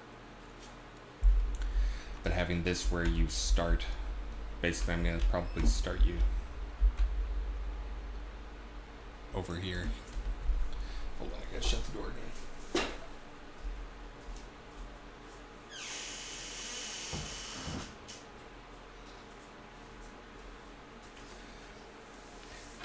Again, this kind of goes back to kind of some of the old school boss fight stuff where you appear and then you have time. You have time to like set up, buff up, talk over your strategies and that type of stuff before you go into the fight. But once the fight starts, you know, his aggro will stay on you through the whole space and follow you around. One thing I'm going to have to figure out is how to keep the people from moving to the sides over here. I may actually turn these columns, put up something. These columns like add a fire effect or something over on the sides here to kind of burn off any players that go over there. Good morning, Michael Dragon Breath. Vic Cannon, yes, there are onks in there. I did add them. But right now they just kind of tease you because when you die, you can see them and it looks like an Ankh you could res at, and then you can't res at it. I have no idea what's up with that. I'd already looked at the data and the data looks fine, so I'm gonna have to go figure out what's going on. And that was something that's gonna take some debugging of code, so I didn't want to do it on screen because one, I don't show code except for the simplest stuff, and two, it's boring to watch someone debug code. Step, step, step, step, step, step. Step into step, step, step into step, step.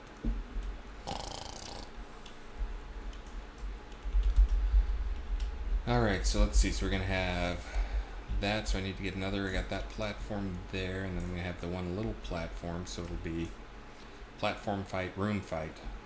Platform fight.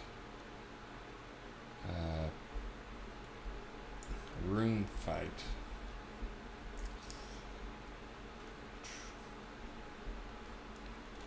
Or maybe platform.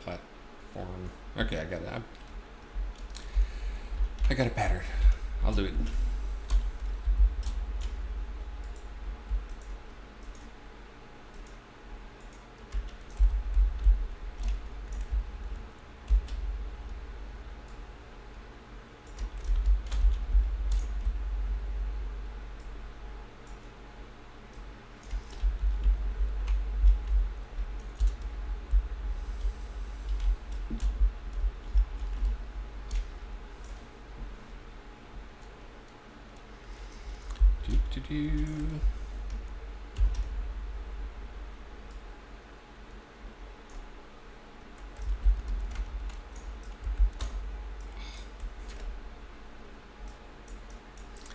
Locked up.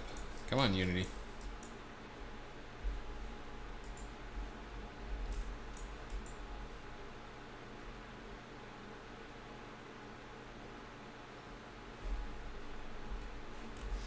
Don't crash, Unity. Please do not crash.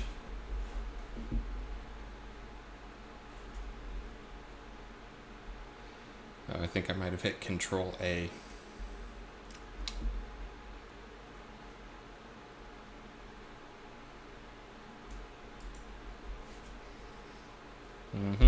Yep, that's exactly what I wanted you to do, Unity. That is exactly it.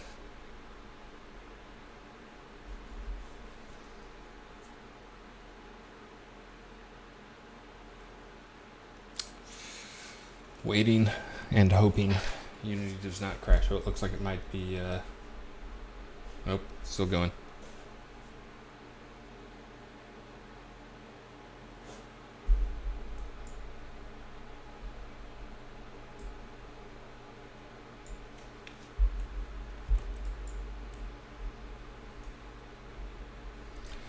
Don't crash.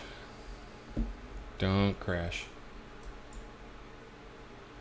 Don't crash.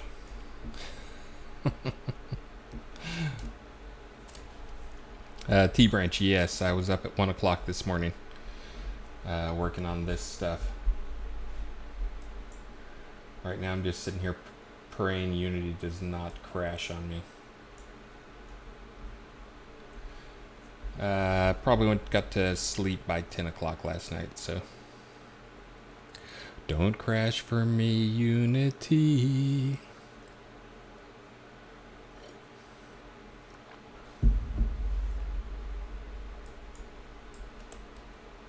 Just anything, Unity. Come on, respond.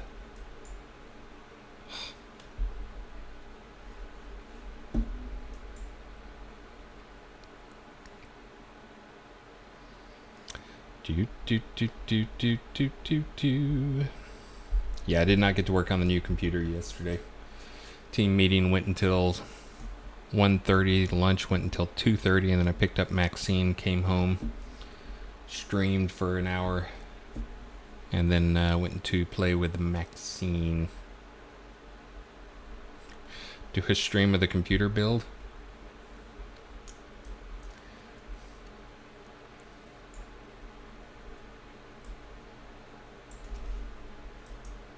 Just anything. Come on, anything. Respond. Yeah, I mean, this is hear me rant about Unity. There's just some stupid things they have. This was, instead of hitting Control S, I hit Control A, which then selected everything in the entire scene and expanded it for some reason. Yay! Oh, thank God, now we get to save. Hold on, let me...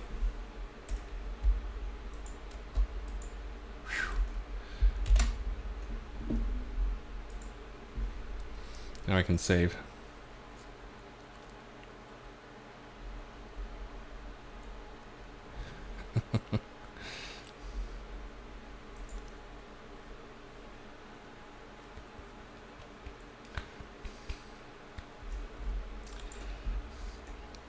No, I'm pretty, I think I mentioned on another stream that I'm pretty well versed in the PC putting together and knowing like the whole thermal grease thing. Like, again, it is purely there to be the tiny microscopic layer to remove the air spaces between the chip and the cooler. I do not put on a lot of thermal paste, and I make sure what I do have on there is completely smooth, bubble free, like there's no gaps or holes in it, because again, that's exactly what you're trying to remove. I'm not the type. There are the crazy ones that like they actually de-lid. They take the top off the CPU, like the metal top off of it, and resolder some of the stuff in there. I'm not that crazy.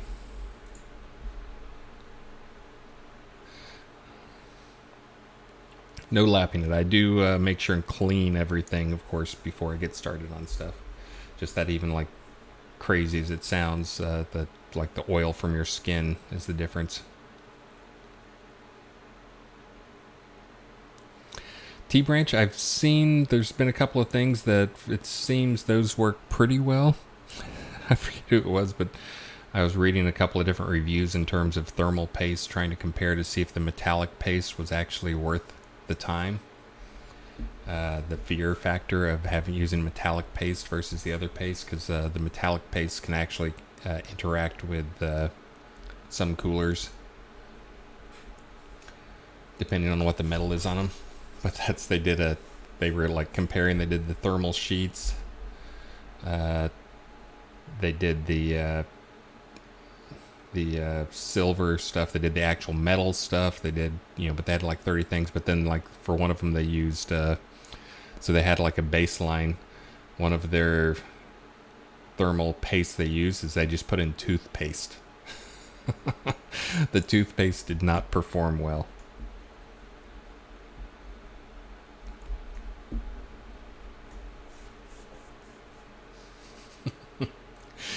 But yeah, just measuring the heat. But yes, there is some difference in those things, so that's good. Look at the last name. You could save the caramel. You could skip that and you can just put sugar down and it'll turn into caramel when your CPU catches fire and burns. Add to the flavor.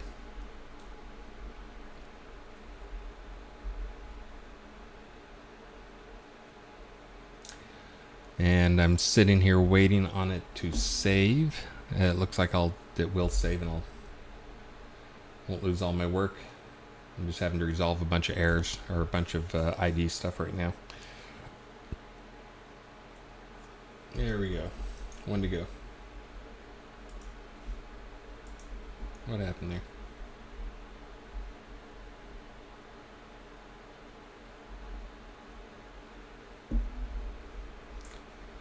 Do do do do do do do do.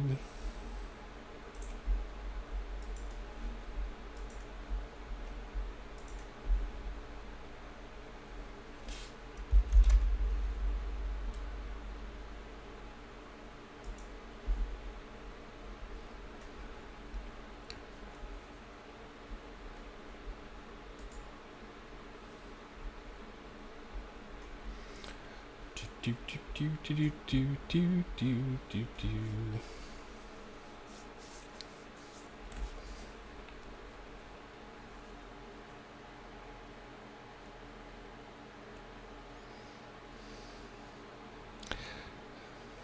still waiting.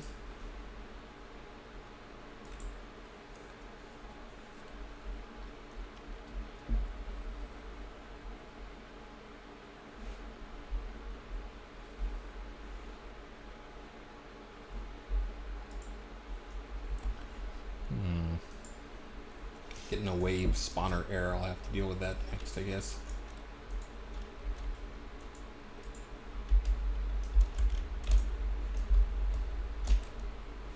Oh yeah, and for those who are keeping up with things, this is the boss room from level 2 with the skeleton archer dude. And this was a dead end before. Now it's a little turn and then a teleporter, and then that teleporter takes you to down here on this platform, which will have at least one teleporter, maybe 2 teleporters. Still trying to decide on how that's going to work. But basically it'll be a progression platform to outside scene to platform, outside scene to platform, platform, platform, platform, platform, and then finally to the boss mob.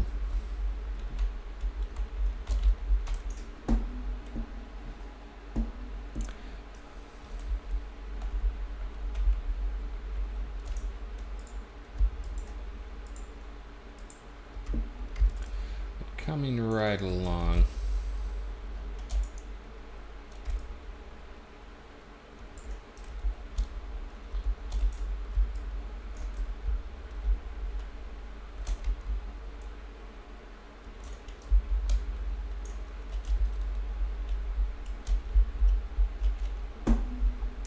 Oh, and of course the lava is pretty much guaranteed death. It is guaranteed death. There will be a Ankh in here that the Ankh will revive you back on this platform. In other words, if you fall into the lava and you're doing this solo, you are back at square one and have to start over. Honestly though, I expect there'll probably be some people that want to, like, you know, work the progression up to the boss dude, but not actually fight the boss dude and then restart the progression, because there's going to be a couple of different big spawns, wave spawn type things before you get to the big boss dude.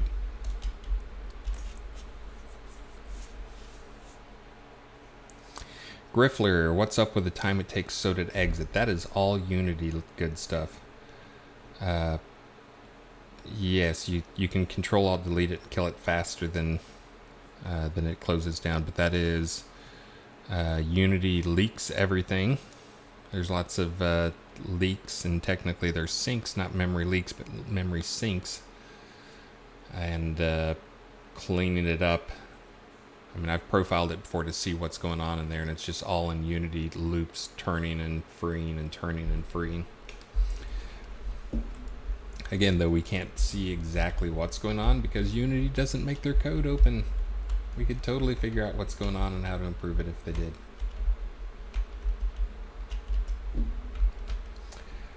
Do do do do do do do do. So anyway, so I think that's the geometry. That's gonna be, I've got the fight rooms over here. Be 2 wave spawners, 2 normal fight spawners. So I think it's time I set up the teleporters, and then maybe I can come jump in the dungeon and test out the teleporters, and we can try the walking all the way up to the platform. I think that's next. So we know we're going to have one coming to that platform. Okay, so for now I'm just going to take these guys and turn them off.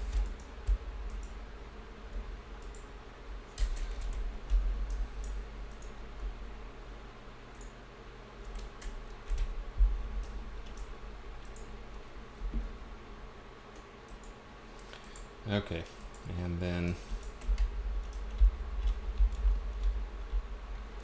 let's see, so that's going to be platform 1.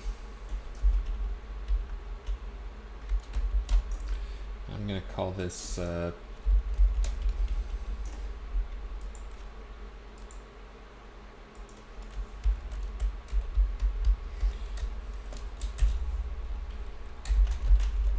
Just gonna give it a very generic name of step 1.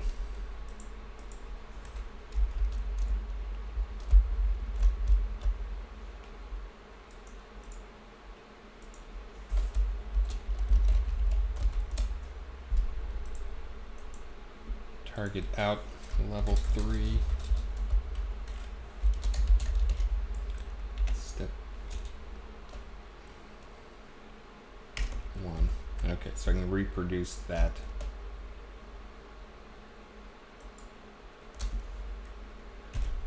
Over and over again. I probably did not want to do that because I think I just, probably just deleted the teleporter bringing people into it.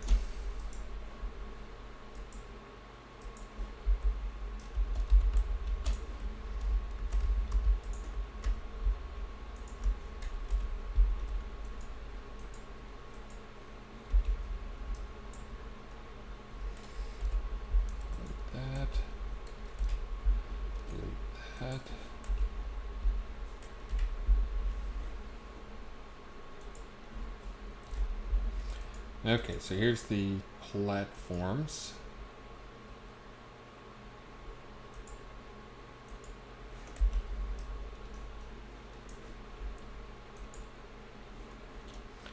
Looks like I deleted the wrong one. Oh, no, there it is.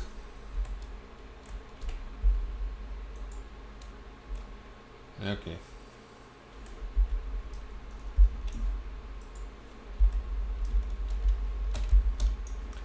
I think step 1 is going to be to over here.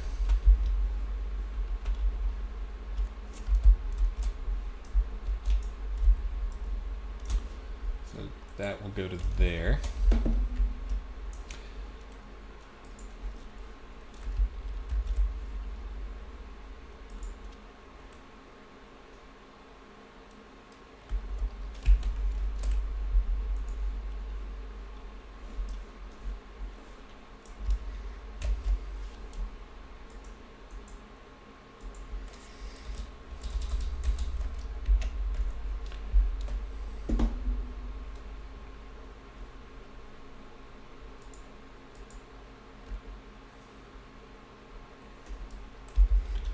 How did I lose that?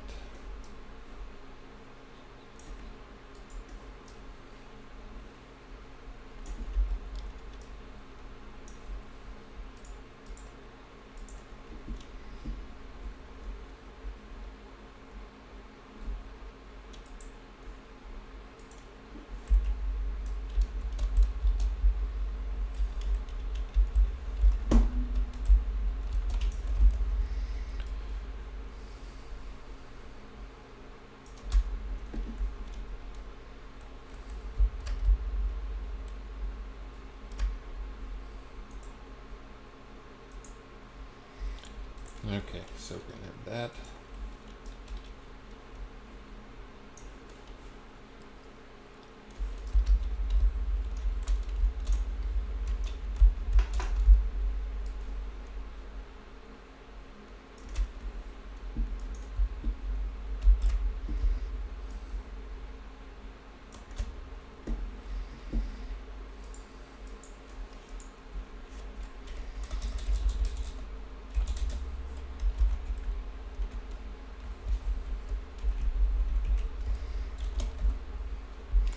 Okay, so there to there.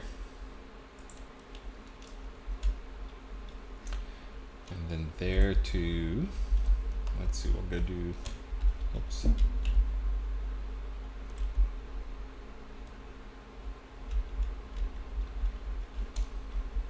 I'll start with the Duke room. Well, no, we'll start with this one down here.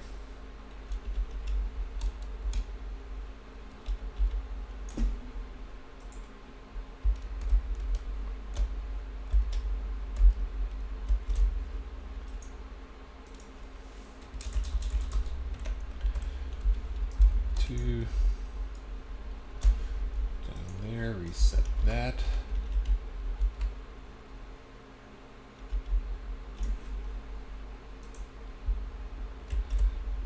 Dupe that. Down there.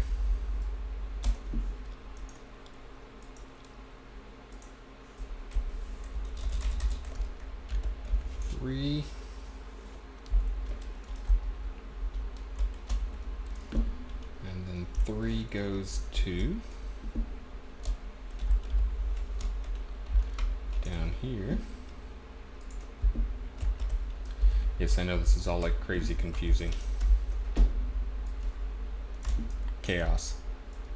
Chaos, I say.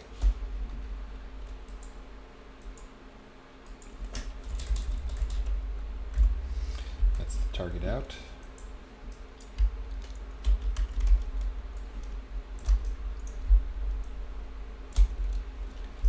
That is step 4.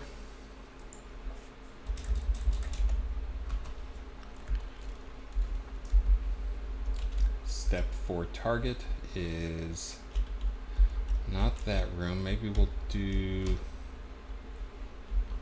the prison next.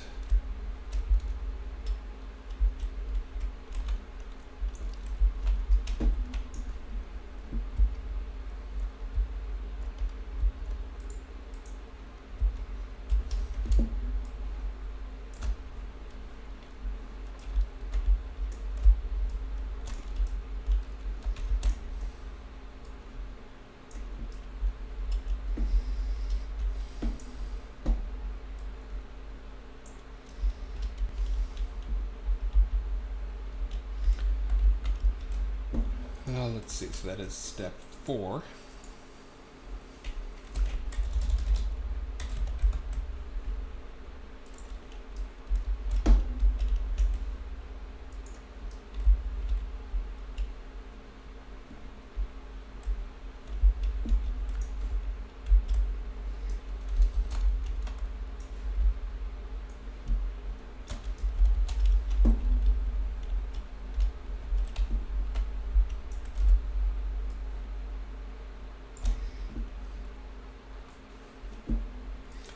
That can be step 5.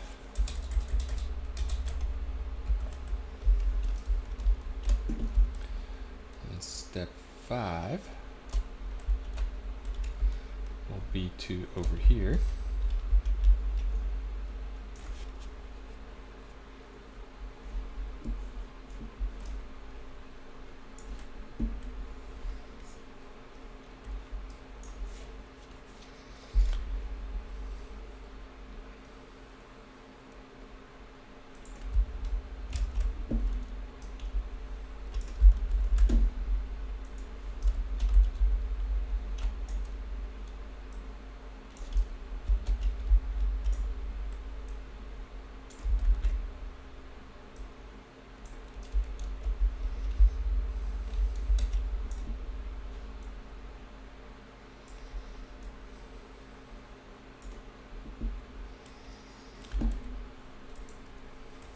This one is step 5. Is this tedious enough for you guys yet?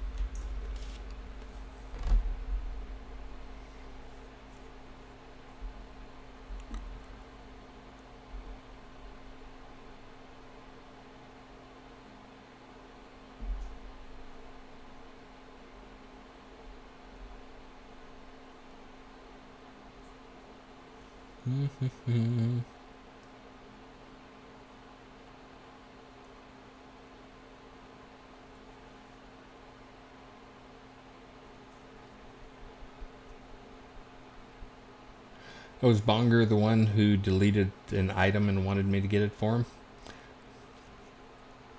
I could go get, I mean, I said I would do it. It's not one of those things we normally do for support, but I can go try and find the item. But again, if it's a player crafted item, it can be really hard, but I can probably get him a similar item. Oh, and it's past 5 o'clock and I'm supposed to be doing a raffle. Let's do a raffle like in 1 minute here. You have time to go raffle. As soon as I get this next teleporter, that one's going to go to that to that. Add to that. So this is a platform to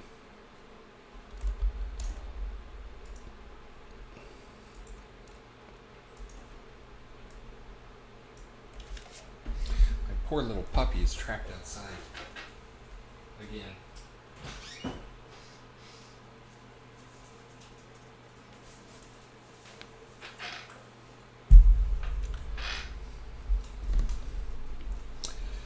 Let's see, so level step 5 should be to a platform. So I think step 5, let's see, where's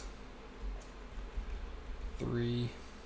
That's 3 to 3, 4 to 4, 4 to 5, 5 to 6.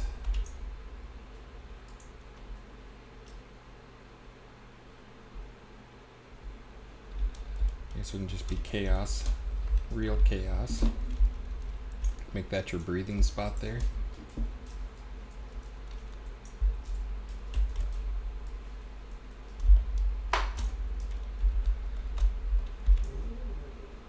Dog?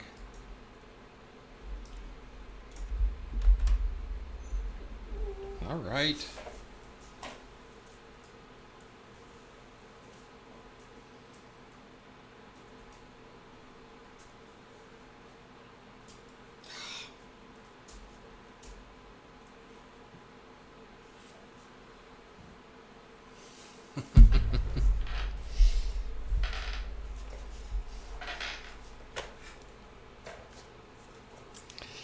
Yes, blanket placement. Hey, thank you very much, Alphane. Let's see.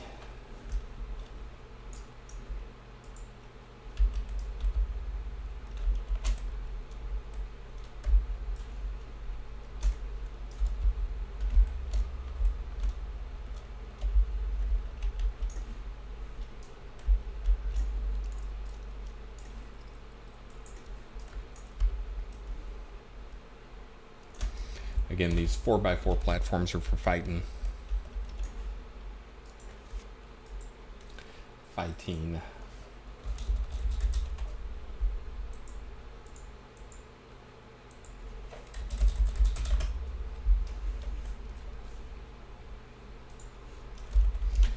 Now let's see, so we did the prison, we've done the other, we're gonna do the Lich Room now.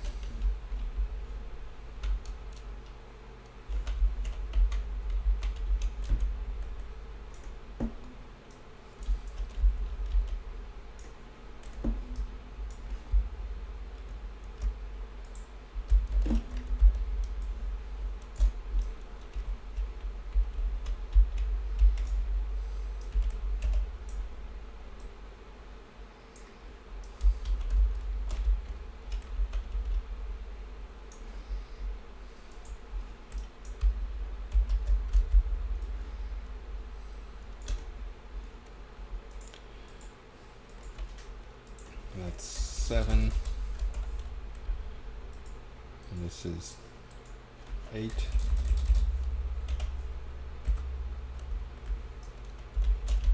And then that will take you back to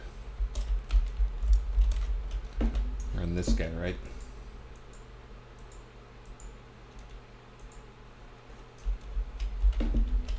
Yes.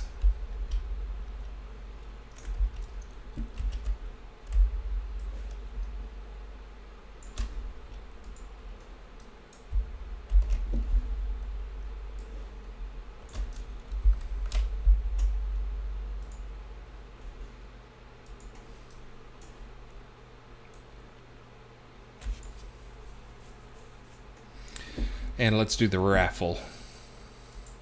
You guys ready? Here we go. This is for 5-story mine basement village.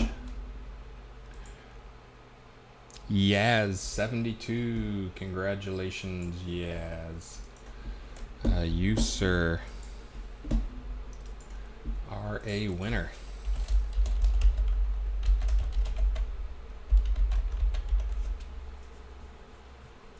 Who are you in game, Yaz? Are you Yaz?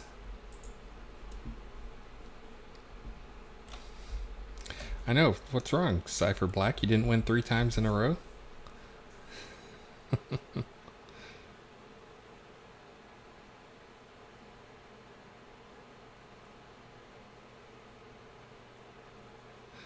Yes, they're not here.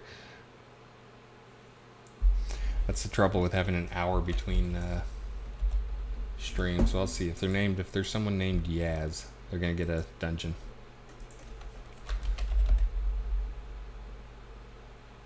Buzz.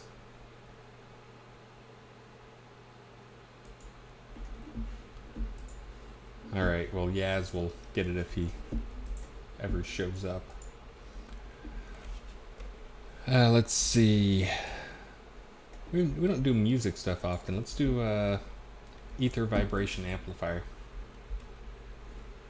Console.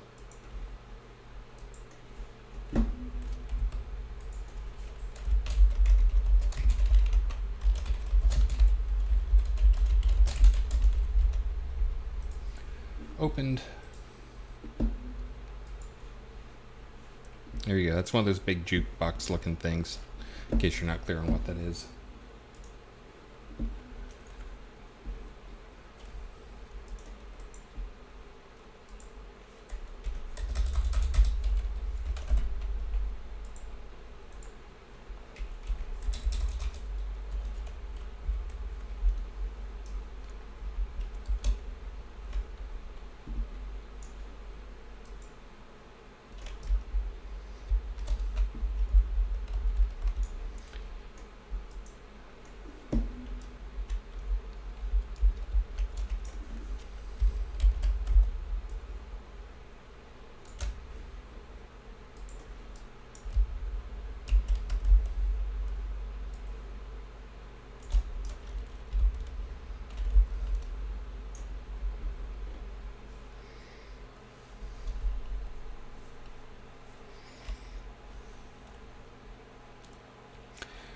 Prison Bound. I looked yesterday, and I don't think anyone had made the rare version yet.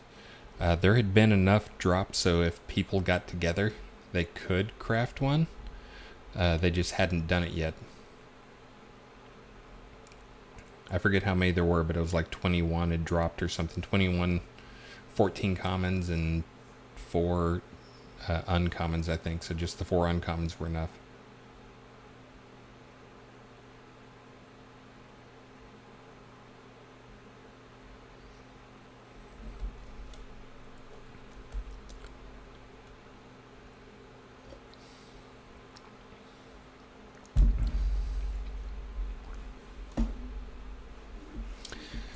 Let's see. Okay, so that's step 9 to 10.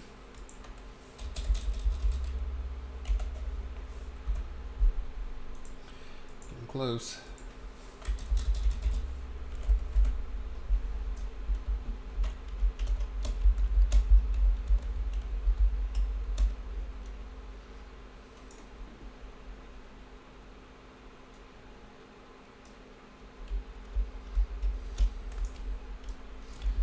Let's see, did I did the... we really just have the one room left, so I think maybe this one will take you, again, going with the chaos.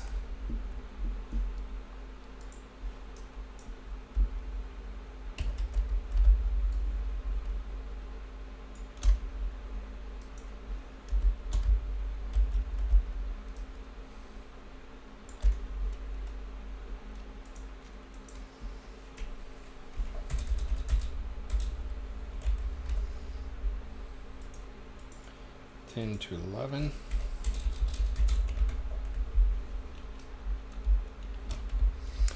And then the Duke room will be the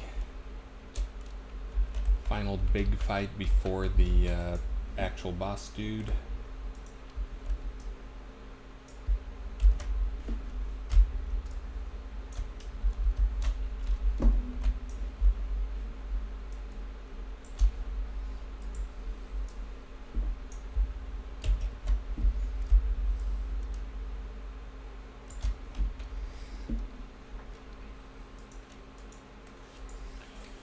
And then once I get all of these placed, which I'm doing right now, The next step will be a little less tedious. That will be connecting the teleporters to their final destinations.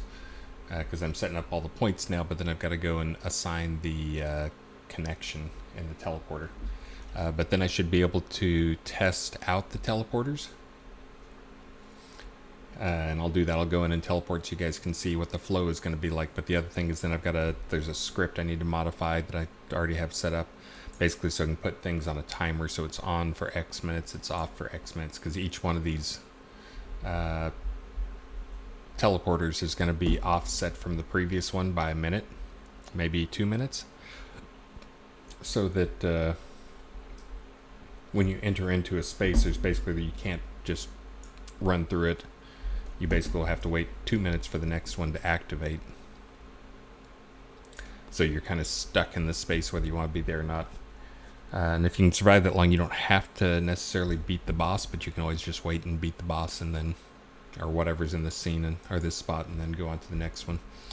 The respawn times will probably be 2x what the teleport timer is.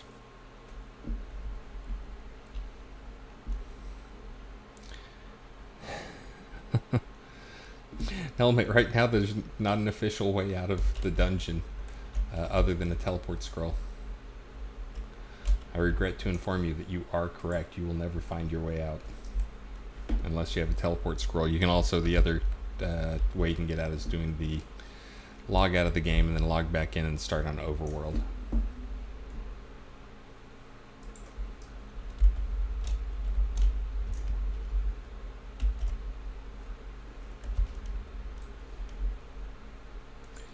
Alright, so this will be the last step before the head boss dude up here.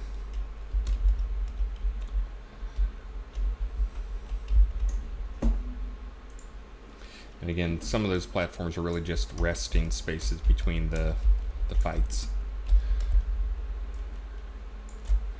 I think that's if you're at the airport.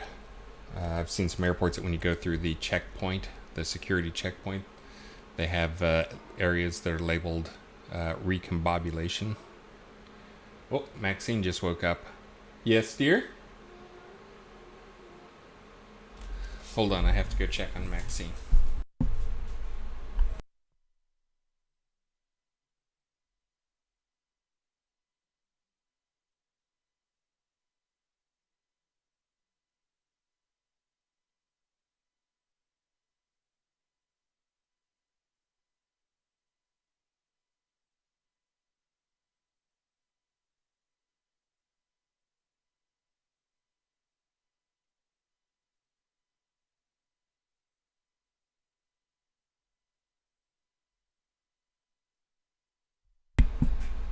Dad, my alarm hasn't woken me up yet. Yes, that's right, because your alarm hasn't gone off yet, because it's not time to get up yet.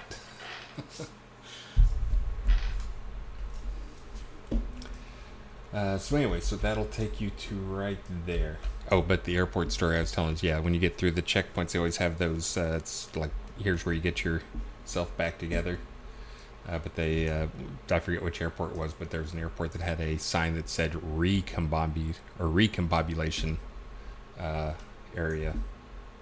Rather than discombobulated, it was recombobulated. So anyways, that's what some of these platforms are, is the recombobulation area. It's a word.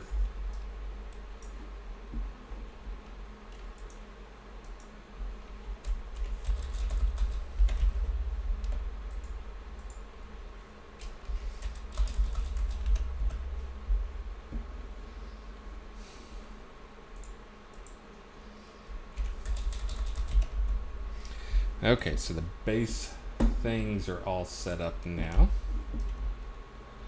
So step one.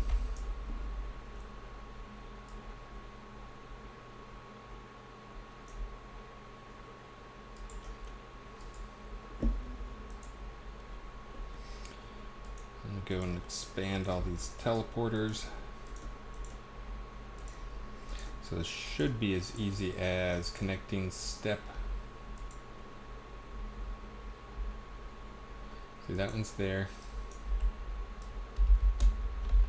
That one's there. Got it. Okay, so it should just be as easy as each one of these guys. Click on the interactive teleporter.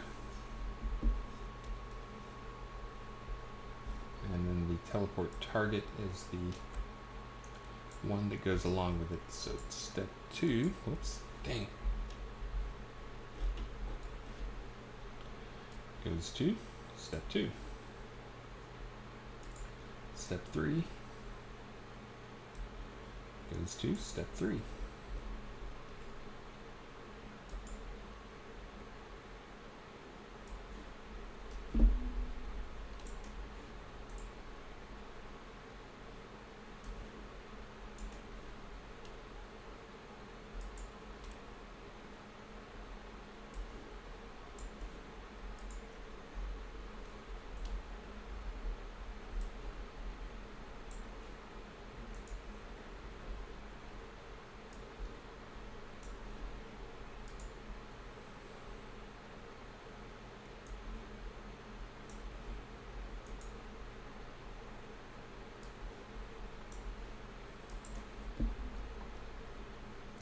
Tedious.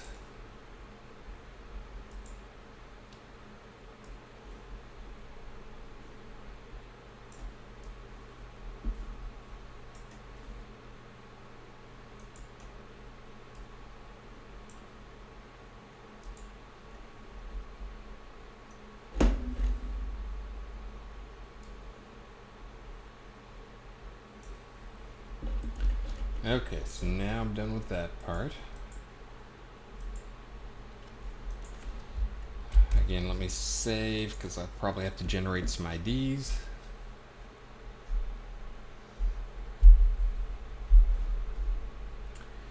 Yes, indeed.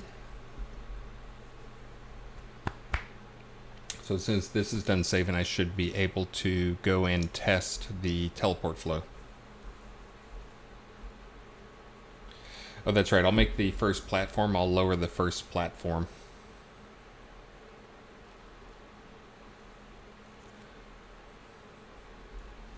Or maybe I can make some make a teleporter on one of these platforms. Go down to a little lava island.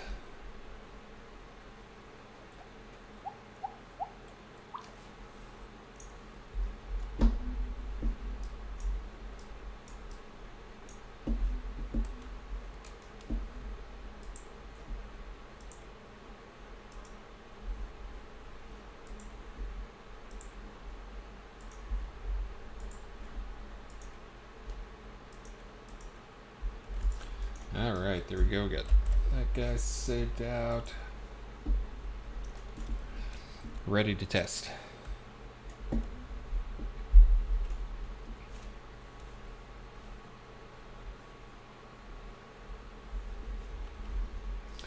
Well, ready to test as soon as it finishes saving. Do do do do do do do do do.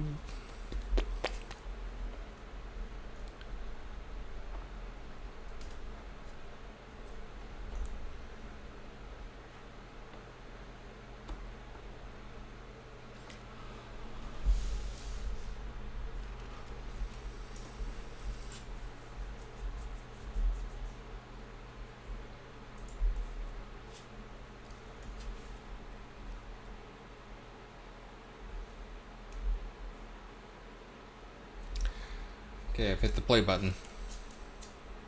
Just 2 or 3 short minutes, I should be able to test and see how broken everything is. My guess is pretty broken. Oh, and I think I may have just remembered already one thing that I'm going to have to do before I do that, which is I don't have any nav mesh generating for this stuff, so I need to generate a nav mesh for the entire map, because I think the teleporters might, a lot of our teleporter stuff uses, it teleports you to that point, but it picks the nearest point on the nav mesh to make sure you're moving to a valid location. I guess we can go ahead and test, verify that's the case.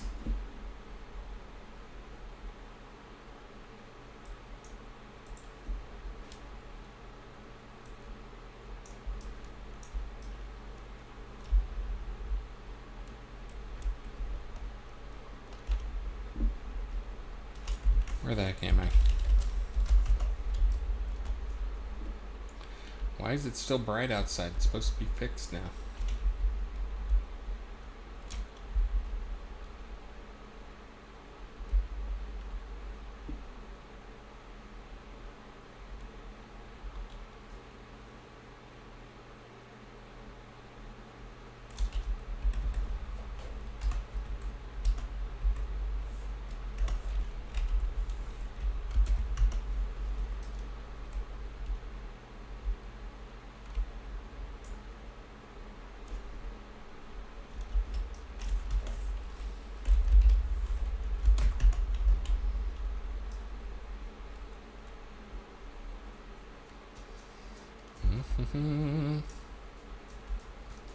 So my guess is this will break in the very first teleport.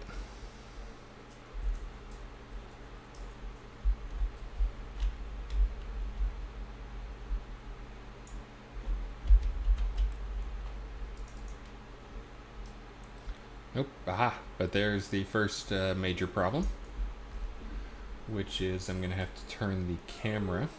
Dog. Could you be more annoying? The answer is no. No, you could not.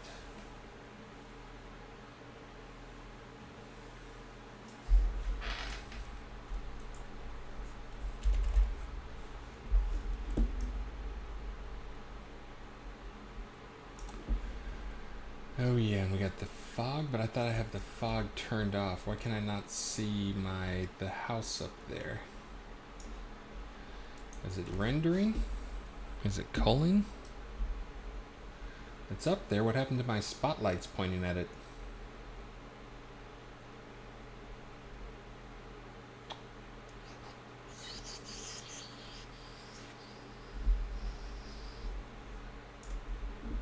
Pretty sure I had some spotlights up there on it.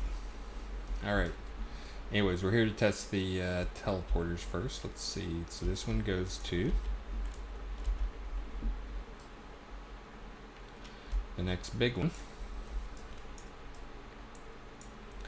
Next big one goes to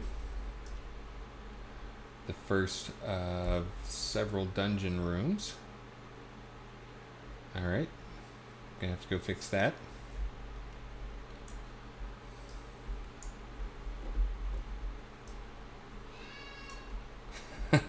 Alright, Max. I'll be up in 1 minute, pumpkin. That goes to that.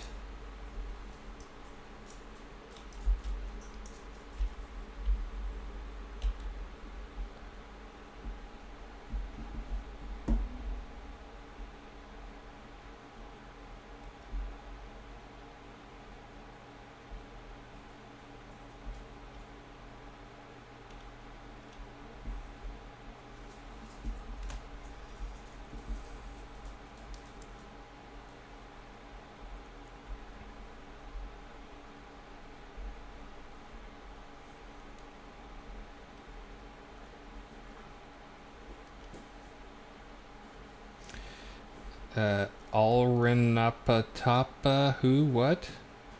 That dude's a bot? That guy does look like a bot.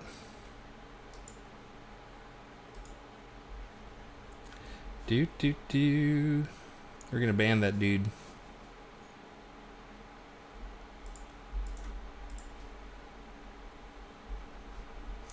Hold on, let me ban this Alrenapatop 76. You are banned. See you, buddy.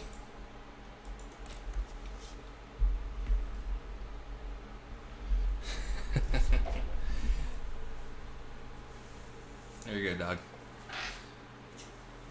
Phoning it in today. Alright, so now I gotta go into this one. This one should take me to the prison one. Now again, this is also super accelerated because these teleporters will not be up and functioning. Oh, looked like my landing spot was a bit in the air there.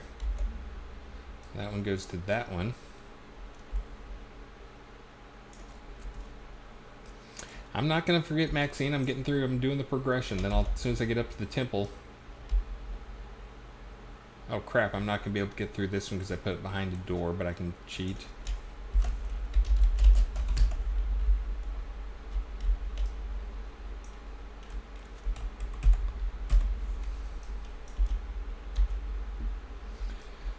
That goes to there. This one will come to here, and the 4x4 platforms, each of those is going to have a fight on, so you kind of have to imagine it'll basically have a fight, usually a recombobulation area. Here's a recombobulation area. Teleporter to the next one. Oh, there's the teleporter. It's just hard to see.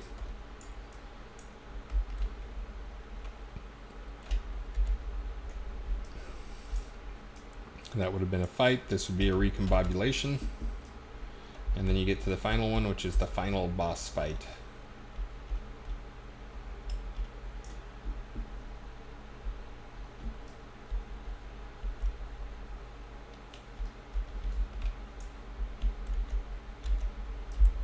And then you'd come in here and have the final boss fight.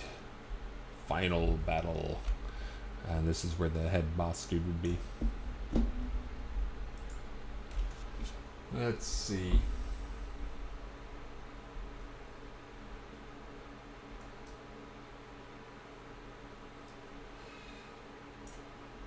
It shows slow, but the CPU, yeah, it should be running 70 frames a second. All right, it is time for me to go take care of Maxine. I'm going to mute you guys, and I'll be back in a few minutes. Let me go update this. Come in, Pumpkin!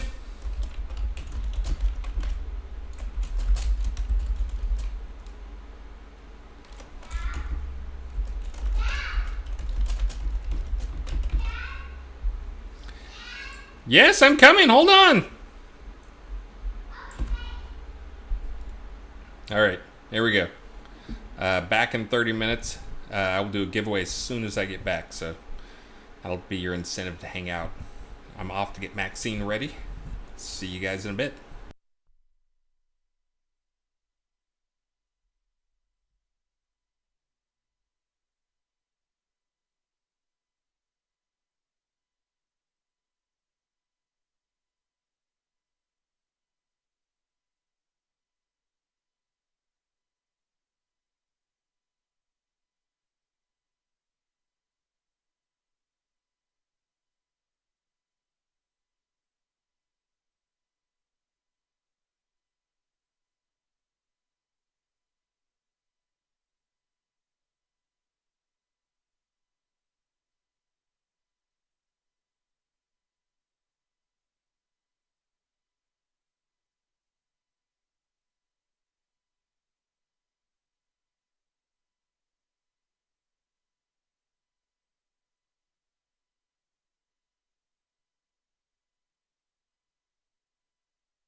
I'm not really back. Hold on, I have to ship a package. Emergency shipping of a package. Stamps.com.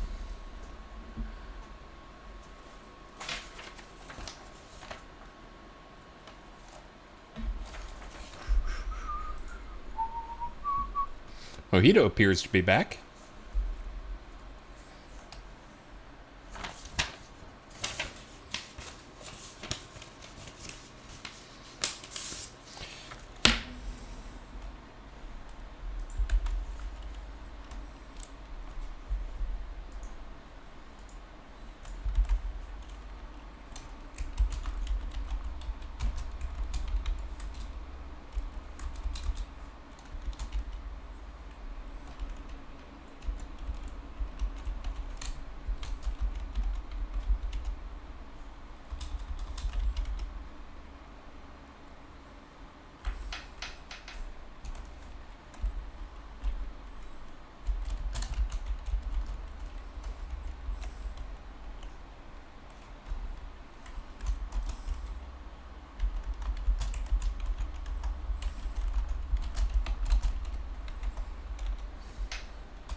Okay, I'll be back now in about another. I should be walking out the door in the next 10 minutes or so. I was just in here to ship a package. Sorry to make you sad. But when I come back, I will finish. Looks like, again, I got the teleporting down, the movement through it. Now I've got to go back and start working on some of the visuals and also some of the spawns that are going to go in there, and try to figure out what spawns I want to have in those guys. This room, of course, is just for the boss dude. I should get some shoes. Alright, I'll be back in about 10 minutes.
Now I'm back.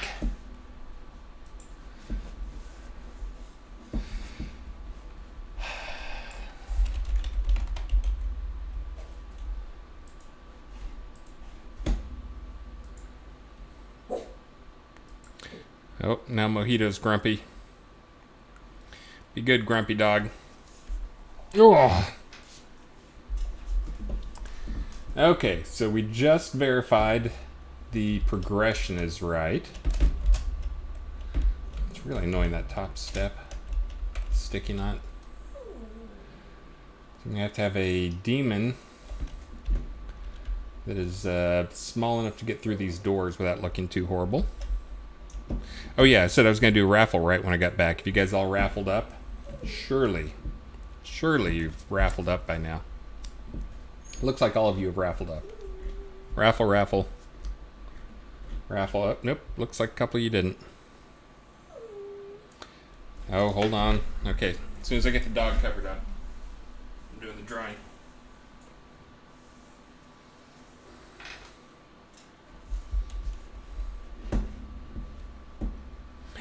In-game name, let's see. I'm trying to think I think I owed you Demon Wings.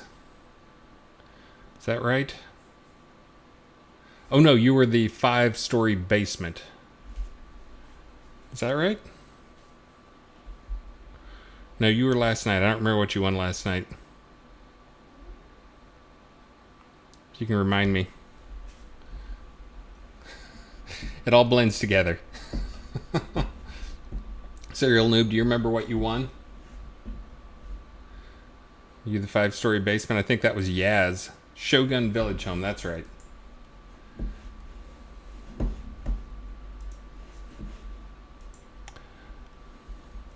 DG Gnome, Alphane. Let's see, DJ Gnome, thank you very much. Don't even know when that happens, sometime.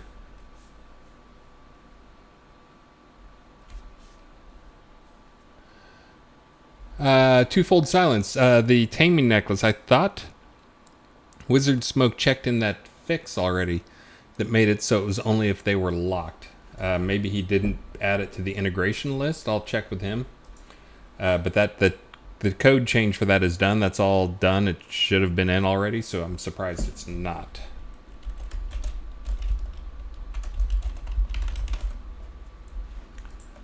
All right, closing the giveaway. Picking a winner. Vic Cannon.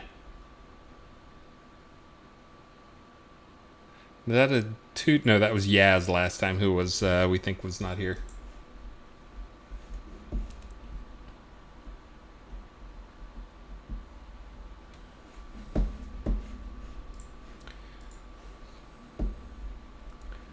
Vic Cannon, you won the Ether Amplifier console for my 7 a.m. drawing. Hold on, I'm almost logged into game.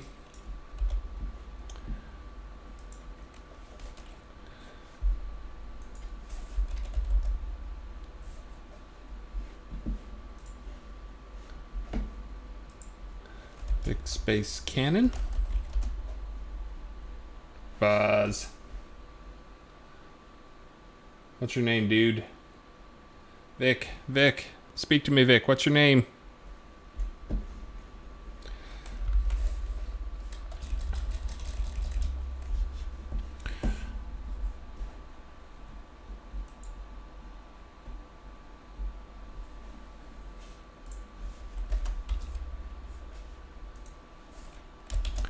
Okay, I'll send Josiah Thundertoe. Hosanna, hey, Zanna, Zanna, Zanna, Hosanna, ho, hey. Let's see. I think that guy right there is what you get, Josiah.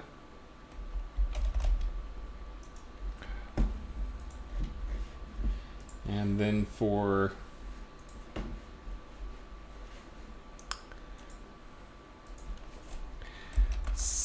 Rick Vinton,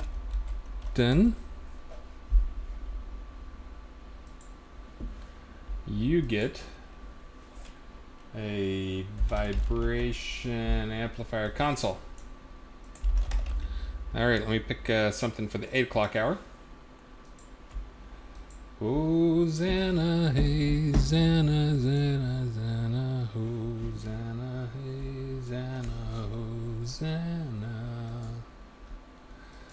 Deceiver me. Ooh, interesting. Okay. Just looking around. Ooh, I'll do, since we have something coming up here. These are the almost life-size chess set. We're going to do a chess set. So we've got the change coming up. Should be in next release, where you can set items. Items, remember who actually owns them. And you will be able to set them. I'm going to do a checkers and a chess set. Oh, look how many pieces there are to that stupid chess set. Okay, well, we'll do it anyways. We'll do a checkers and a chess set in one.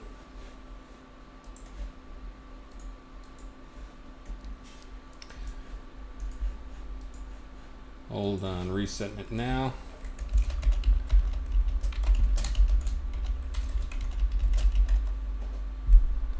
There we go. So this is like a big yard chess set and yard checker set, which is important because, again, you will be able to, in R67, you should be able to set the rights on them so that people can move them, but not take them.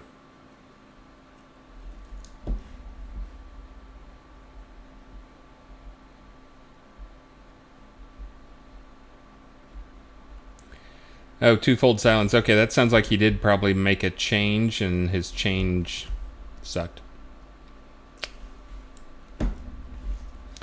All right. Well, at least he did something. That was the confusing part to me, is I was pretty sure he made a change that he thought was good. Gaylorn, Hammerthrow, Chasma, Twitch, Vahador, Carnarvon, and Airborne Stinger, congratulations. Vic Cannon and Malarkey777, you guys just missed the top 5. If you're new to my stream, I call that out for no reason whatsoever. You don't win anything. It's just fun to see who had the fast fingers sneaking in there. Okay, so anyway, so we got the teleporters set up now. Now is time to go and actually probably trying to decide what I want to do next. I'm going to do the timer on them so that we can verify the timer on and off stuff.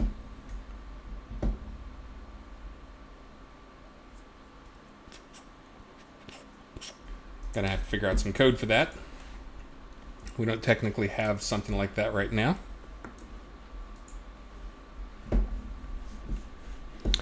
Now let me turn that back on. And now I can come over here and do the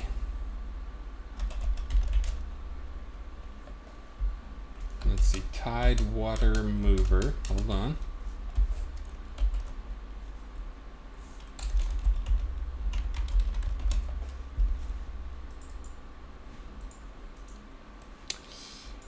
All right.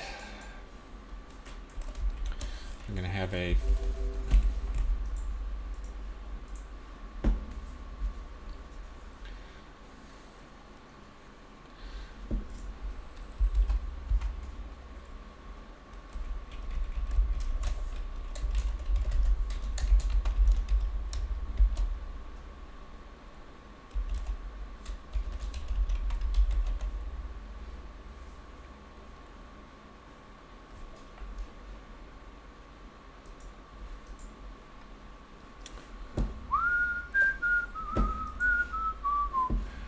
and let me see. I think I can probably just show you this junk.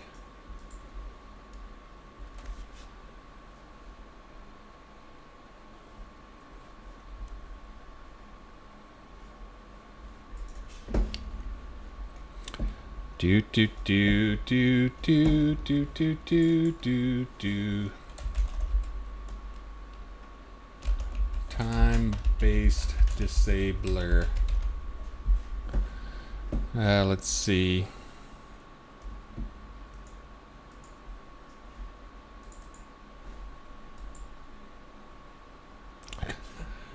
Do do do do do do do do do do do do do do do do do do.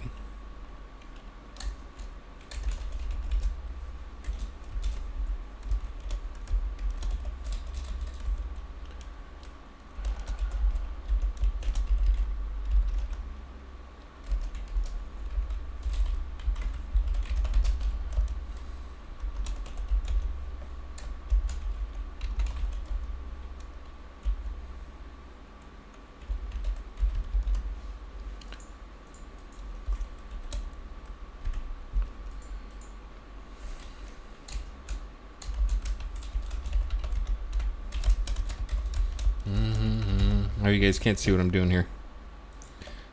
I was coding up a new function. That's not what I want either. I want that one to be enabled. That one. There we go.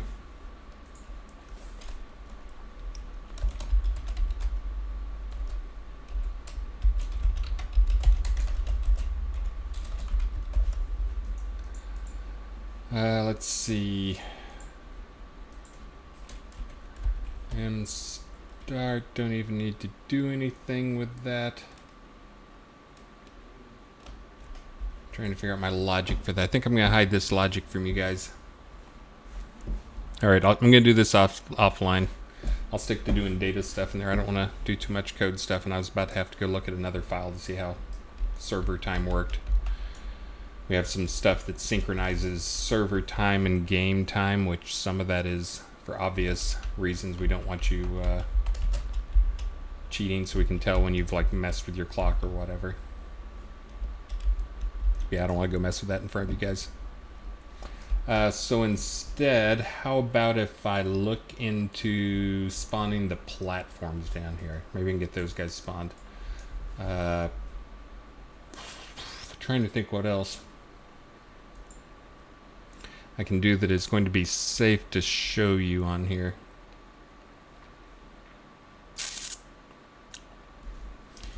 VFX maybe?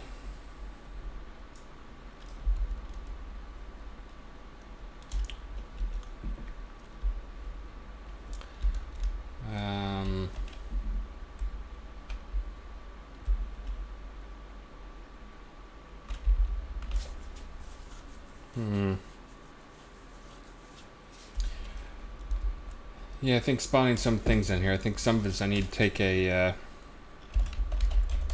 survey of what stuff we have and what stuff I want to get done. So we only have 2 demon bosses right now. 2 demons at all. Let's see what faction demons are on.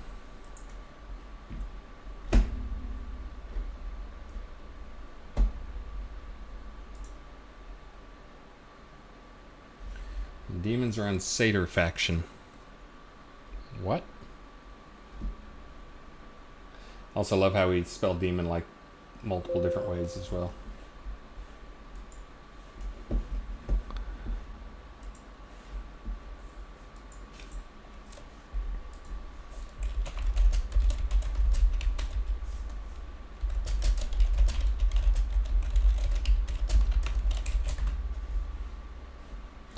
Matt Demon, that'd be good.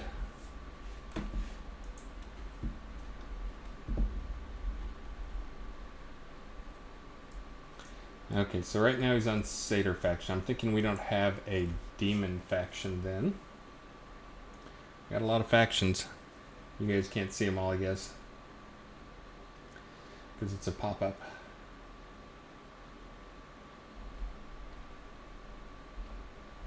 Well, I guess everybody on this map is going to be, or on this level is going to be Satyr faction.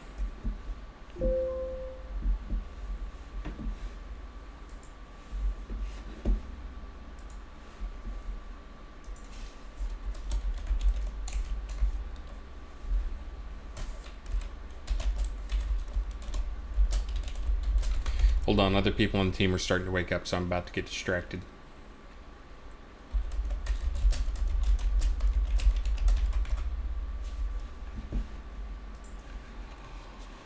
Oh, weird, I'm tired.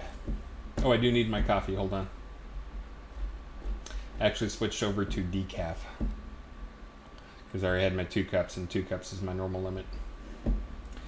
So yes, we just have 2 demons. What faction do you guys think imps are on?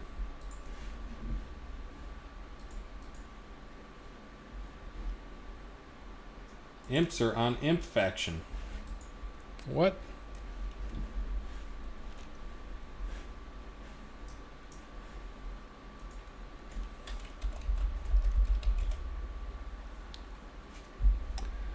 Let's see, imps. These guys looks like they're little demons. I'm gonna make these guys little demons. Alright, so we need some new imp.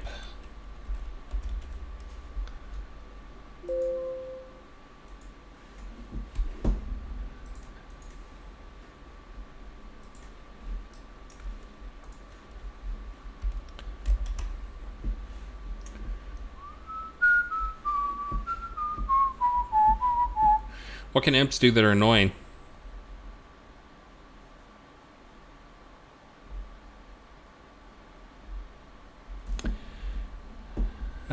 So I don't think you're loot attenuated. Gonna go ahead and call it right there. I can look in the logs and verify that. Again, there's like people have spread rumors of loot attenuation. That has only ever hit like maybe 2 or 3 people in the past few months.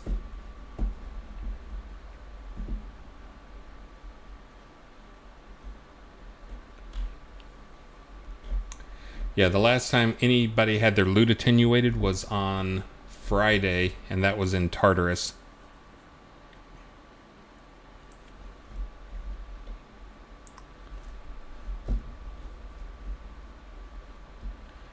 Again, people think loot gets attenuated, but it's they hear some stuff and it's kind of... Serial Noob, yes, I got your name and I think I already mailed it to you, so just check in game. But there's no loot attenuation. Again, I get a log message anytime that happens and I go and investigate. So, yes, Serial Noob, you won the Shogun Village home. You absolutely do not deserve it, Mr. Abandon the Stream Man. Yeah, so there was an attenuation on Friday in Tartarus, and there was an attenuation Friday morning in Tartarus. And then before that, I haven't seen it at loot attenuation upper tiers for a while, honestly.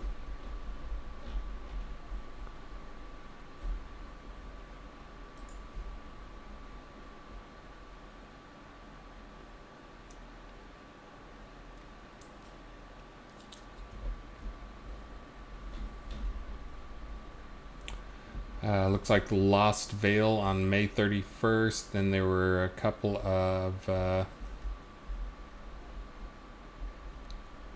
yeah, that was it. So really May 31st was last time something happened. Oh, there was a one in May 28th as well, so...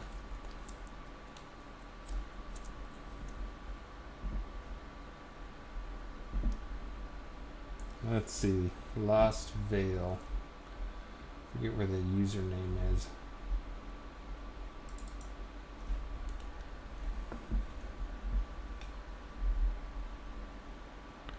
Looting and bags are emptying. Yeah, that's not what the loot attenuation does anyways. Not sure what that was. But yeah, I think there had to be some confusion because that's not what loot attenuation does. And just to be clear, the loot attenuation, we don't intend to attenuate loot ever. If we get times when there's loot attenuation, it's usually due to a bug. Like the stuff in Tartarus was due to a bad chest that had way too much stuff, and people knew about it and they were talking about it in chat as well. The loot attenuation stuff we have in there is to make sure if we put in some bad something or another, that we don't have players exploiting it and we have time to get in and fix it before it screws up the economy. Okay, a really good chest. Yes, I forgot the magic that rare loot bundles were like the most valuable thing in the game.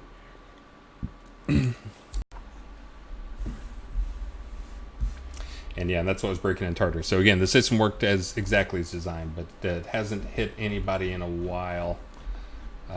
So we get log messages on it again because we do investigate when we get one of those. And again, that's for your own good. Even if it does hit some real player, legit player every now and then. Shep or whoever that was saying they got hit by it. Oh, iWacko. It is to make sure we don't have something like what happened in Tartarus, that we catch it right away and catch it before it does any damage to the game. Also, if you are one of the lucky guys who gets loot attenuated, who gets hit with that flag, the flag clears itself pretty quick. It's not like something we have to go in and hand flip back.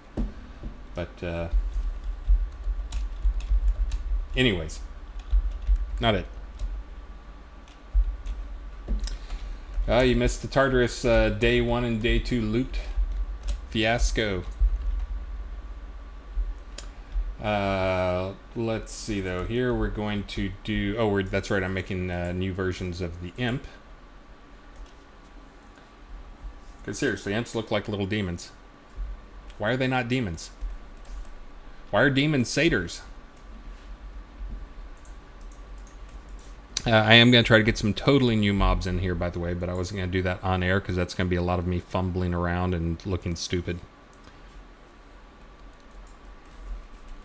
Pretty much what I normally do. Let's see, we'll add a tier 8 imp. They're like little goblins with wings. Oh yeah, we need our demon model.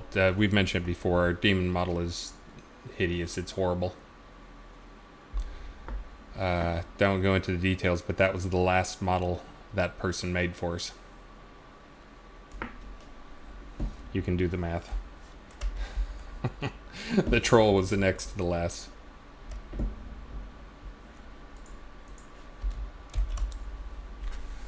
Let's see, so making imps. Hosanna, hey, Zanna. Zanna, Zanna, Hosanna, hey, Zanna, Hosanna. Okay, so we got imps in there.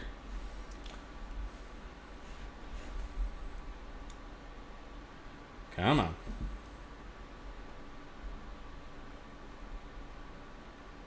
Come on, baby. Alright, and then we got the imp, so I'm going to go create some new visuals for them. Obviously, I'm not going to make an entirely new model for these guys. I am going to make some new models for other stuff. But for these guys, I think I'm going to make some lava imps.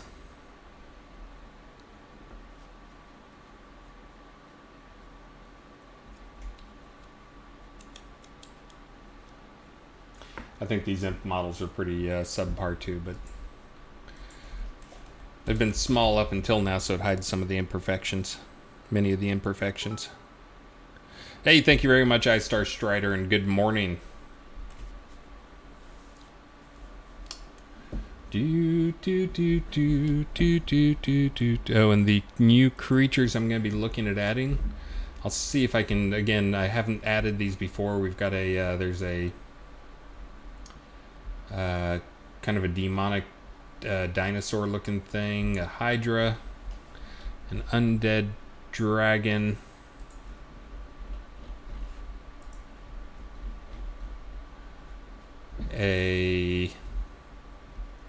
another flying mechanical creature, gargoyle, that's got a little Ultima history there, basilisk, death skull flying thing, a few other things. Anyways, I'm going to try and get some of those hooked up here. The fire breathing mode. Let's see, how about if we do that guy? We'll open the prefab. Okay, that's what we're starting with.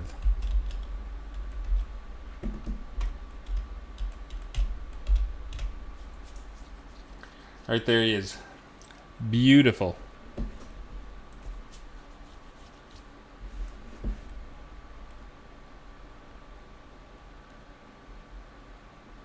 Big cat models.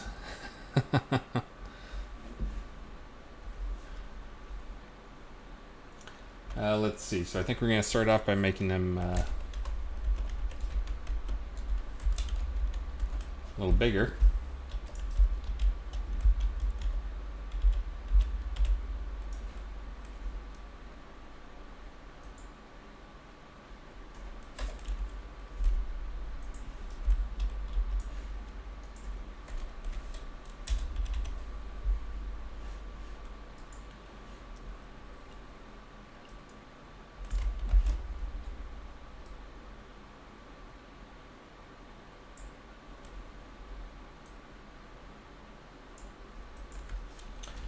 Alright, get his capsule adjusted there, and let's see what we can do for his actual looks. I'm not going to touch his animations, but here's his the imp body.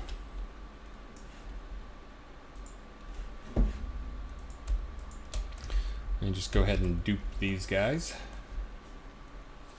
These are the materials, the things that define as visuals. Oh, good. I'm always happy to see we have entire texture and materials dedicated to an eyeball. That always makes me super happy. You can see the happiness in my face. Waiting for unity, waiting for unity, waiting for unity.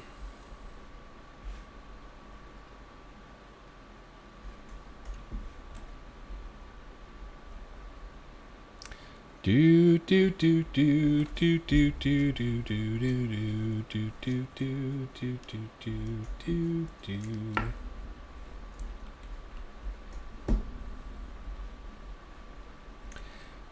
You do do do do.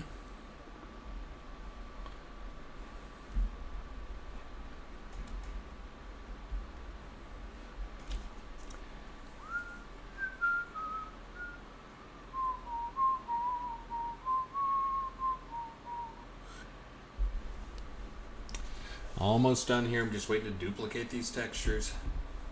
Only takes like a minute per texture to dupe them. There we go. I'm gonna call these lava.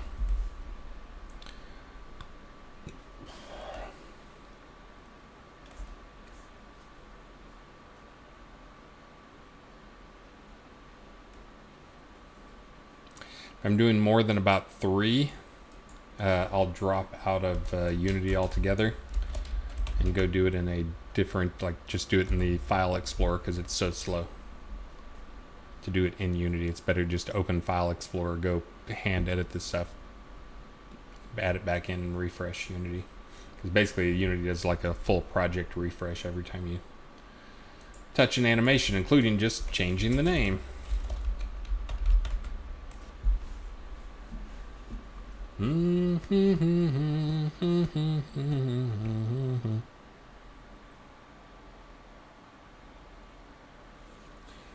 Hosanna, Hosanna. Next time I'll sing a song. I still owe John Marcus one. He's probably not even in the stream anymore, but do do do do.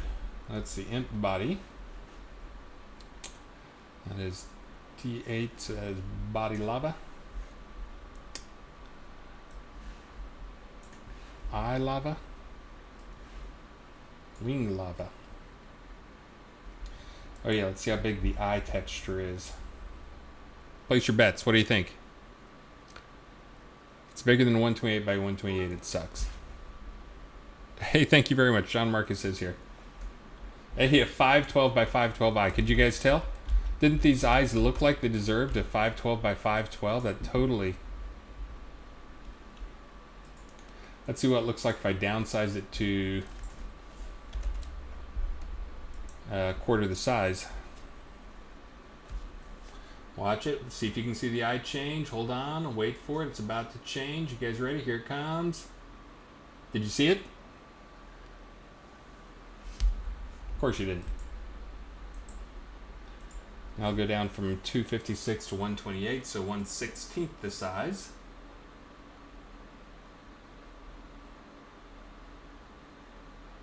Okay, got a little blurry there, but you know what? It actually looks better blurry than it does. Looks like the eyes are bloodshot now. You do do do do do do do do do do do do do. Okay, so we got the eyes fixed up. Let's see, Lava Wing. Sounds like a good boss name.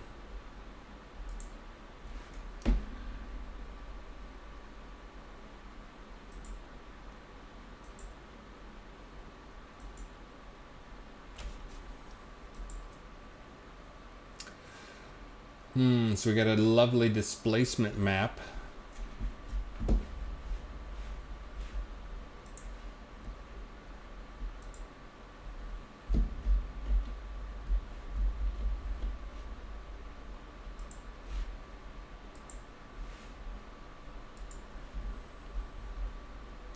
Or pardon me, occlusion map on this creature that probably has never been seen outside of a dark, damp dungeon. So pretty much you'll never actually see.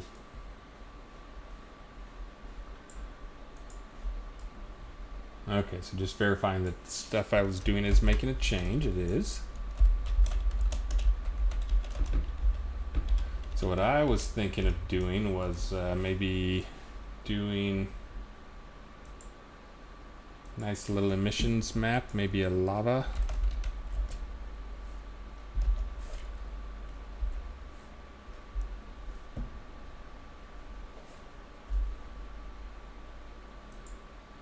No, wait, that's bad. That sucks.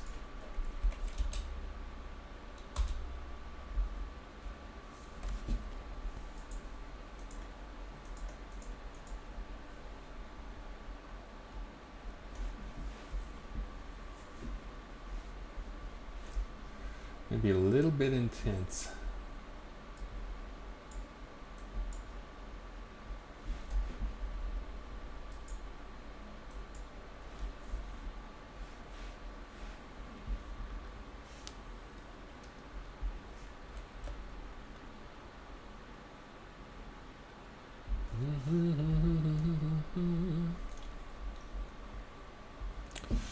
Let's see. It's only long and straight. Oh wait, that was my opportunity to say that's because he's happy to see you. I think it's only long and straight here because it's showing him in a T-pose. It animates when he's moving around.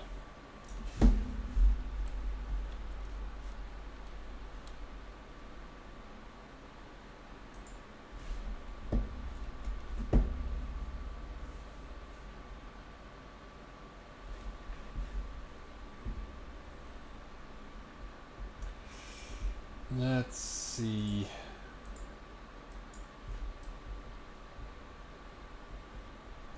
What I really want is that thing to be a scrolling.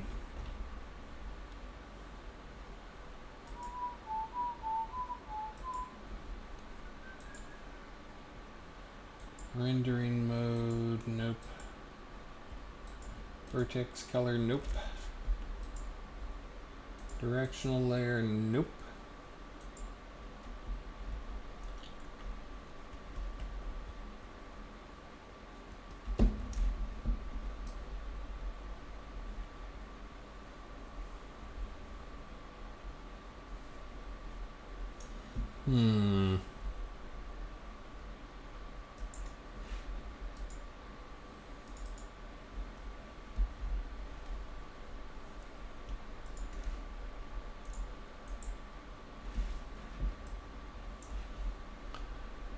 Hold on, I'm trying to see this thing here.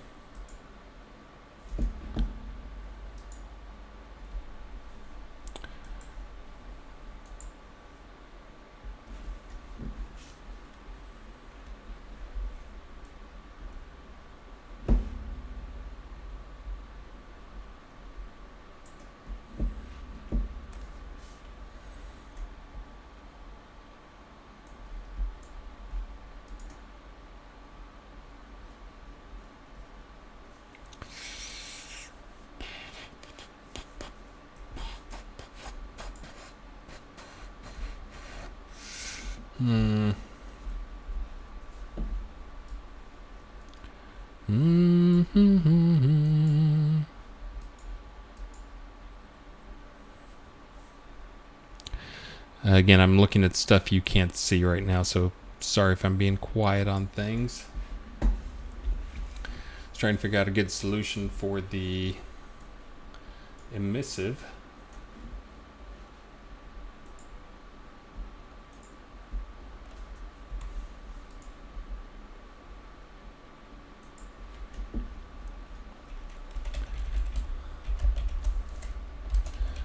For this wing.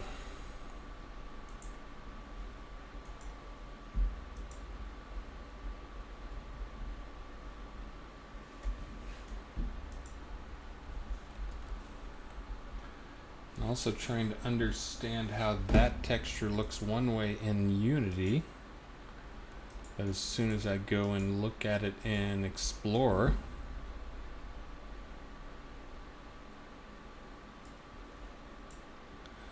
It looks totally different.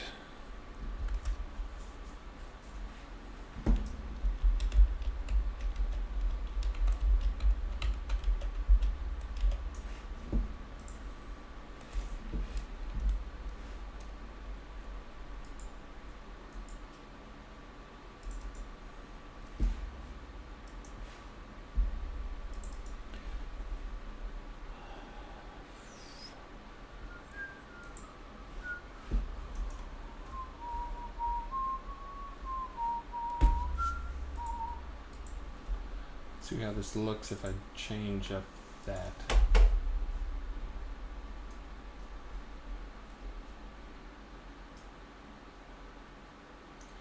Waiting for it, waiting for it. Alright, so maybe making creatures on stream is also not a very exciting proposition.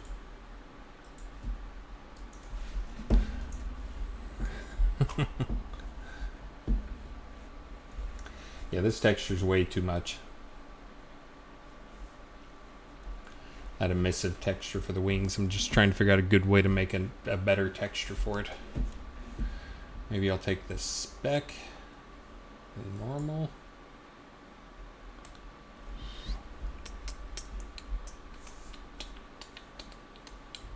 Let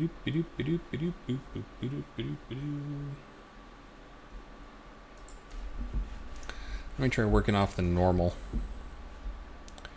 Seeing if I can get something that looks not horrible.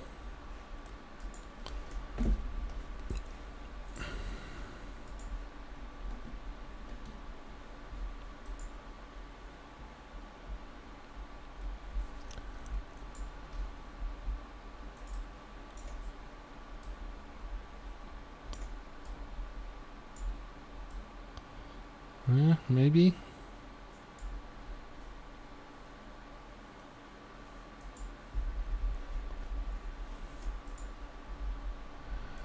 Invert colors, maybe that'll work. Let's see, save as Portwing E.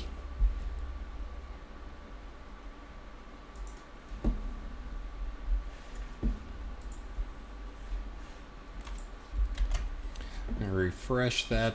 So I'm trying to pull the normal map in and see if I can use a normal map, which I just did a little editing on, to basically greatly exaggerate the contrast and then invert color. So what I get is white lines for detail marks for things that are like bumps on the wings. And then I get that turned into a black and white image. It looks something kind of like that.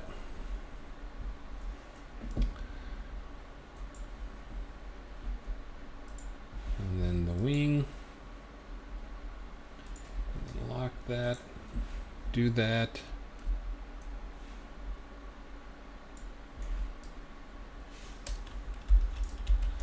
And then if I take that, and I do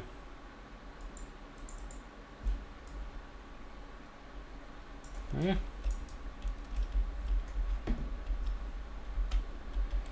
Meh. Still not thrilled. Of course, this is emissive, so it won't really show up like this. It'll look more like this, where you can just see the highlights in the darkness. In the darkness of everybody's soul.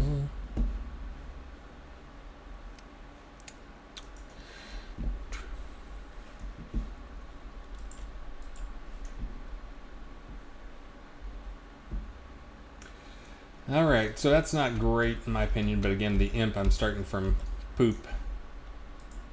So starting from poop, it's not like I'm going to get him to be fabulous. Let me see if I can do something with his body material.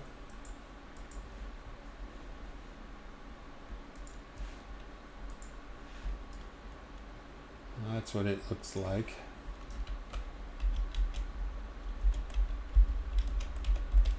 Yeah, it's just a horrible model.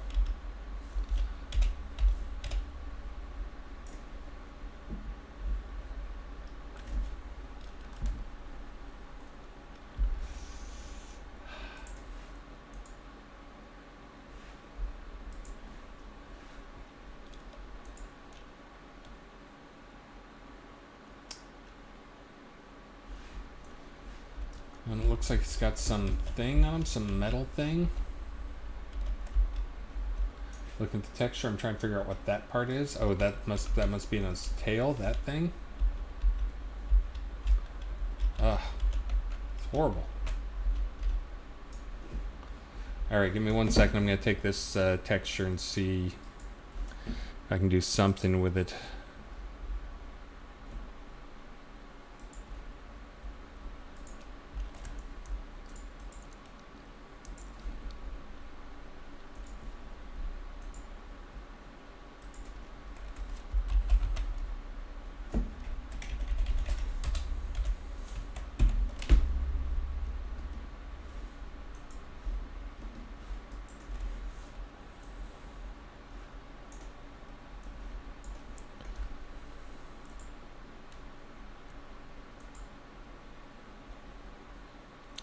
Contrast.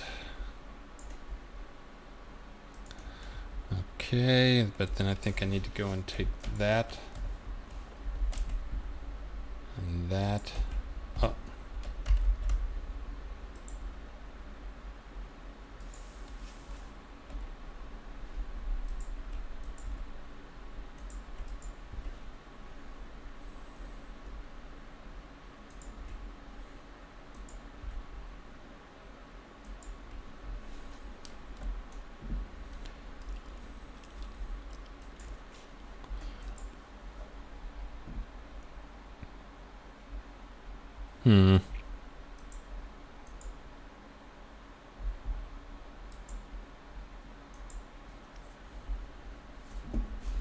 Yeah, we'll see what it looks like.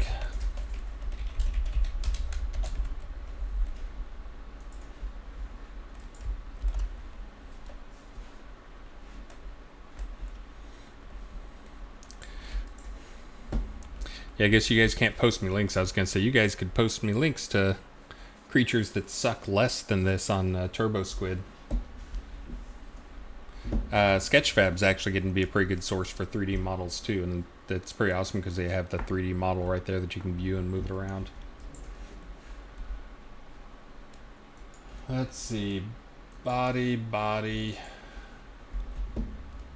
albedo, shitty, emissive. Perfect. That's exactly what I wanted. That's exactly the look I was going for.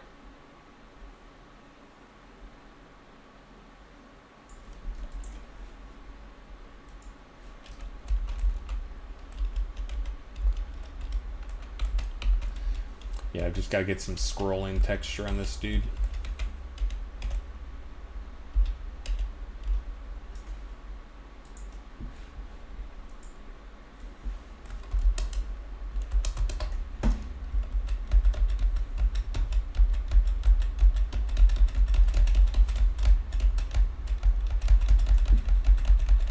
Hold on, I'm redoing that emissive.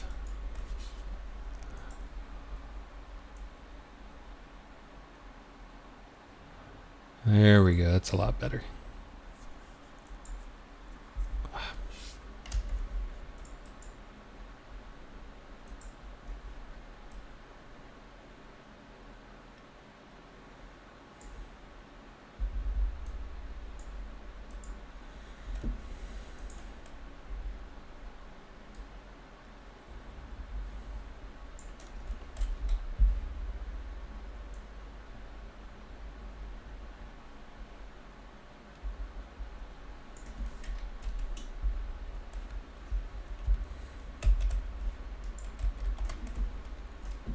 Okay, let's see if this is a little bit better.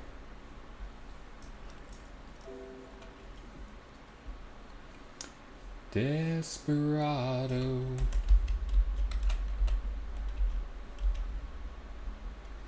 Oh, great, now it looks like some type of... I mean, he did already look like a monkey, but now it looks even more monkey-like.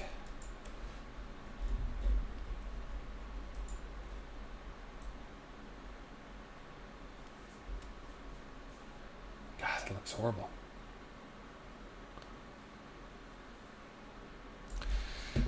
Oh, and hold on, I gotta bucket fill some stuff. Bloop, bloop. Clear out his tail. Oh, and his hands? What happened to his hands? His hands don't have normal maps on them? Oh, this is just horrible. Alright, screw lava imps.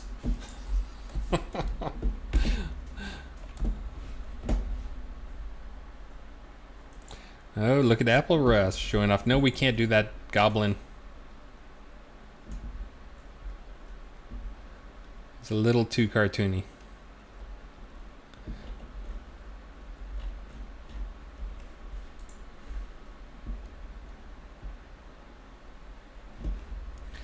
Goblinko.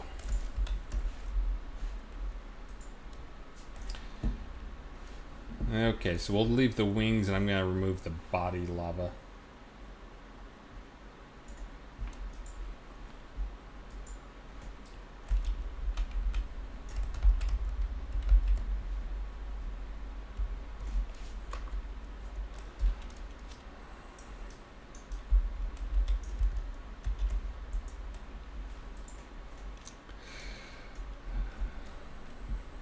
Animated devil imp. Oh good, Unity's gonna make me wait.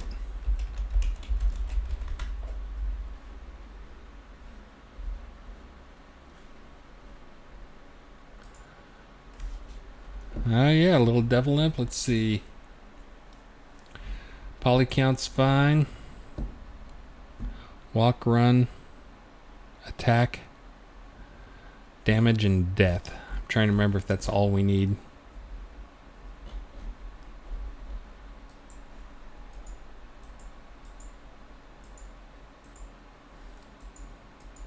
Yeah, I don't think that'd handle a larger scale, but for, you know, like a bat-sized creature, that's not horrible. Anyways, let me get back to the low-hanging fruit ones here, which is making imp T08. Making some new imp stuff. I just noticed that my Perforce apparently has been disconnected this entire time.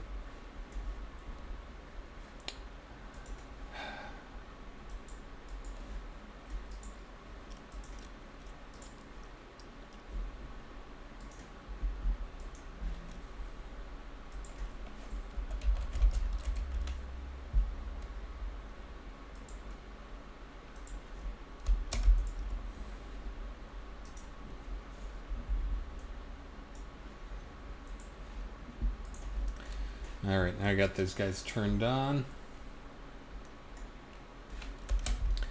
Now let me add them to the scene. I can modify their stats real quick. I gotta modify their visual.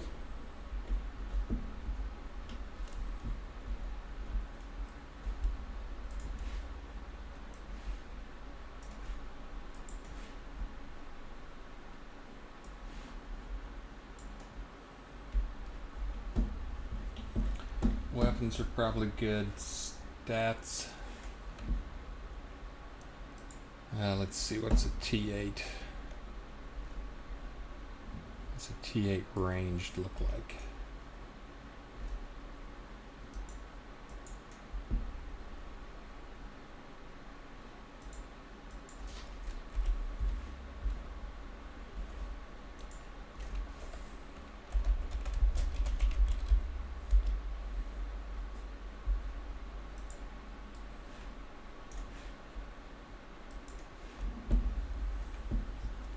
$275, $80, $90.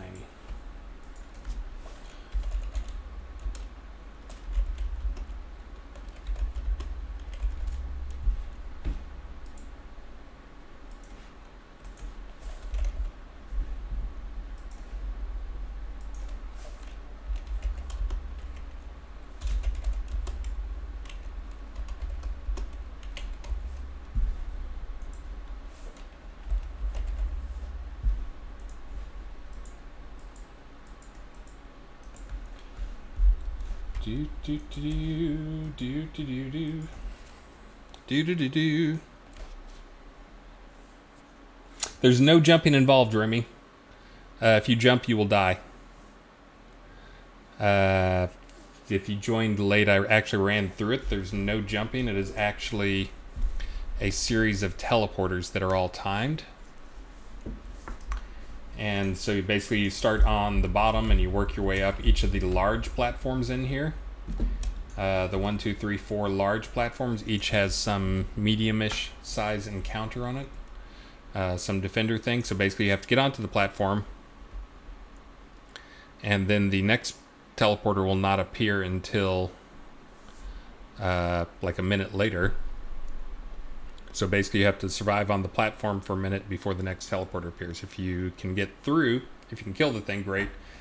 If not, then you can teleport back to the previous one. Actually, you won't be able to teleport back. Your options are to jump into the lava and die, or stay on the platform and die. It's up to you. But the teleporters will take you from room, and they're a one-way. It's a one-way trip up to the front, where you will appear here, and this is the final boss fight. Again, this is not what it's going to look like even before another art pass. Well, that's something I can do. The obsidian shards. Obsidian shard.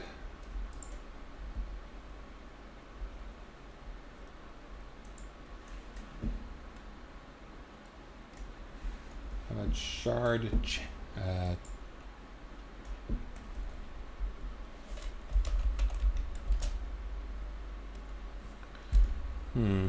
Try and find the obsidian shards. That's one I could put in there right now.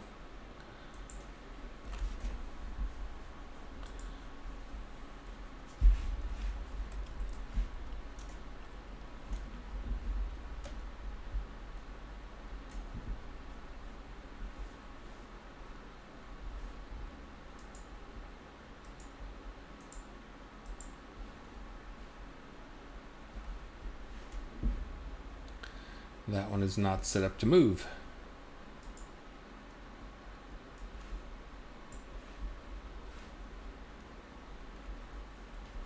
That one is also not set up to move.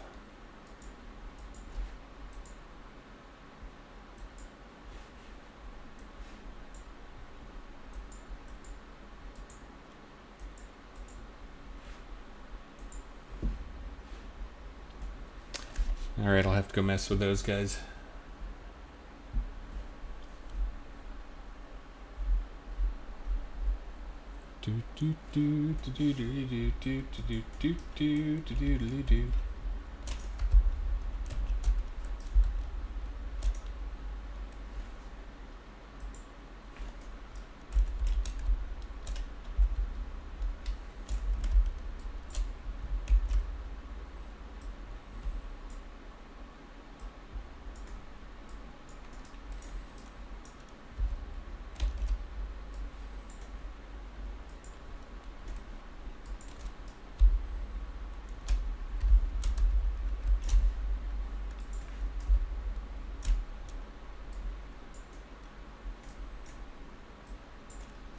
Just adding some shards in.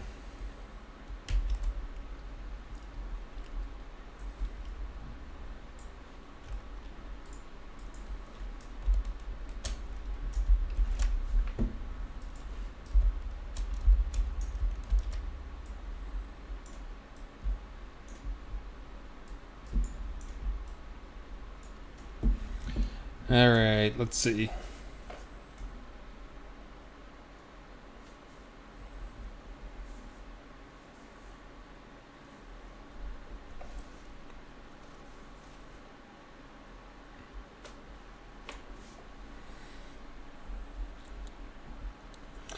Synthetic Nine, I'm actually trying to decide. I was thinking, at least for these little simple platforms, part of the logic behind that was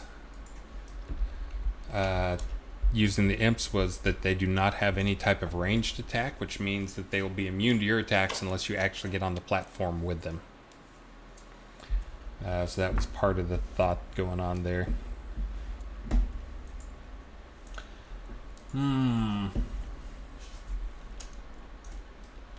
I'm kind of getting into the part where I need to do stuff without you guys watching me.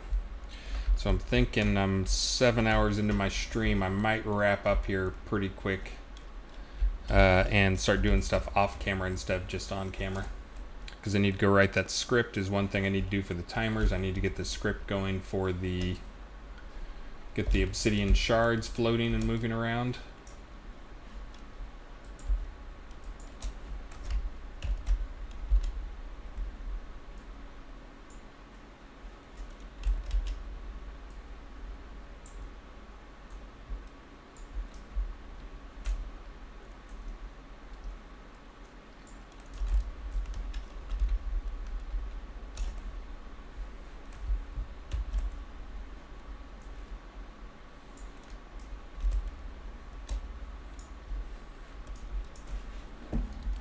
Let's see.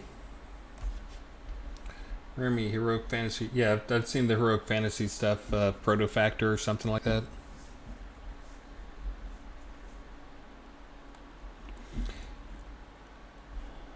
Make the platforms look rocky. Yeah, I don't think the thing I have up there, these things I have up there, are gonna survive. I mean, I don't think they look good. I just need some flat thing. What I'd really like is have like one of the floating rock platform type things and have that in there. But I need something with a flat top. What's the scene? You guys would probably know this better than me. What's the scene with the giant chunks of ground that have ripped up that are floating in the scene? Anybody remember that one? I remember Esteban did it. I mean, I'm quizzing you. It's a trivia question. There's a scene with part of the city has ripped up and there's giant floating rock platforms. Is that Quell? No, I don't think that's Quell.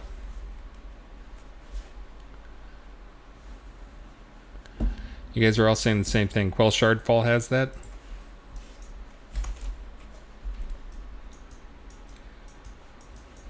Oh, come on.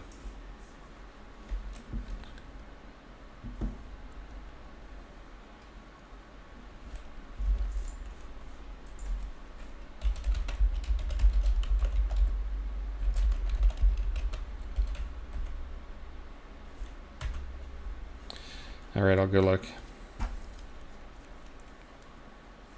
Yeah, I'm not just looking for the one that has the shards floating around. There's one that it actually has, like, there's floating islands above the city. There's like a waterfall coming off of one of them, I think. I'm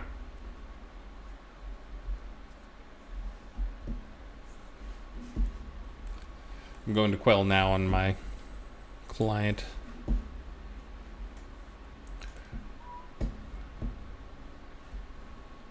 Yes, raffle up. I will be doing the raffle here soonish.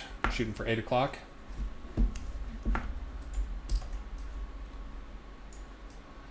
So this one has the floating shards. Still, again, there's one that had actual floating land masses as like big islands.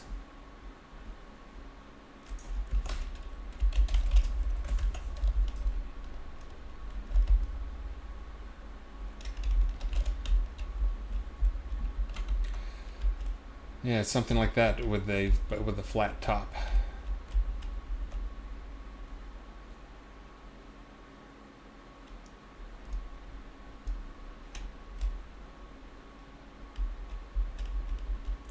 I wonder where that guy's going in such a hurry.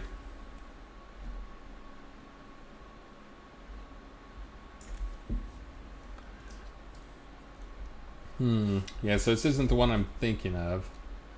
It's got some stuff in it there, but that's not quite it. Libris Ruins, is that it?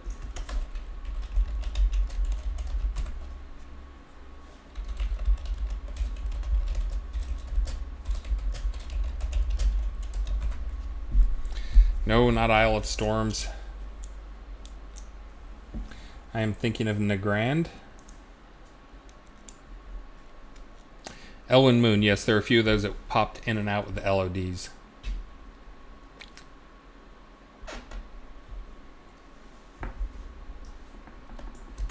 Oh, look, it's Eddie.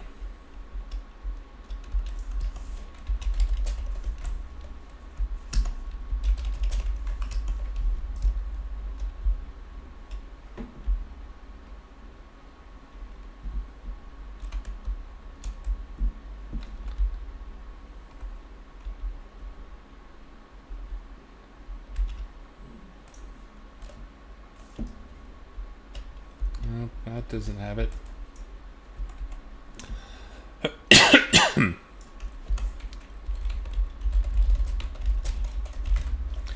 Check casserones.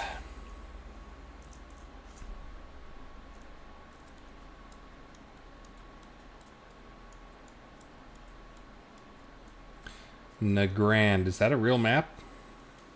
Doesn't ring a bell.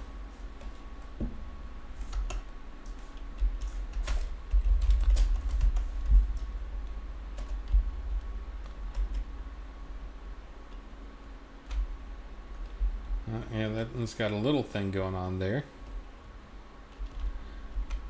But I don't see the giant floating. There's one that has like a big floating island thing.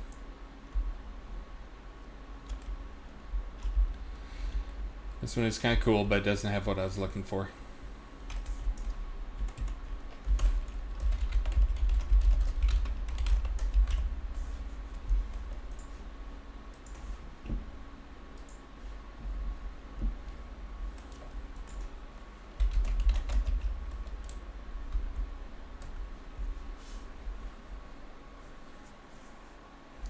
Nagrand.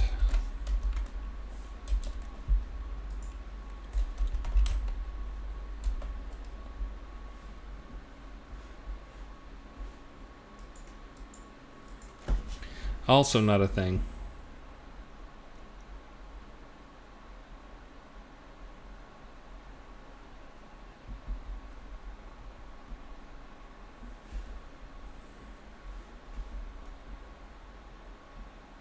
No. I was going to say, that's, I don't remember that. I think I would at least know the name. But yes, I agree. These platforms need to go away. At the very least, I need to do some like chains to them with like floating rocks underneath or above them. Oh, I could throw something together pretty quick.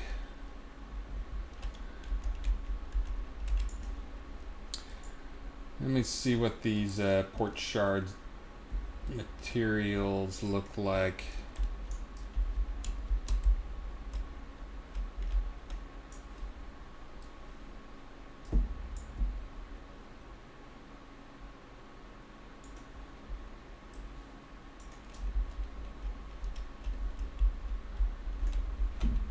Yeah, looks better. Still too dark though. All right, well, I'm gonna have to keep working on that part of it. Yeah, I wouldn't want to make it a PvP area. But yes, let me... Yeah, see, I could do the obsidian shards on that, but then, yeah, that looks weird. I need a UV-free version. Alright, let me do a raffle here. You have until I finish singing Desperado. If I can find Desperado.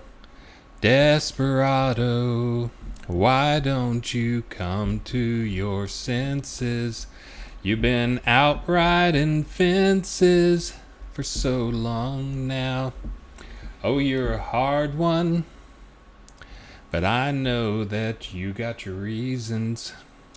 These things that are pleasing you can hurt you somehow. Don't you draw the queen of diamonds, boy. She'll beat you if you're able. You guys done?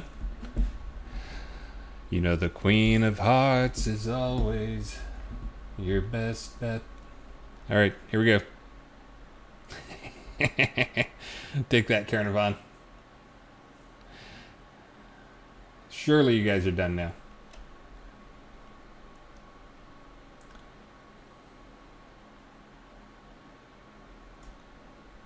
All right, closing it. What is this for? This is for, oh, the checkers and chess set. Again, this will have greater value coming up with the changes to loot, to deco property stuff, which is why I was doing them.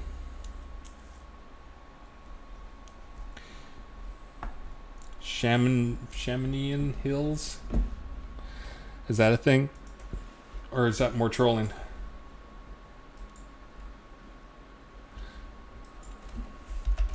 I didn't think it was a PvP thing. Was the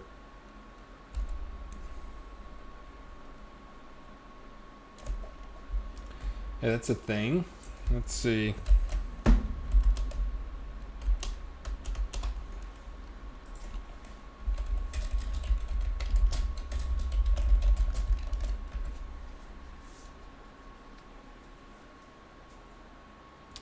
Keldor Eternia. The upcoming changes to Deco stuff is currently you can't. There's a lot of stuff you can't do with Deco, and it causes us a lot of CS issues as well. It's mainly due to the fact that when you place something, you don't really own that thing anymore.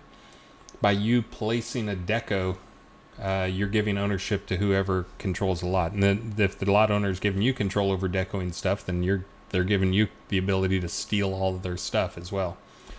So there's not that type of ownership knowledge to the items. When you place it on the lot owns it, and anybody with access to the lot can now do stuff with it.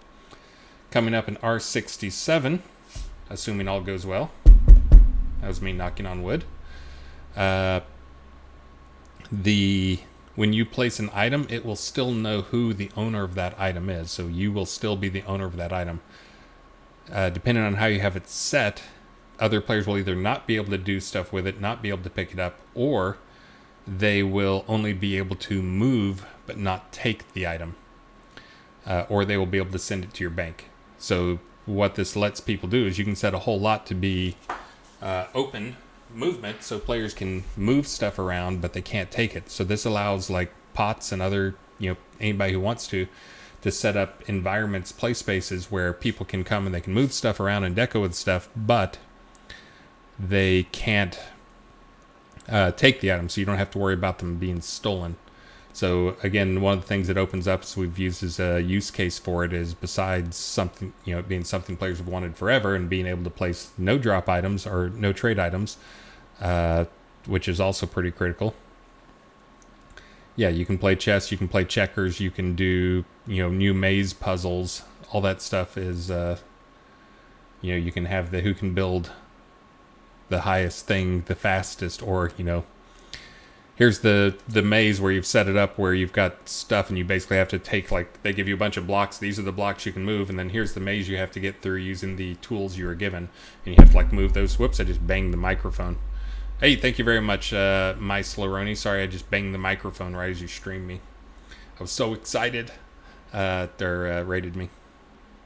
So yeah, so you can have a big pile of blocks of these are the things you can use to solve the puzzle, and then they've got to go through and use the blocks. But again, it opens up a bunch of things, including no trade items, and the biggest thing is it kills off a lot of CS, customer support tickets for us, because a lot of those come from, I have a lot with my friends, and all of my items are now missing. What happened? Rune Ruins, I bet that's it. That sounds right. Corsevius, I think you are wise. I'm going to go slew around this one real quick just to check it out. And sanity check it while I'm here. But yeah, this is not it. What the heck is that?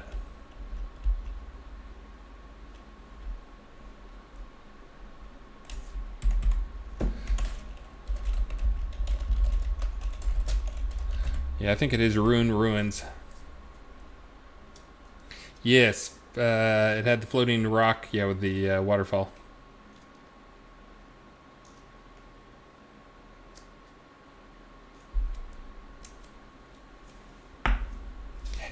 Yeah, you were helpful. Well, let's see. This sounds right. Yeah, this is what I was looking for.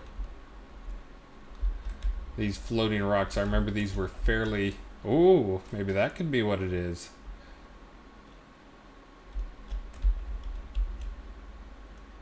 Oh, that's going to make me nauseous.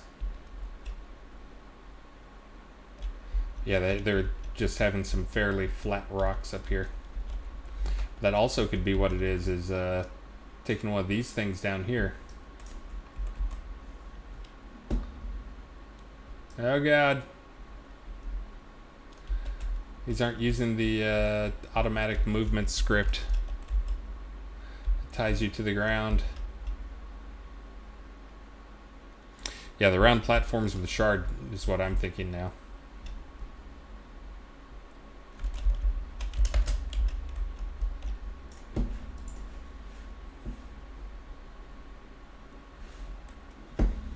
Gonna fall off the world, aren't I?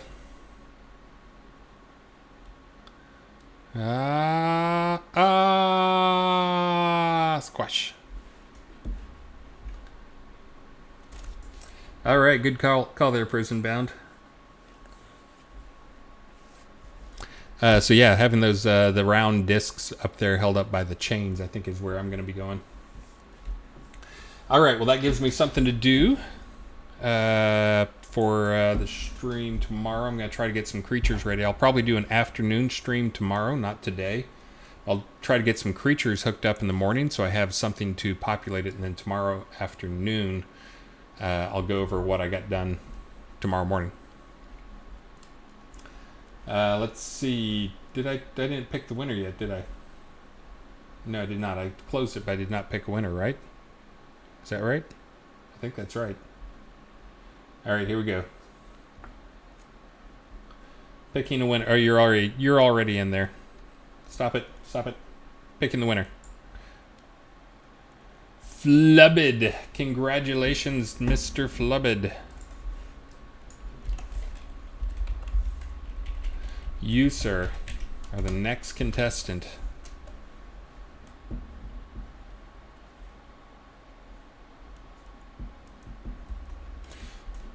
Flubbed, are you just flubbed?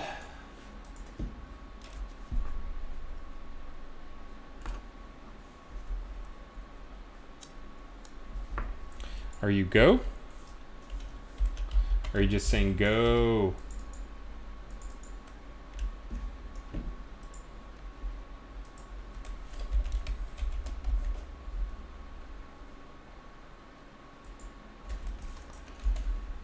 Let's see, I think it's going to take 2 things of sending you junk.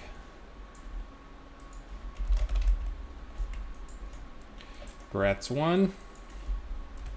And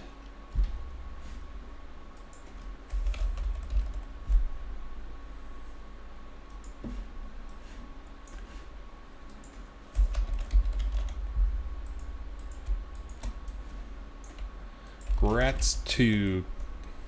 All right. Congratulations, Flubbed, for your decos. Put those things to good use. Get in a pot and let them hook that up in the pot as soon as R67 goes live. Guys, again, this is my early morning stream. I will probably not do an afternoon stream. Oh, I think I'll take a nap. Oh. But that was 7 hours of work trying to, again, a lot of it was just screwing around, messing up stuff. But I think I've got a plan. I've got the rooms laid out. I got the base geometry laid out. I'm going to go back and visually clean up a bunch of stuff. I think those round discs from Rune Ruins are where it's at. But again, thank you guys so much. I will probably not do an afternoon stream. There's a chance that Travis or Sanyo might. I'm trying to get those guys to do more streaming. We have 11 people on the team who could be streaming, and we have 3 that have done streams. Nobody else even wants to be on camera, so I understand. But again, guys, sorry for some of the boring stretches this morning, but I think it's going to turn out pretty good, and it'll be live for R67. So I'm going to try to make sure, and again, I'm going to get at least new creature variations in. My hope is to get a couple of new creature types in, few new artifacts, hopefully a couple from the list that you guys generated for me, and get that all in and ready to go for R67. Again, this will be 2 tiers tougher than the current downstairs of Tartarus. So anyways, guys, thank you. And I need to find somebody to raid.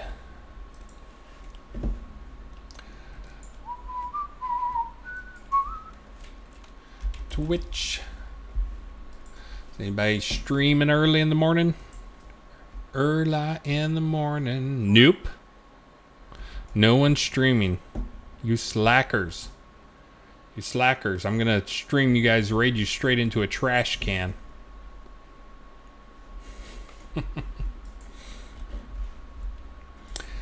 Let's see. I wonder if there's any other stream types I could try here. Oh, are there any E3 streams? I can send you to a E3 stream.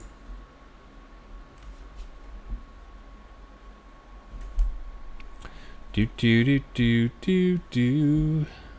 Nope, doesn't look like there's any good ones. I guess the E3 in California, it's 6 a.m. right now, so there's not any good E3 streams either. Man, I can't even find somebody to give viewers to. I normally have like 8 people to choose from these days, and people get mad because I don't choose them.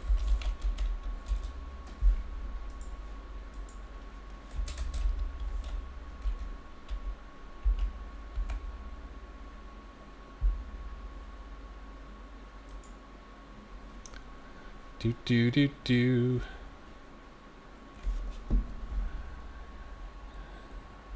Yep, doesn't look like I got anything to stream for you guys. Oh well, I guess we aren't doing any raiding today. Lame. I double checked to make sure no one went live while I was complaining. No, you guys are horrible. All right, no stream for you guys. We will not be raiding today. You guys should go to work or something. Elgarian will start in 45 minutes. Yeah, that's about, again, that's the danger of starting a stream at early in the morning. Work. Yes, go to work. I'm at work. Why aren't you guys at work? Oh, yeah, right. People watch this at work. All right, guys. Well, I'm going to take off, and I'm actually going to go build that stream PC. I will probably not. I may have it set up for tomorrow. We'll see. Maybe by tomorrow afternoon it'll be ready to go. But again, guys, thank you so much for all the support. Thank you for caring enough about this to give feedback and help me remember the name of certain scenes that I can't remember. And have a great day. And probably not on later. Someone might be, probably not me. We'll see. All depends on my schedule. But again, have a great day, and thanks for all the support. See you in game.